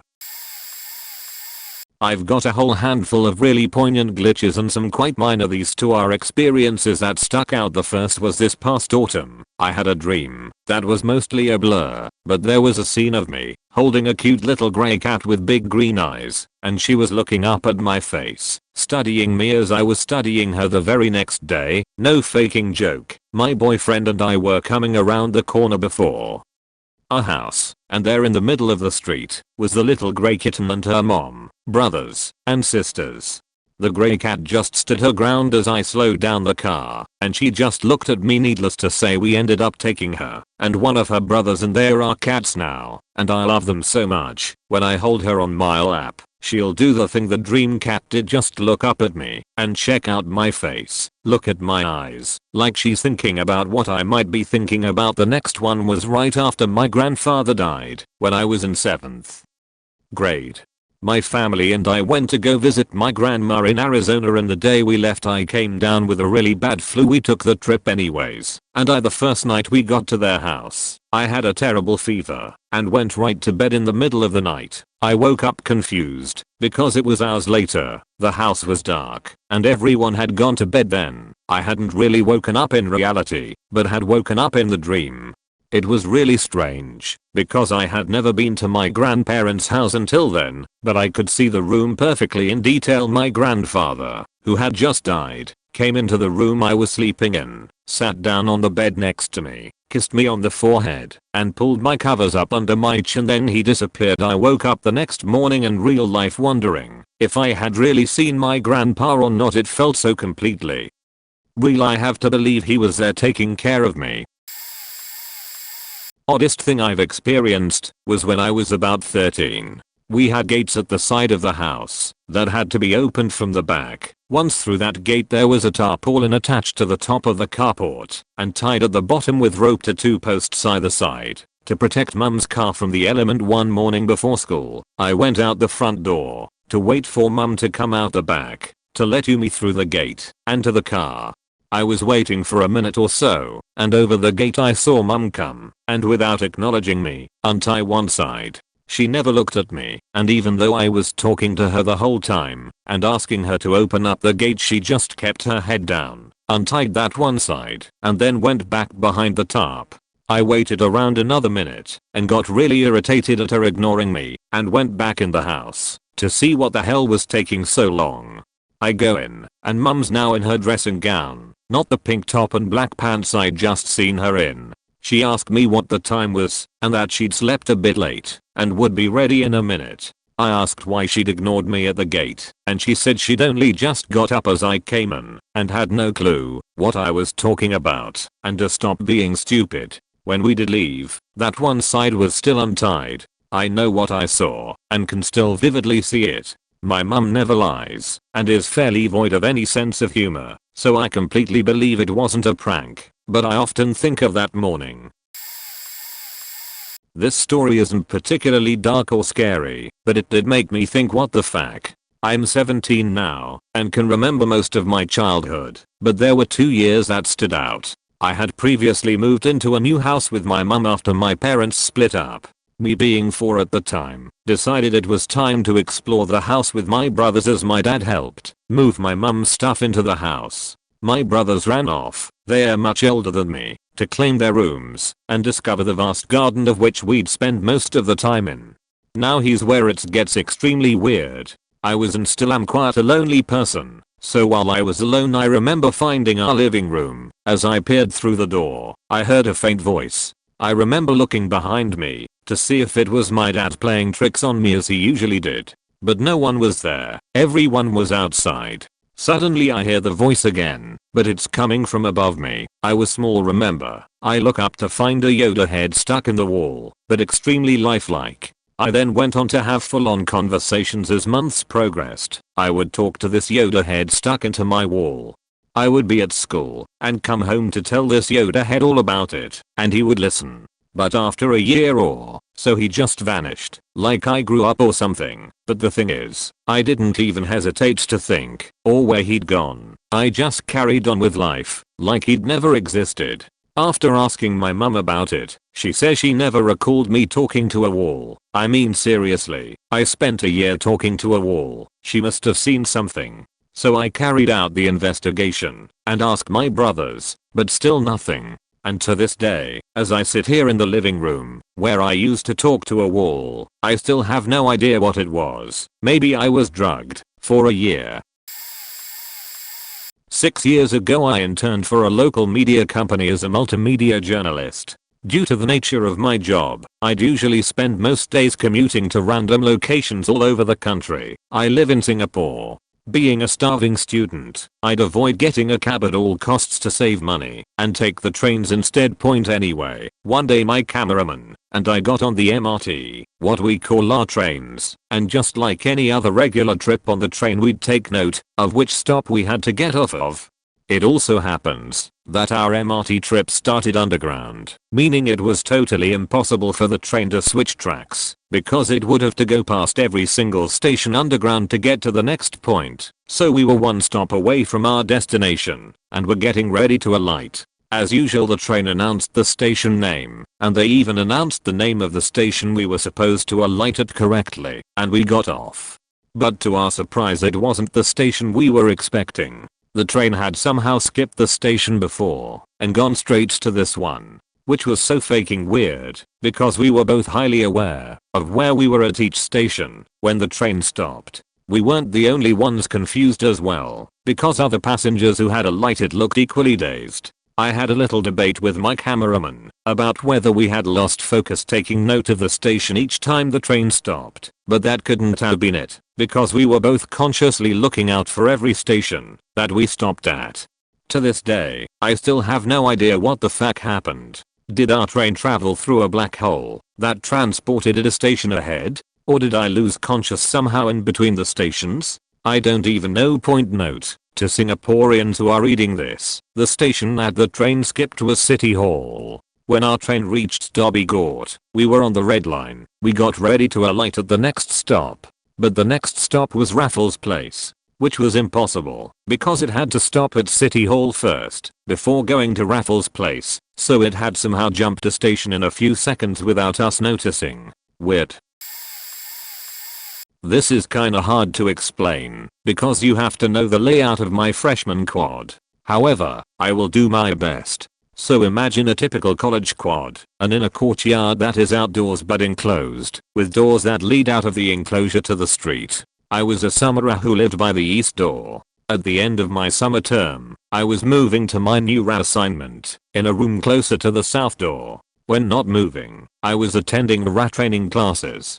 On the day in question, all I did was wake up, move some boxes, walking across the inner quad without using the doors to the street, and go to RA meetings. To be clear, I had not used, or even approached any of the street doors all day. I was wearing this stupid getup, because I didn't have to go outside, so I didn't have to look presentable. Drive sus boxes with one long sock, and one short sock, if anyone wants that mental image. When I was grabbing my boxes from East Hall, public safety came by and asked if I had seen anything happen to the east door to the street. I said no, I haven't looked at or been through the street doors all day. They said okay and informed me that someone had damaged the glass in the east street door and to tell them if I saw anything. To this day I have never seen the damage to that door because I never used it that day and never checked it out. Afterwards, later on that same day, I was in an RA meeting, still in the quad, still hadn't gone outside that day. Public safety pulled me out of the meeting. They accused me of having used the door in question earlier that day. I was confused and reaffirmed that I had not used the door. It wouldn't have made sense to. They brought me back to their security cameras and showed me footage of me coming into the East Hall directly from the direction of that street door. In the video, there's no other place I could have appeared from. It was definitely me in the vid. I'm wearing the socks and boxers and everything. I had no idea what to say to them. I didn't get in any trouble, but I just had no explanation for why I had seemingly lied earlier. I made note of the timestamp on their video and went back to my room to check it against the timestamps on instant messages I had sent that morning. I had sent him in nearly the same minute that I appear on their cameras. It's probably the weirdest thing that's happened to me. The best explanation I can think of is that I blacked out and hallucinated or lost time. There are no other incidents like this in my life that I know of before or since. I'm willing to bet there's a reasonable explanation for what happened, but it still weirded me out. I have this lovely gift that when I lay my head on the pillow I will sleep immediately, very peaceful until the morning, and just unusual sounds can wake me up. A few weeks ago I woke up to the sound of my parents' voices in front of my door in the hallway. I remember hearing the voice of my mother and my father very clear. Even though I didn't hear my alarm clock, I assumed it must be 6 o'clock to 6:30 am, because that's the time my parents get up every morning. I crawled out of bed, still hearing them talking in the hallway, and thinking they are faking rude, because I want to sleep a little longer, thank you very much. But when I opened my door there was nobody and all the lights were out. I went to the kitchen for breakfast, but when I looked at the clock it was 3:40 am. I asked my parents if they were up that night, talking in the hallway, but they went to sleep at 10 p.m. and never left the room during the night. One day later I woke up to footsteps. The sound was very clear, naked feet with the skin slightly sticking on the old parquet when they walked. They came from the door, walked across the room, and stopped in front of my bed. I woke up facing the wall in a dark room, and spun around to see who the fuck dared to walk into my room at night in the dark to creep around, but there was nobody, and the door was closed shut. Taking a look at my alarm clock it was 3:40 am. Since then I try to find an explanation for this, but I have none. There were sounds that were not there, and they were loud and present enough to wake me from my sleep twice at the same time in a row. I've experienced a few glitches in my life, but this is the creepiest one so far, and I've never told anyone the whole story, because talking about it gives me anxiety. However, I'm going to share the whole story with you guys. I work security and my company has a contract with a huge hotel here. There is the new wing, or the tower, with 9 floors, and about 12 rooms per floor. Then there is the old wing with 4 floors, about 20 rooms per floor, and a pool area. Once an hour we have to do rounds through the whole hotel, and this takes about 20 minutes. We have a radio to stay in touch with the hotel's night receptionist. Several guards have refused to ever go back to the hotel after their first shift, so I got put on the hotel. My first shift was fine, nothing happened. The second shift there was when hell broke out. I was in the tower on the 4th floor doing my hourly rounds. I heard a man scream from the 3rd floor and I ran down to the floor. The 3rd floor is all boardrooms, so clearing the floor took no time. No one was there. I cleared the rest of the floors and then went down to the lobby to see if the receptionist had heard anything. He didn't. I shook it off as a loud TV in a room. I then went to do the east wing. This only takes about 10 minutes. I started on the main floor and worked my way up. On the 2nd floor I started hearing footsteps coming towards me, but no one was there. Then I felt a man's breath on the back of my neck. All the way up this was happening, and I just wanted to go back to the lobby. I felt really disorientated, and my heart was pounding. I then heard footsteps running towards me, but again no one was there. Then I felt like I got punched in the gut, and I doubled over. I finally made it back to the lobby and the receptionist asked me what I had been doing. I told him my rounds, and he said that I had been gone for 40 minutes, and that he had been trying to radio me. I checked my radio and the battery was drained, even though it had been fully charged when I first went on rounds. I don't even remember being gone that long. Edit. The next day I did have a smallish bruise on my stomach.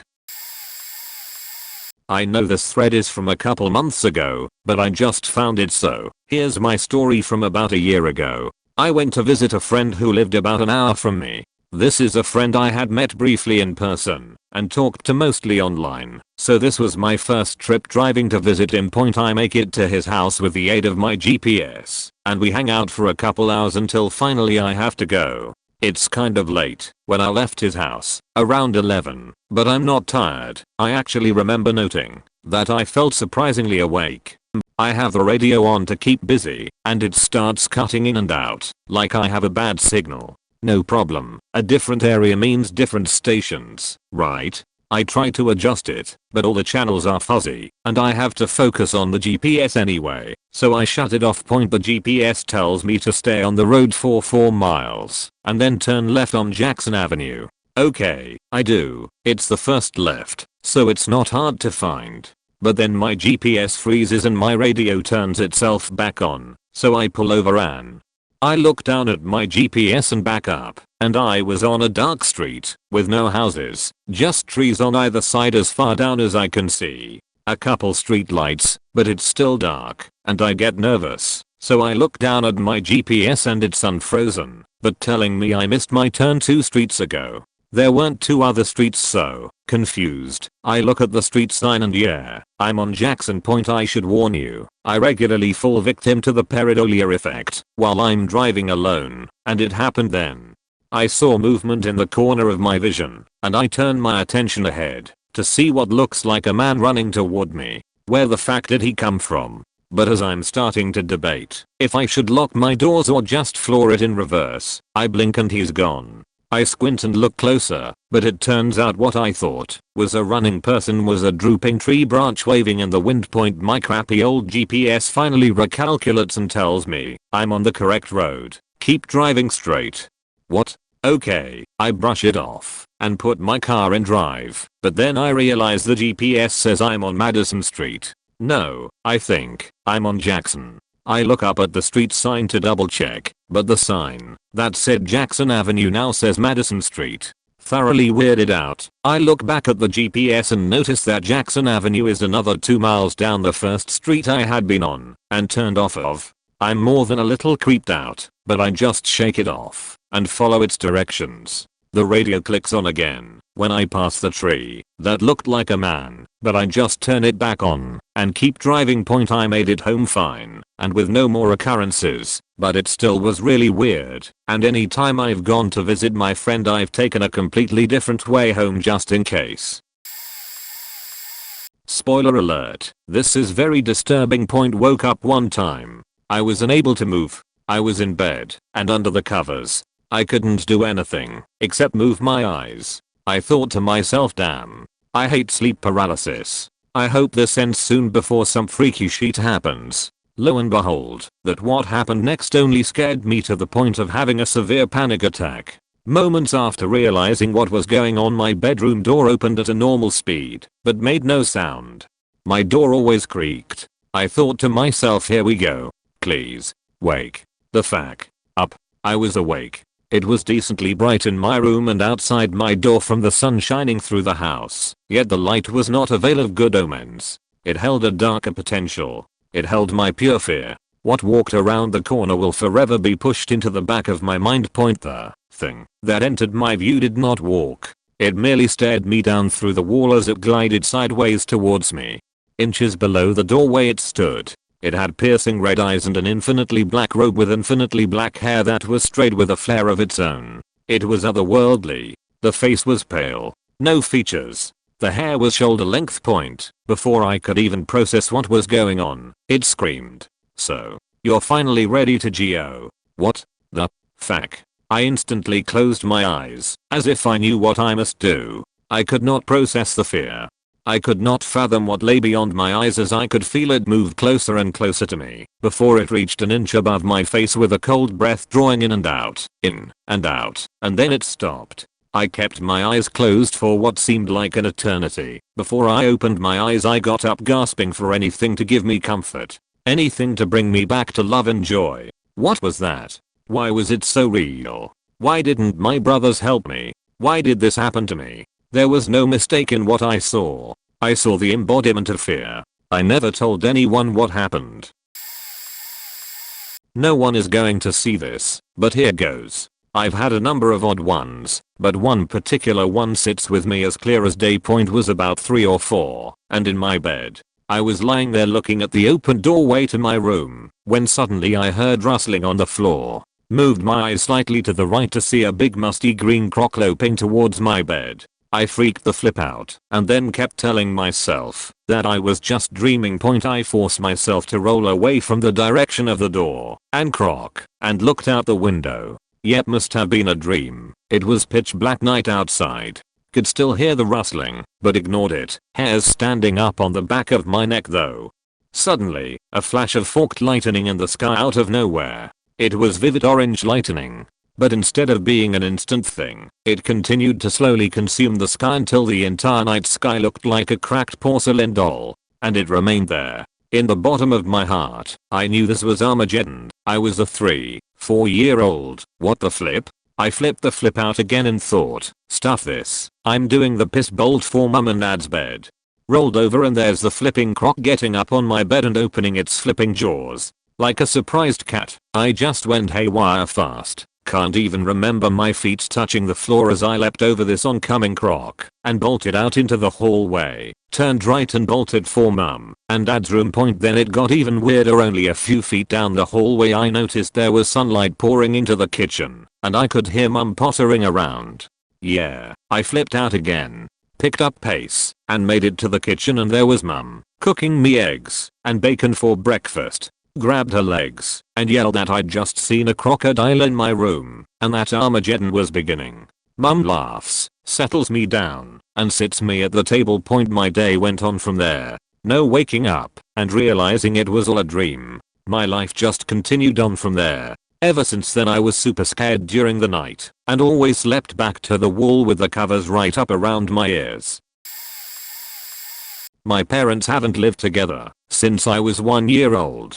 Dad is living in a town 120 kilometers from the other. A few years ago I was at my mom's. My mom and stepfather wasn't home at the moment and I couldn't sleep, even though time was about 4 AM. Young and depressed as I was, I decided to go out for a walk.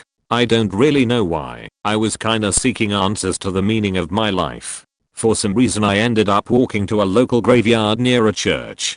It was not as scary as it sounds. It was in the middle of the summer, so it wasn't that dark outside. It was really a peaceful place. I found a bench on top of a small mountain, and I sat there and tried to get my head together. I tried to connect my thoughts. I tried to find a reason to exist. But nothing really made sense. So I kinda started crying for having such a meaningless reason of existing. As I stared into the ground, I had a feeling. A feeling that something was watching me. I turned my head to the left and there I saw a small creature. At first I was terrified by this small thing staring at me. But as the seconds passed I realized it just was a young white cat. The cat was sitting crouched down close to the ground with the head directed up towards me. Its big deep eyes were staring at me in a way which only a cat can stare. I stopped crying and tried to make it come closer, since I'm an animal friendly person. I tried crouching together at the ground, and I put my hand forward as I would have done with any other cat. The cat, probably really scared by encountering a night-waken human, decided to walk away. After that I decided to go home. On the way home I saw a small bat flying in the sky and a toad crossing the path home. A few months later I was at my dad's. Again this time I was alone home, and it was in the middle of the night. I decided to go out for a walk, to put my thoughts together. This time it was way darker outside, since it was at the beginning of autumn. I walked along a road just outside a house. This road, lit up by street lights, leads by the side of a forest. I walked along it for a long time, until I reached a big rock. I decided to sit on the rock and to try make sense of my thoughts, to figure out what I'm supposed to do with my life. I sat there for a long time staring at a tree. After a while I felt like something was watching me. I looked up on the left and saw a small creature. It was a small cat, crouched together at the ground, watching me with its big eyes. My brain freaked out. As I looked at the cat it ran away into the forest. I decided to walk home. On the way home I saw a bat in the sky and a toad crossing the road. I really freaked out, and since then I have had a phobia of seeing crouched together cats staring at me in the middle of the night. And that is also the only 2 times I have walked outside in the middle of the night to sit and cry. TLDR, I walked out 2 times as a kid in the middle of the night to sit down cry. Both times I was encountering a cat staring at me, a bat in the sky and a toad crossing the road. About 5 years ago I was sleeping on the couch early evening. My brother was also in the room watching TV. He was watching a documentary about Genghis Khan, when apparently I woke up, sat upright on the couch I was laying on, looked at my brother with a confused yet ferociously intimidating stare, then verbally threatened him, fluently in language not known, but resembling the language used in the documentary my brother had been watching. The incident ended with me raising a closed fist towards my brother and an intense stare of disgust and hatred. All I remember is waking up not long after, hot, flushed and covered in sweat, with my brother asking me what the fuck is going on again and again. I've never studied any second language except for very basic Indonesian over 2 decades ago in school, and have no memory of the incident apart from being slightly woken up by the volume of the television. My brother, who I've always been very close with, still swears it was like someone else's eyes staring at him, and has never heard that tone of voice before or since. I've always believed that our energy or souls have been around since that very first bang. Whether or not that energy is being farmed from us through a giant matrix-like human battery doesn't matter. Our energy is constantly being passed on through the universe, and we are far from knowing how everything works. What if over time instinctual lessons have imprinted themselves onto that energy? They say our DNA has traces of every single living thing since the beginning of time, from the oldest trees to the tiniest creatures extinct millions of years. Our DNA is a blueprint for everything that has ever existed. So what if our souls hold on to moments in time that provoke intense feelings of passion, desire, or preservation? We all know someone who seems to be an old soul. Someone wise beyond their years with insight and character usually gained from years of living. We all grow up learning constantly. Not everything we learn is right, but we are relentlessly adding, deleting, and updating knowledge in our minds as to how it all works. How do some people seem to be full of wisdom and tolerance? I'm not saying I believe I was a Mongolian in a past life, but after years of trying to understand what happened, I think it was a moment of pure and raw emotion echoing through time, triggered by something on TV when I was falling into a deep sleep. I've always sleepwalked through my whole life, but less in adult years, and I've always talked in my sleep, whispering to myself, or partner, sometimes inaudible, muttering, rambling nonsense, and then other times maintaining complete conversations. Although usually confused or intent on something trivial, my mother would often ask me things when I was asleep, if I had been in trouble, to which I would gladly confess time after time. But this is the first and only time I know of speaking a different language. Our minds are incredible things. Do we have memories or feelings ingrained into our or basic energy or souls? Is there memories in our subconscious that we don't recall on in this reality? Memories stored since the beginning of time that form the basis of our individual moral values and instinctual integrity. We will never fully understand the depth and potential of our minds, and we will never have answers to the important questions. All I know is I spoke a language fluently and with such conviction that it was almost channeling through me. It spooked my brother, and he hasn't accused me of acting it or playing a joke. Not once. I've had a lot of journeys in my mind just imagining the possibilities of time and space and our eternal yet forgotten chapters in life. If I can imagine I existed hundreds of years ago, same energy but different meat suit, then that reality exists as an idea in my mind. But did it exist before that, or will it after I forget? Reality is whatever I believe it to be at any given moment. So it's entirely possible that right now I'm merely a dream or an idea in a Mongol's mind, or a faint memory in an old friend's heart, or maybe I've never existed, and you have created me through clicking this Reddit. We're all just energy falling into space-time. Anytime we find a glitch, it's the universe changing to meet the new ever-expanding perspective of our blended realities. One night a few years ago, I was sleeping beside my girlfriend in her loft. For context, we are on the upstairs mezzanine, which is windowless and very dark, but just enough light penetrates from downstairs that you can make things out. Downstairs there's a bunch of witchy symbols painted everywhere: skulls, upside down crosses, pentagrams, and so forth. So we are lying there, and I'm having a hard time getting to sleep. I tossed and turned a little bit. Suddenly I became sharply, painfully aware that there was someone sitting on the end of the bed, which was impossible. The door of the loft is 6 inches of metal with a deadbolt. I look at my girlfriend, and she looks back at me, wide awake, eyes open but no whites in her eyes, and smiles. That's when I realized I couldn't move, and started screaming. I woke up, my girlfriend, my normal girlfriend, saying, "Hey, it's okay, it was just a nightmare." So I pulled myself together and tried to sleep. So we are lying there, and I'm having a hard time getting to sleep. I tossed and turned a little bit. Suddenly I became sharply, painfully aware that there was someone sitting on the end of the bed, which was impossible. The door of the loft is 6 inches of metal with a deadbolt. I look at my girlfriend, and she looks back at me, wide awake, eyes open but no whites in her eyes, and smiles. That's when I realized I couldn't move, and started screaming. I woke up, my girlfriend, my normal girlfriend, saying, "Hey, it's okay, it was just a nightmare." So I pulled myself together and tried to sleep. So we are lying there, and I'm having a hard time getting to sleep. I tossed and turned a little bit. Suddenly I became sharply, painfully aware that there was someone sitting on the end of the bed, which was impossible. The door of the loft is 6 inches of metal with a deadbolt. I look at my girlfriend, and she looks back at me, wide awake, eyes open but no whites in her eyes, and smiles. That's when I realized I couldn't move, and started screaming. I woke up, my girlfriend, my normal girlfriend, saying, "Hey, it's okay, it was just a nightmare." So I pulled myself together and tried to sleep. So we are lying there, and I'm having a hard time getting to sleep. I tossed and turned a little bit. Suddenly I became sharply, painfully aware that there was someone sitting on the end of the bed, which was impossible. The door of the loft is 6 inches of metal with a deadbolt. I look at my girlfriend, and she looks back at me, wide awake, eyes open but no whites in her eyes, and smiles. That's when I realized I couldn't move, and started screaming. I woke up, my girlfriend, my normal girlfriend, saying, "Hey, it's okay, it was just a nightmare." So I pulled myself together and tried to sleep. So we are lying there, and I'm having a hard time getting to sleep. I tossed and turned a little bit. Suddenly I became sharply, painfully aware that there was someone sitting on the end of the bed, which was impossible. The door of the loft is 6 inches of metal with a deadbolt.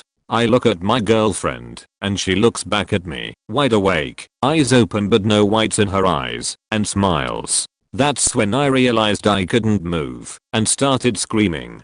I woke up, my girlfriend, my normal girlfriend, saying hey it's okay it was just a nightmare. So I pulled myself together, and tried to sleep. Swear to God. Same nightmare repeated exactly 5 or 6 times in a row, before I actually woke up. By the end I was starting to become aware that I was asleep, and that was the scariest thing of all, because I couldn't wake up, and I thought maybe I had died and this was some kind of faked up hell, and it made the real girlfriend character really fucking sinister for some reason, like an imposter. I realize now it was probably sleep paralysis, but it's still one of the most faked up things that's ever happened to me. My glitch is really mind faking point ever. Since I could remember, I have been having dreams about me living in a medieval like era, where I have a completely different family from what I have in reality. Those dreams were almost every night, and every dream is a scene with that family. I remember my bedroom in that dream, how the house looked like, and how close I'm to my older brother. I don't have a brother in real life, and having a mother with green eyes and golden hair. I kept this to myself for years, since I'm kind of a loner, until I met a girl in high school who I grew close to.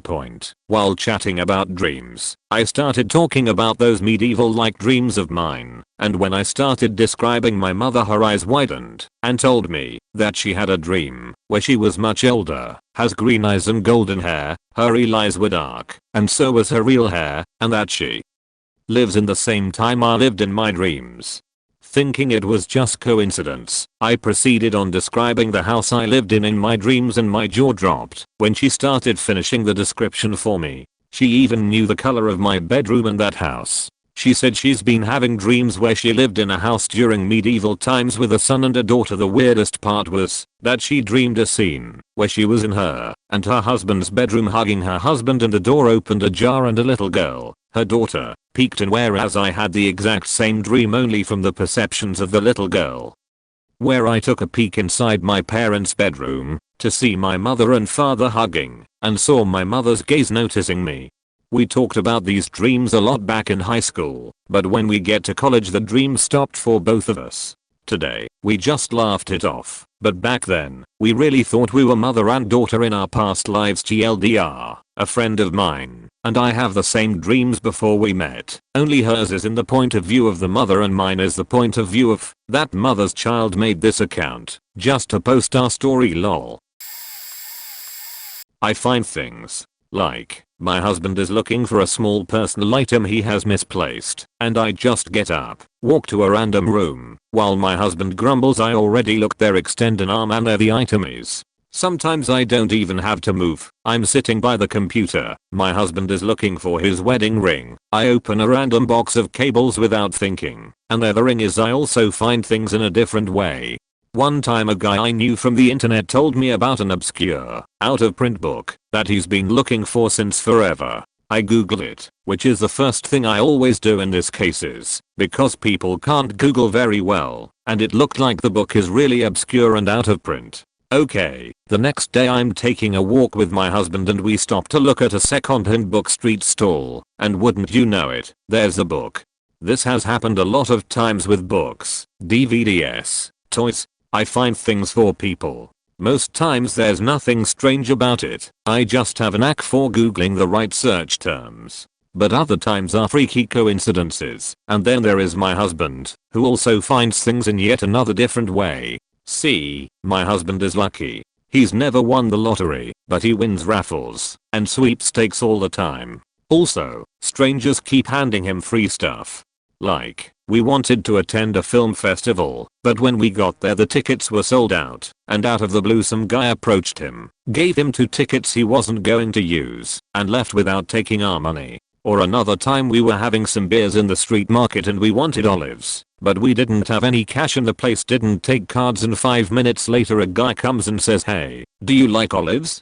I bought them, but I have to run, and dropped a plate of olives in our table. But it mostly happens with tickets for stuff. If he's hanging around the entrance of an event, someone will probably hand him free tickets they can't use, without him asking. Just 15 days ago he had a job interview, and as he was talking to the restaurant owner she offered him 2 tickets for a convention that she couldn't use. The cheapest tickets for this event are worth €250 each, and this woman had just met him 30 minutes ago. Not exactly a stranger, but still weird. Point, there's more things about my husband being lucky and getting free stuff, but this is getting long, and it's going to get buried anyway, so I'll just stop here.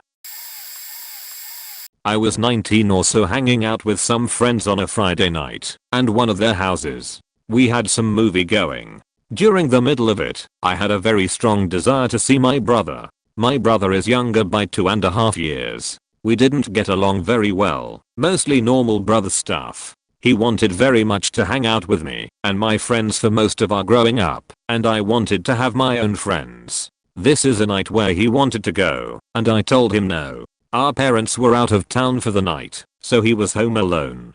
I shrugged off the feeling, rationalizing it as a weird occurrence. Right when the movie ended, the feeling happened again. I had to see my brother. I immediately left and drove home, about 30 minutes away. When I turned the corner from my house, I'll never forget the emergency lights dancing on the neighboring houses. A fire truck, ambulance, and some cop cars. My brother tried to kill himself. Over 200 lacerations on his arms, the majority and deepest on his left, and then had warm water in the tub already going. Thankfully he survived, and now we are close. I was the best man at his wedding. After the dust had settled a bit, don't know if it truly ever does, we got to talking about it. Discovered that when I first got my feeling, that was when he made up his mind to do it. The second time was when he began cutting. Point, my best friend came over that night and cleaned up all the blood in the bathroom. He said no parents should have to see it. I'm thankful to this day for him. Point, TLDR, I was hanging out with friends when I had a strong feeling of concern and to see my brother. Turned out he had attempted suicide. Thankfully he sucked at it. Okay, I'm really late here, but I have a story. When I was 8 or 9, my parents and some of my aunts and uncles took a bunch of my cousins and me to a small amusement park somewhere. I don't remember where or what it was called, but it was somewhere in Louisiana, and it wasn't Jazzland. So this place had one of those log drop type rides, and overlooking the main drop was the walkway that leads from the exit of the ride. It was one of those ones where it's placed so you could see the people on the log as they were coming down the drop, and the water from the drop would get you wet too. So I really want to ride it, but no one else in the group wanted to get wet, so my mom tells me I can go by myself and she will be waiting for me on the bridge to watch me on the ride. So we get to the final drop on the ride and I look to see my mom and notice the bridge is empty. I'm still looking up at the bridge as we get to the bottom of the drop when I see the big wall of water coming over the log. Then everything just stopped. Everything was still. I remember I could move my head and my eyes, but the rest of my body wouldn't move. It was beautiful though. I could see the water above me with the light reflecting through it, the people around me all frozen still, and I couldn't hear a sound. It lasted a good half minute, then everything just came back. A cold wave hit my face and the ride and everyone on it just continued like nothing happened.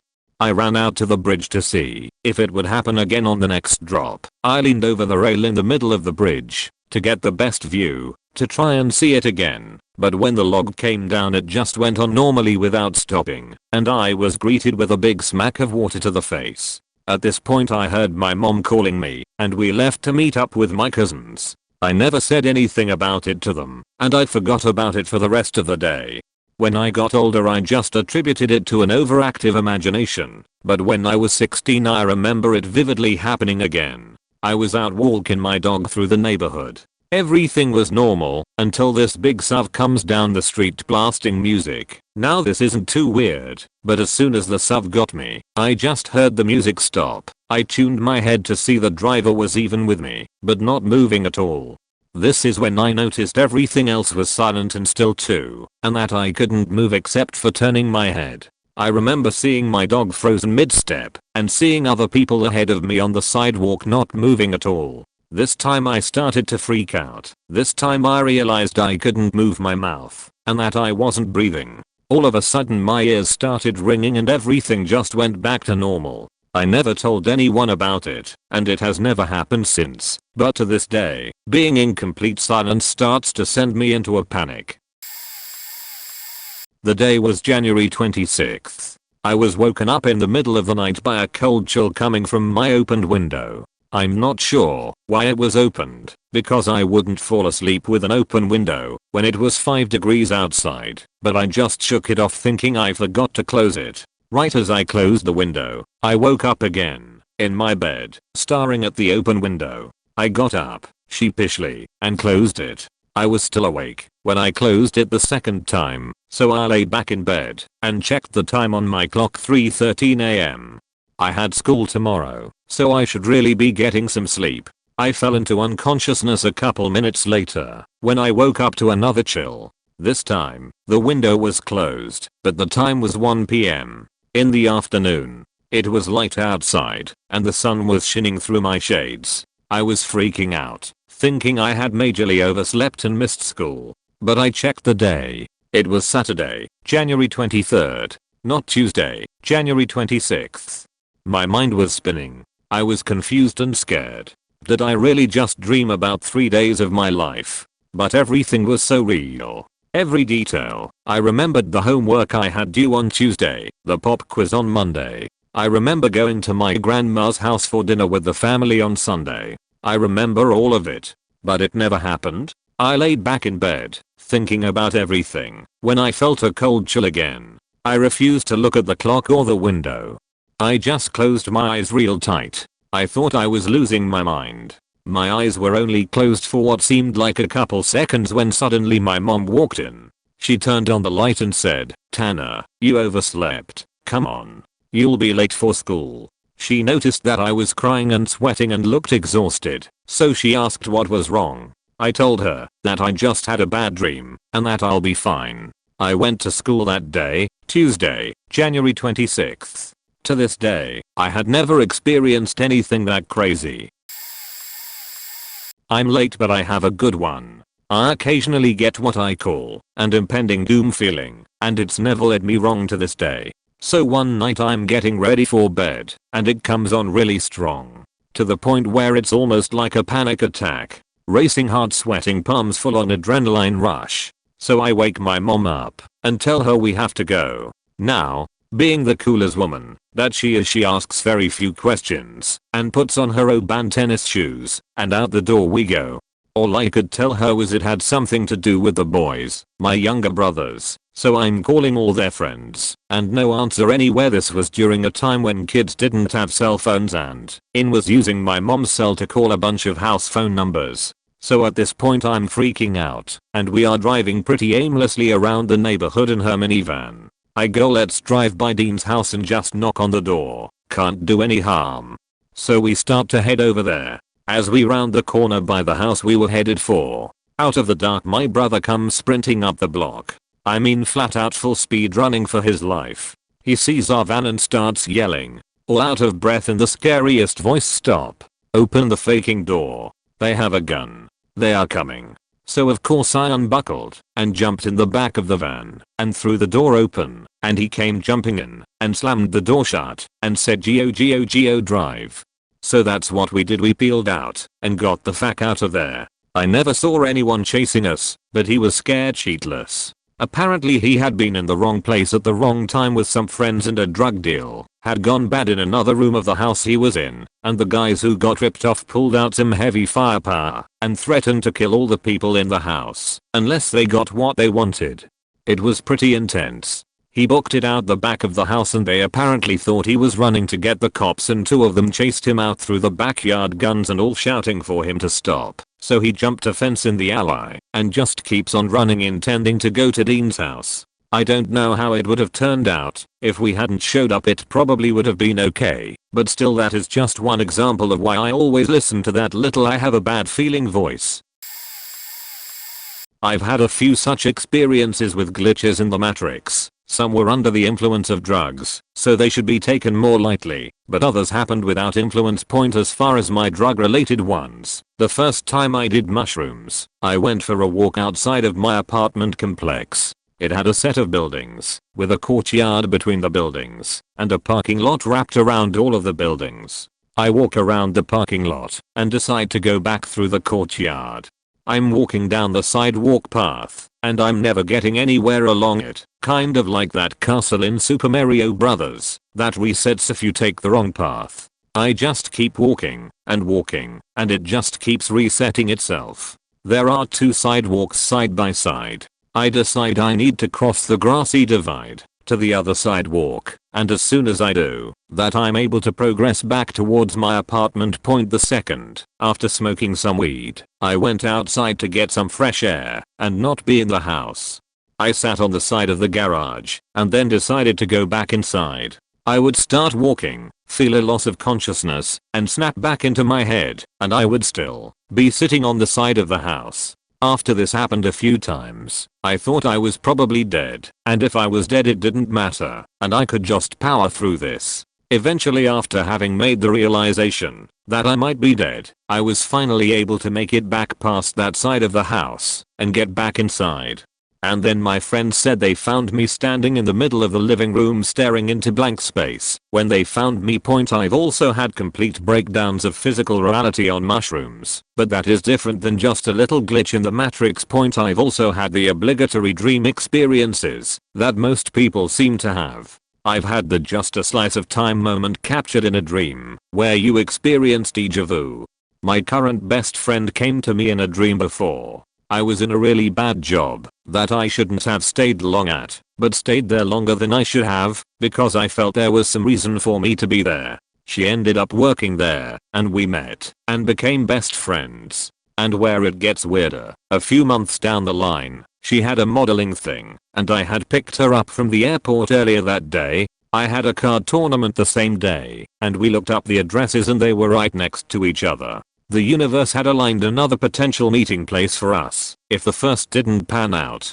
I've also had dreams of her where full-on Matrix-like glitches have been experienced. It's a futuristic world, not too far into the future, not like flying spaceships future, but the world has definitely changed. In the first dream, we got off and stopped and got out of her car. She just kind of ditched me there, got back into her car against my protests, got in her car, seemingly lost control, and went into a concrete divider and I would assume killed herself. Hitting the concrete caused me to wake up.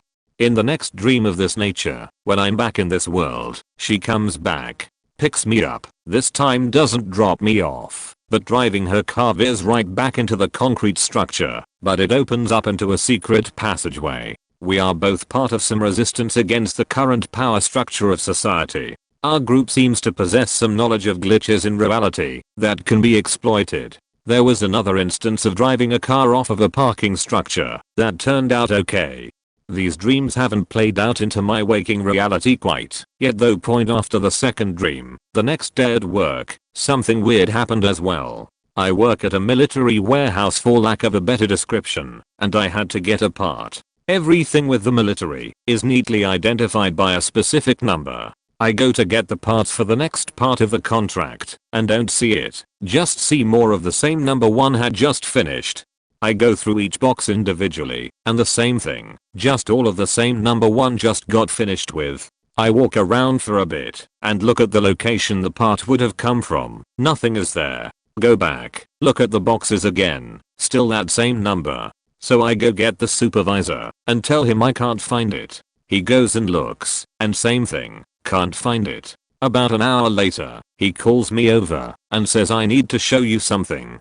He brings me back to the pallet with all those boxes, but this time, they all have the number of what we were looking for before. They all changed. I work about 15 feet from this, so there was no chance of anyone changing it, and I didn't leave my workstation in between that time. Strange as hell. I could see myself just messing up, but my supervisor looking at it and seeing the same exact thing. This place also had all these weird propaganda style buttons and stuff. They were stuff like anti-communism, pro-war, pro-America type propaganda. Some of them had Disney characters and stuff like that on them as well. Really weird. The shelves where they were on are all empty now. No idea where they went. I never spent a lot of time looking at them because I didn't want to get questioned why I was looking at these things, but always made sure to take a look at a few of them every time I had to pass by the area. I don't know. It seems like some weird stuff happens with the military. I don't know if it was a glitch or something like that, but I had some weird experiences in my life. First of all, I'm from Germany and English is not my native language, so please excuse spelling or grammatical errors. I was my high school class in some old castle in Germany. It was study trip with teachers and all that usual stuff. The only real funny parts were the evenings. Once we, a bunch of classmates and I, walked through a dark and a bit scary forest, which were behind the castle. Beginning from the first moment, I had a bad feeling about the entire idea of walking in the rain through the dark forest, without any real flashlights and a bunch of fools. Well, you could call that feeling common sense, and it is nothing new to me, but this time it was something else. You can have a bad feeling, but I had a real fear of dying that night. I was scared to the bones, and with every step I got worse. I decided to heat back, but I couldn't without my classmates, so I had to find a reason for them to head back to. A bunch of lunatics without fear or the already mentioned common sense. At some point I didn't care what they would think of me, and I decided to be honest. I told my best friend that I really want to go back, and that we would regret it, really regret it, if we wouldn't go. He believed me, because he knew that he is better listening to me when I'm serious. The feeling got worse and worse, and then I had the urge to head up front, stop them all, and not to move anyone one step further. Somehow we managed to get all to walk back to the castle and the fear vanished. The next morning, my friend wanted to know why I behaved like I did, and we walked that path through the forest again. We reached the point as I stood before my classmates and got them to head back. I couldn't believe what I saw. The entire path in front of us was gone. One big landslide took everything with it, and it looked like it happened just the day before, or the day before that. We had almost no sight that night. We, or at least some of us, could have fallen, and maybe would have died. I don't know. I just know that my friend was quit the entire rest of the walk back. He couldn't believe any of it. That is just one story like that. This is as true as I can stress. One night, when I was 6 years old, I was laying in my parents' bed and didn't feel like moving to go to my bedroom, so my parents let me be and fell asleep next to me. I was at the far left of the bed and didn't feel sleepy at all. I happened to be right next to the bedroom windows, which stretched from end to end and were covered by translucent white curtains, so that when the sun rises it'll diffuse the light into the room comfortably. At the time I had a habit of staring at a particular spot in the dark if I don't feel sleepy, so that particular night I looked at the windows, only seeing very dim diffused light from the street lamps outside, and spaced out thinking of cartoons and whatnot. Out of nowhere, I abruptly noticed the really dim light gradually growing brighter and brighter, not very quickly, but at a somewhat deliberate speed, like when you watch a documentary on watching a flower bud bloom. Within a matter of minutes, I don't know the exact time frame that elapsed, I was amazed to watch the light grow strong enough to actually fill the room. I was wide awake the whole time, alternating gazing around the room in the confusion and looking back at the windows. After a while the light just stayed constant. The room looked as if it was daytime outside. Bewildered, I slipped out of the bed to part the curtains a little, out of curiosity. The sun had risen. I was mystified. I was absolutely sure I hadn't slept a single wink, and yet the night had apparently passed by within what felt like just a few minutes. I stood staring outside at the cars driving by and the people walking, and then I heard my mom calling out to me sleepily, asking why and how I was up so early. I've never been an early riser even back when I was a kid, and as a 6-year-old I had no explanation for what just happened to me, so I just shrugged. I don't remember what happened next, like whether I went to sleep or for breakfast, but this event definitely stuck with me throughout the years and I've never figured out a reason, whether true or fantastical.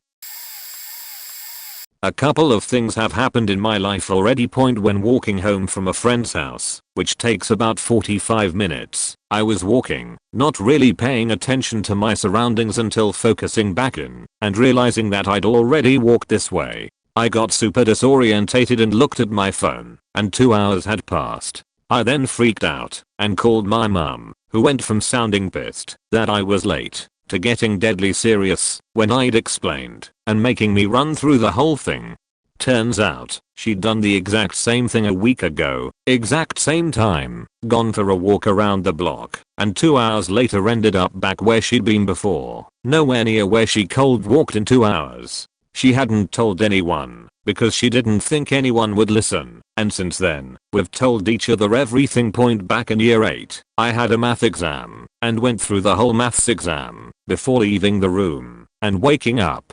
I went to school, and the math exam was exactly the same. I ended up getting the equivalent to an A, all because of this exam. Point a friend of mine had a dream he'd walked in on his mum wrapping his birthday present, freaked out, and smashed a vase that he'd never seen before. Bearing in mind it's still like 3 months until his birthday when this happened. Next day, he walks into the house after school and sees the exact thing he pictured and smashes a vase that his mum had bought while we were at school. Edit. Not really what you're talking about, but I swear I've seen literal glitches. Like little jumps or something. Like a video would glitch, but in real life. I'm probably crazy though. Way back, when I was 15, in Spanish class, the teacher asked us if any of us could deduce what guarda spalda meant. I knew espalda was back, and guarda sounded a lot like guard, so I figured it meant bodyguard. It seemed like a fairly obvious answer, but Noon answered, so I went ahead and did. She said good job, or something along those lines, and the lecture continued. A few weeks later, she asked the same question. Again, nobody answered. Again, I answered, and she praised me for it. I asked a bunch of different people if they remembered her asking that question before, and they all said no. There were a few other odd things that happened in my life. There was a 5-month stretch of time in my freshman year of high school where I could effortlessly remember every single thing that happened on any given day. What tests, quizzes, homeworks, meals, interactions, etc. that I had. It took place from October 2005 to February 2006. Recently, in the past month, I've been experiencing a lot of synchronicity. I'm from up north, and went to Virginia this past week. Chick-fil-A is basically non-existent where I'm from, so I figured I'd get something. The doors are locked. The hours state that they are open Monday, Saturday. I go on Reddit 2 hours later, and see this on my main feed. I'm not even subscribed to r/drunk. The same week, I watched a documentary about ducks on the hotel TV. In it, they mentioned that ducks can transport organisms from pond to pond, unintentionally. A few minutes after the show was over, I go on Reddit and see this. Later that same week, I turned on the TV, and on the same channel I saw the duck documentary on. They were airing some sort of montage of landscapes, shots of the pyramids, Grand Canyon, etc. The music playing in the background of this was the obscure piece of music I had played in high school for a music competition, Sicilienne, by 4. If anyone's interested, there were a few other things that happened, but this post is getting too long as it is. Edit. Added some stuff. About 10 years ago, when I was in college, me and my friends often met to play tabletop games at my house, and so we did on that particular evening. The evening was fun, but it was getting late. Mike and Susan decided to stay a little bit longer after we finished playing. Both close friends I knew for years. Not their real names. It was about 1 AM and the three of us got comfy on a couch in my room. The room was lit by some small and dimmed warm lights with some kind of chill out music playing softly in the background. There was no need for words between us. We just sat there and enjoyed the silence after a long day. I closed my eyes and tried to relax, but my brain was getting flooded, as usual, by all sorts of random thoughts. I tried to calm down by ignoring all the things that came up in my mind, but it seems that brains don't work that way. So instead of ignoring those random thoughts, I focused on my breathing. That seemed to work. Some minutes later I could feel how this flood of memories, ideas, and random thoughts faded away, and a pleasant feeling of silence fulfilled me. It is very hard to wrap the event that happened next in words while in this mental state of silence. A sudden feeling of the presence of two familiar persons followed by a storm of intimate memories and thoughts swept into my mind. It was like I poked my head into someone else's brain and I could see everything they think for a brief moment. Not only did I see and feel what was going on in their heads, it felt like at the same time they could look into mine. Also, I somehow knew exactly that those thoughts did belong to Mike and Susan. It felt like I could intuitively distinguish between the two of them. Both felt like they had a different flavor and location to them. It was scary and fascinating at the same time. This whole experience lasted only seconds. Although I felt I could somehow steer or influence what was being transmitted between us, I was frightened to lose control. I imagined me pulling back and it all ended as quickly as it started. I opened my eyes for a moment. We all stared confused at each other when Susan broke the silence, asking, "Did you guys felt that happening too?" None of us could explain what just happened, but we all felt it, and we knew it was real. In the years that followed, we talked about this evening from time to time, but none of us ever experienced something similar ever again. I've got one. Back in high school, my friends and I would go to a park at night every now and then. My friend told me of a story of the ghost boy who lost his dog in the park, ran out in the street looking for him, and got hit by a car. This same night, my friend and I are on a large rock in the park. Two of my other friends are near the street. The friend I was with and I could hear barking coming from the street, where our other friends were. Then my phone rang, and on the other end of the phone was a little boy. He kept asking, "Have you seen my dog? I know you're on my street." I told him to give the phone to his mom, and I kept asking him his name, but he would get upset with me and insist I know where his dog is. I was so freaked out, I didn't think to tell him that I heard a dog in the street. Thinking about how he could have replied freaks me out. The friend I was with was asking me what was going on, and I couldn't explain it. I handed him the phone, and he had the same conversation with the boy. He eventually handed the phone back to me, and I hung up the phone. Our friends that were near the street said that they never heard a dog. Where they were, it would have been a few feet away from them. They said they did see a small boy in the middle of the street. They called to him. The boy didn't look towards them. They got freaked out and ran to us. They asked us if we could see him because we had a direct view of the street. We had been looking that way since that's where we heard the dog. We didn't see anything in the street. I don't see those friends too often anymore, but this usually gets brought up somehow when we do hang out because it was the creepiest thing that happened to any of us. Fuck it. This is off the front page and I need to dump this somewhere. First, a little background. When I was a kid I was living in an apartment building on the 10th floor. We were more or less under the approach path for the main airport in the city. I just double checked on Google Maps. The building is 300 meters from the straight path to the main runway, 7 kilometers away. I remember one time when I was a kid that I looked out a window and saw a plane fly over the building way too low. Too low as in I could see faces through the cockpit window. Too low while the engines of the plane were screaming. I guess nothing happened since I haven't heard about a crash, but that was scary. In the same direction where that plane came from was another airport, just 3 kilometers away. It was a small military airport with fighters and I'd often hear them running really loud jet engines there. I rarely dream and never remember my dreams.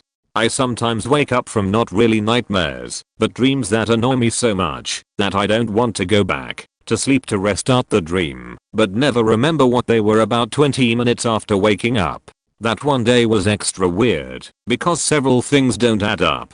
I remember having a dream of a giant plane coming from that small military airport. I wasn't living the same building or city or even country at that time and flying straight toward my bedroom window, and then I'd wake up or something, fall asleep again, and the dream would restart. It was pretty much the scene from when I was kid, except the plane was much larger and flying lower straight into my window. I don't go back to sleep to repeat a dream, but I did that day. Another thing that doesn't add up here is that even though I was working very long days at that time with a twisted sleep schedule, I usually made it to the office at around lunch. After this dream I woke up just before 3 p.m. which was many hours later than usual. I went to my computer and jumped into a chat I was usually in, and a friend who lived in Brooklyn said something like, "I'm going to Manhattan to see what's going on." I turn on the news on TV just as the second WTC tower gets hit. I didn't go to work and spent the rest of the day watching news. I'm pretty sure that this is just my memory playing tricks on me and somehow fit the constant stream of surreal news coverage of that day into a false memory of a dream. It still freaks me out when I think about it though. I used to get sleep paralysis a lot as a teenager. Almost every time I slept on my back from 12 to 15 or so, and then from 16 to 18 it might have been a 1/10th shot. If I slept on my back point the first time I got it, it wasn't actually quite sleep paralysis. I had a dream where I was in the basement of my house and was walking away from the garage door to go back up the stairs to the kitchen. Before I got to the stairs, I lifted up and then sank, like I was dead and my soul was leaving. I sank with a feeling of panic as I realized I was going to hell, but I woke up when I reached the ground.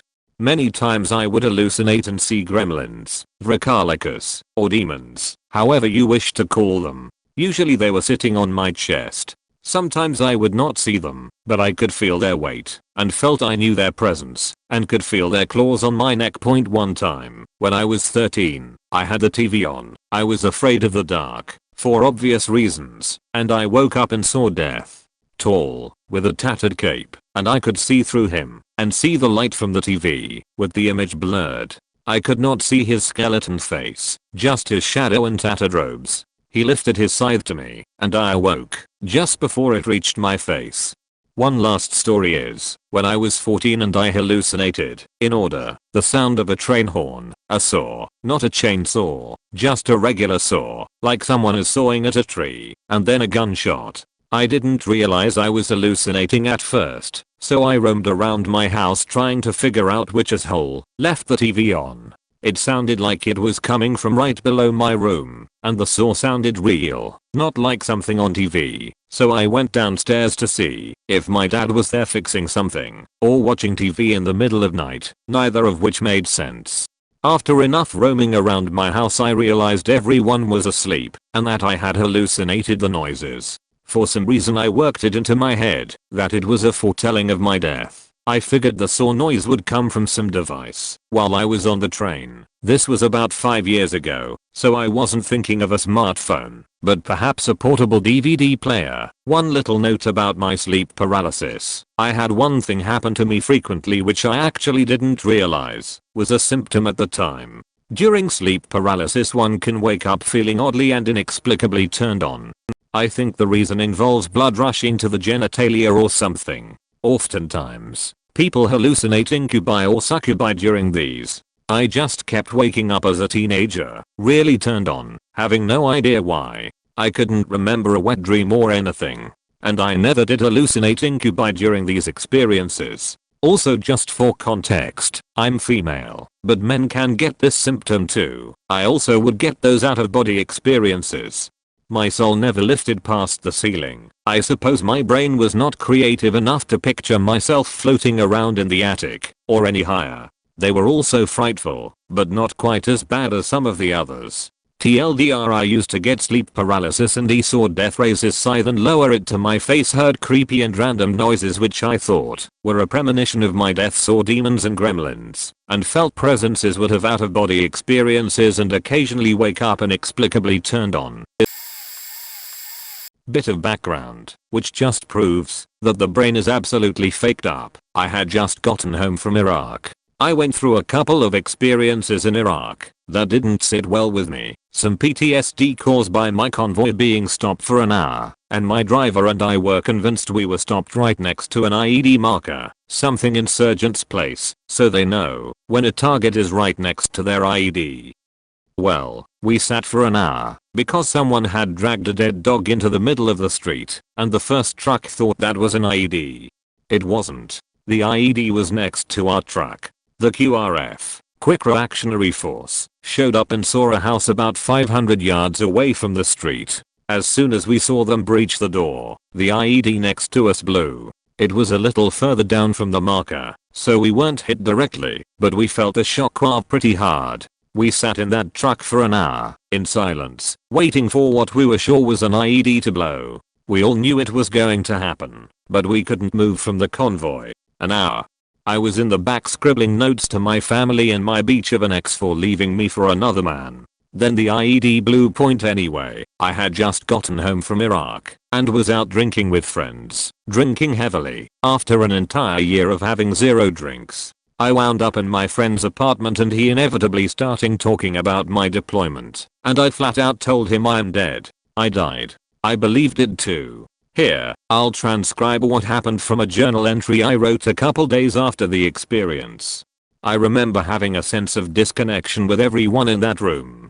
Total detachment. We started talking about Iraq and I snapped. It can best be described as a complete psychotic break from reality. The right side of my scalp started to tingle, and I suddenly felt that the three of them were judging me. They were weighing my past actions in a cold, emotionless manner. I remember little. Occasionally I would plead with friend's name, asking him why, asking him how he could be part of this. I threatened to leave, but friend's name calmly explained there were police outside. I would be arrested. Suddenly, I was a prisoner, and the room became my hall. It was more than that, and less than that. The apartment room was my universe. Nothing existed beyond its walls. I knew that. I knew at that point I really had died in Iraq. With this realization came an uncontrolled expulsion of the contents of my stomach. The room reeled and spun out of control. Friend's name was yelling, naturally upset, and then the torture started. It was beautiful in its perfection, in its simplicity, in its complete effectiveness over my being. Memories and thoughts were bound with physical feelings and reactions. Everything flew at me, my entire life, all the choices I made, and why they were wrong. It started as a small tingling through my body. I would remember something fondly, my first kiss with, first girl I kissed, and an immediate, overwhelming sense of worthlessness washed over me. I began to drown in the fact that she and I drifted apart. I no longer knew her. This memory is pointless. My sense of worthlessness carried with it a stronger tingling, one that I could feel slowly morphing, going inward and pushing outward at the same time, pulsating in steady waves. I was in hell, I told myself. I grew accustomed to the sensation, came to terms with the physical discomfort and the mental anguish. There was a pinpoint of light in an otherwise completely black space. The pinpoint started to grow, almost imperceptibly, larger, expanding. The sensation increased, and I cried out. I remember taking writing classes in college. I enjoyed them. Maybe I took them for a reason, I thought, though I don't know why. For this thought and hope, I was punished as well. I didn't write in college for my own interests. I started because of friend in apartment, same friend. The man sitting next to me on the couch I can no longer see or feel, was laughing with two other friends in the room, almost near. Almost. So close. One of them said, "Why does she say this? Does she know what I'm thinking?" Of course she does. Clamps seized down all over my body and the inward/outward push and pull of this sensation teared at me. It stretched me so thin. Over a short period of time, I began to grow accustomed to this and the sensation, unfazed, shifted and escalated to an entirely new level of torture. For a moment, I grasped the concept of eternity completely. I felt its depth and meaning. I was able to completely comprehend time never ending. I came to understand it and accept it. I was intimate with the idea. The pinpoint of light, slowly growing all this time, was all around me then. Brilliant, blinding, painful, beautiful light. It wasn't hope or a promise out of my prison. It was simply beautiful torture. The light brought with it a torrent of millions of memories, all of them ebbing and flowing, churning and boiling. They suffocated me. I reached out to one, hoping one of them would save me, hoping I could declare, this one validates me. This one must make this stop, certainly. It did not. I kept reaching to others, hoping. I slowly became resigned to failure. The realization started slowly and then crashed against my mind, causing physical pain. Then, it just stopped. Instantly, I was floating in black. I didn't know how to handle the information or the complete lack of sensation. I was consumed by the same knowledge of infinity, of eternity. I saw time and felt the stretches of the universe. I was judged and experienced torture and it stopped. Everything stopped. I woke up the next day, hungover. I reluctantly opened the door to outside, fully expecting nothing more than to feel the yaw of the apartment as it floated through a void. No, it will be an identical room to this. Attached to an infinite string of identical rooms, I thought. It opened to a staircase leading downstairs to a door that lead to the street outside that lead me back to my home. Phantoms lingered in my town. They followed me, judged me, they were always watching me. When I reached my apartment building, I stood waiting for the elevator and saw a tall man whispering to a girl, a woman, but his eyes were locked on mine. He was smiling. I couldn't tell her age. Red hair, white coat with a rabbit fur-lined hood, with a red t-shirt underneath. Her bright pink shorts led to red and blue striped stockings and black high heels. Her eyes were red from crying or smoking pot. The man pointed inside the elevator, laughed, and walked away as the girl/woman and I walked into the elevator at the same. I pushed 6, she pushed 14, she slowly turns to me and stares at me until the doors close. Just moving in, she asked. No, I just came back, I said, but I wasn't sure if I was referring to Iraq or the void. Oh, lucky you, she said with a smile. My veins ran cold, and she never stopped looking at me the entire time. Those bloodshot eyes never flicking away, even for an instant. We both got off on 6, my floor. The doors of the elevator closed, and I heard the steel box continue its climb to 14. I didn't move as I watched her lightly touch my apartment door before walking into my neighbor's apartment. I waited, frozen for 5 minutes, but she didn't come back out. I haven't seen her since. I hear people muttering things to me now, just quiet enough that I can't hear. People are looking at me strangely. I lose track of time and forget things I've done. Sometime I'm awake for 48 hours. I forget when I've last slept. I don't remember waking up or the first thing I do each day.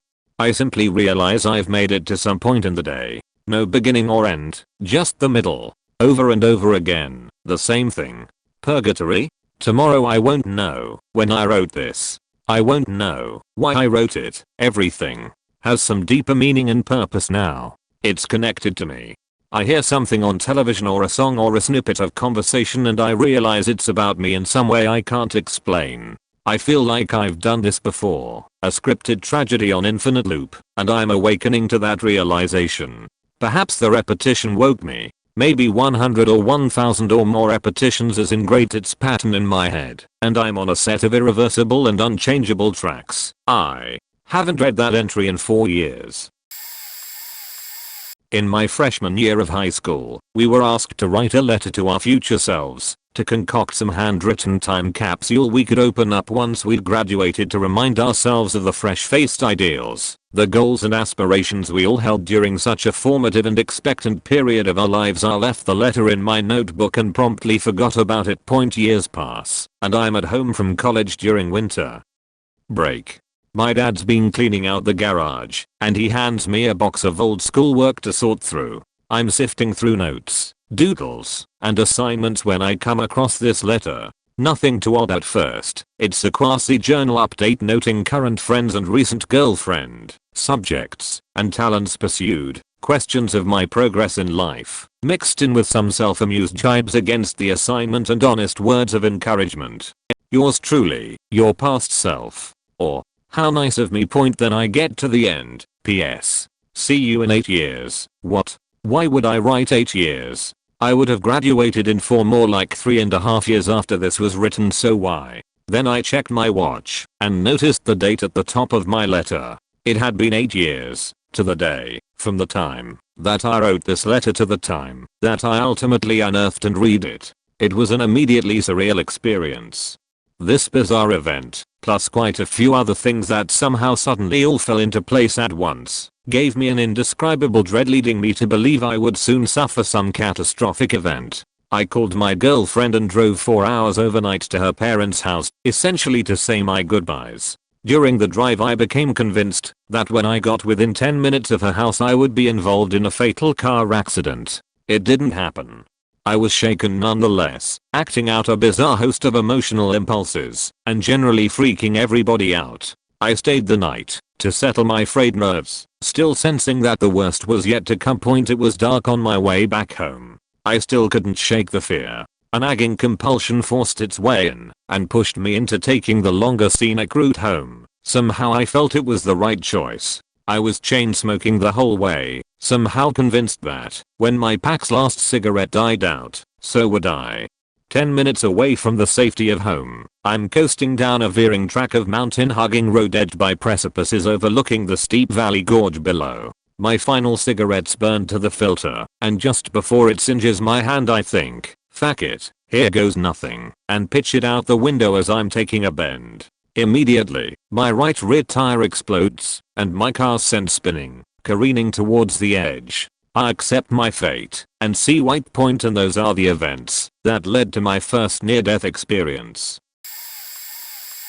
It started with a dream, but there was a real-life punchline point. I woke up in the middle of the night, thirsty. I lived alone in a complex of identical side-by-side condos. I got up and walked down the hallway, through the living room, and to the kitchen. My apartment was my apartment, not some unfamiliar place as so often happens in dreams. My place, same couch, same stereo in the living room point, but when I got to the kitchen, even in the semi-darkness, I saw that the counters were clean. That freaked me out, because when I had gone to bed the night before, I had left dishes and Chinese food cartons on the counter. I stared at it for a while, confused. I lived alone. I looked in the dining room area and saw that the clock on the wall had been replaced by a tall wooden grandfather clock on the floor. I freaked, thinking I had wandered into someone else's condo next door somehow while sleepwalking. I retraced my steps back to the hallway and glanced in the bedroom. It was mine. I sighed with relief and headed into the bedroom when I heard noise behind me. I turned back and saw that my stereo was on and was playing static Y70s AM radio music. Same orange and blue lights that my stereo at the time had. I walked to the stereo and hit the power button and turned back toward my bedroom and heard the noise again. A glance back showed me that the stereo was on. I turned it off again with the same results. Now I was getting really upset and I followed the power cord to the outlet and yanked it. Silence. I headed back to my bedroom and heard the noise again and turned to see the orange and blue glowing lights. The cord was still unplugged. I sank to my knees and sobbed in fear, wishing that God was real and could help me. I woke up, went into the living room and checked the kitchen. All was well. My dishes and cartons on the counter, my wall clock, a quiet stereo. The next morning, while getting ready for work, I was still unnerved by the dream. On my way out the door, I stopped at the stereo to turn it off and hit the power button. A couple steps to my front door, and I heard music still, the Pink Floyd I was listening to, not the 70s AM radio static. I went back to the stereo and mashed the power button, and it continued to glow orange and blue and play music. Totally freaked, I yanked the power cord out of the wall, as I had done in my dream the night before. The stereo stayed dark and silent. Later investigation showed the power button had broken, and I replaced the stereo. TLDR, no reason not to do drugs, if life is going to behave like this anyway. Late, but I'll still share in case anyone else has experienced this. When I was 14, there were a good 2 weeks that I was experiencing precognitions. It was never for anything important. I'd just get a random picture in my head, and it would happen moments later. The first one happened when I went to the library with my friends after school. I was working on my math homework when I got a picture of one of my friends sneaking up on me and trying to scare me in my head.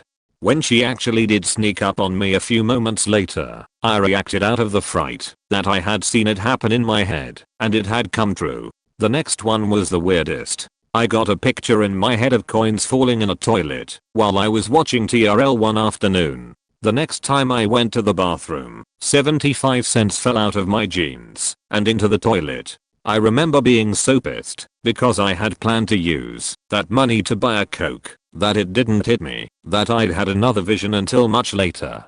I don't really remember the rest of them because, like I said, they were pretty inconsequential. It stopped happening after a couple of weeks and never came back. The only explanation I have is that I had started sneaking Stephen King books from the library and was opening myself up to the idea of supernatural cognitive ability. I was reading Carrie during those 2 weeks of visions. Edit. Something similar happened when I was 16, but was probably a total coincidence. I had applied for my first job and was waiting to hear back after my interview. I wasn't all that concerned about it because I knew my parents were only making me get a job so I would develop a work ethic. So I was casually reading a book when my dad walked into the living room. He said hello and I said, "Hey, Dad, has first boss's name called?" The moment he said no, the phone started ringing. As he was walking to answer it, he said, "I swear, if this is first boss's name, guess who got a job offer that day?" My dad is not at all a believer in that sort of thing, so it probably qualifies as his glitch in the matrix rather than mine.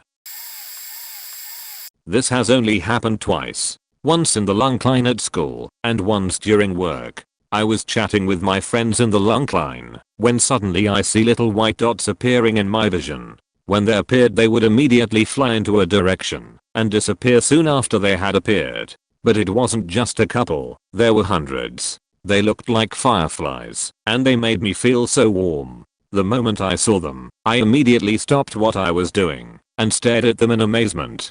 I couldn't look away, like those squiggles in your eye that you can't directly look at. Then there were more, a lot more. They filled up my entire field of vision. All I remember next was that my eyes hurt from the blinding whiteness, and I suddenly was sitting in my history class 2 hours later. I told my friends about it, and they said I acted normal, and ate lunch, and sat through science class, while doodling on my notes, which I usually do. The freakiest part of that was I literally could not find those notes anywhere, not even in my notebook, where I usually keep them.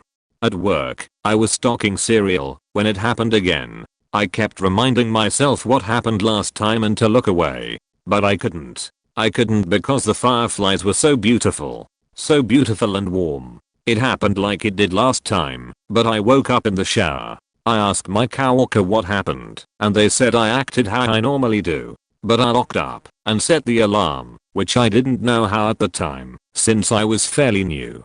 To this day I sometimes see the fireflies, but only for a short period of time, before I manage to look away. It still freaks me out.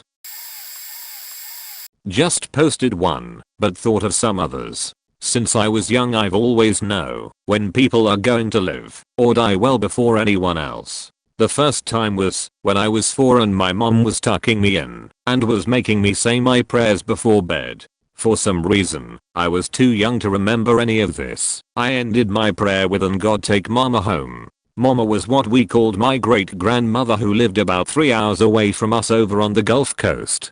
My mom, thoroughly freaked out, called my aunt, whom was living with my great grandmother, and went back in to check on her. She was fine, just took her medicine, was reading before going to bed. But that morning at about 4 or 5 am my mom got woken up by a call from my aunt, telling my mom that mama had passed on in her sleep in the night. It didn't stop there, though. Something similar happened when my mother's mother passed on, and then again when one of my great aunts. It freaked my family all to hell, cause how could a little kid know about this? The living part came in when I was 8 turning 9. We were up in Ohio visiting family, and one of my aunts had this cat that was old and sluggish and didn't like to be pet or picked up. But it loved me. It had let me hold it and drag it around everywhere, and I remember clear as day telling my aunt that the cat was going to have kittens. None of my family believed me, but to be sure my uncle took her to the vet, and they said nope, not pregnant. I just knew she was though, and on the morning that we went to pack of the car to head home they couldn't find that cat. We'd been an hour on the road when they called my mom and told her they'd found the cat in a laundry pile in the basement with 3 kittens. Then, when I was 12, my mom had my sister. I'd been begging for another sibling cause it was just me and my brother, and when my mom was in labor they let me stay in the room. When my mom gave birth it was really cool, so I don't get the disgust factor that some people attribute to childbirth, but while the doctor was cutting the cord I noticed my mom was bleeding. If you've never seen childbirth, there's blood, but not an open flow. The nurse wouldn't let me over to mention it to the doctor though, and when I told her my mom was hemorrhaging, she didn't believe me. What nurse is going to believe a 12-year-old about this shit? Really? And it wasn't until I kicked a total fit about it did the doctor notice and rushed everyone out of the room. My mom was bleeding out and no one noticed but me. A couple years after that, both of my dad's parents died. One from lung failure, the other from a heart attack. My grandfather died first, and my parents had been at the hospital with him and left shortly before he died. When they got home, me and my siblings had been with my godmother. I looked at them and said, "I'm sorry, he's dead." My dad was super confused, and only a minute or so later he got a call from one of his sisters saying he'd passed on. A year later the whole family is driving up to visit my grandmother in the hospital, and it was like my heart just clenched, and I was in the passenger seat and my dad was driving, and I turned and must have given him and look cause he got really shaken up and shook his head like, "Nope, nope, not listening to you." And I told my mom we didn't make it in time, and the words were barely out of my mouth when my aunt called my dad to say she'd passed on. Luckily I haven't had as much to deal with the death side in more recent years, but with my generation growing up, I'm finding I'm able to know when people are pregnant well before they are. This has happened with 3 former classmates and 2 co-workers so far, and I'm really doubting this is some sort of coincidence. TLDR, I somehow know when people are going to die/have died, or when people are pregnant.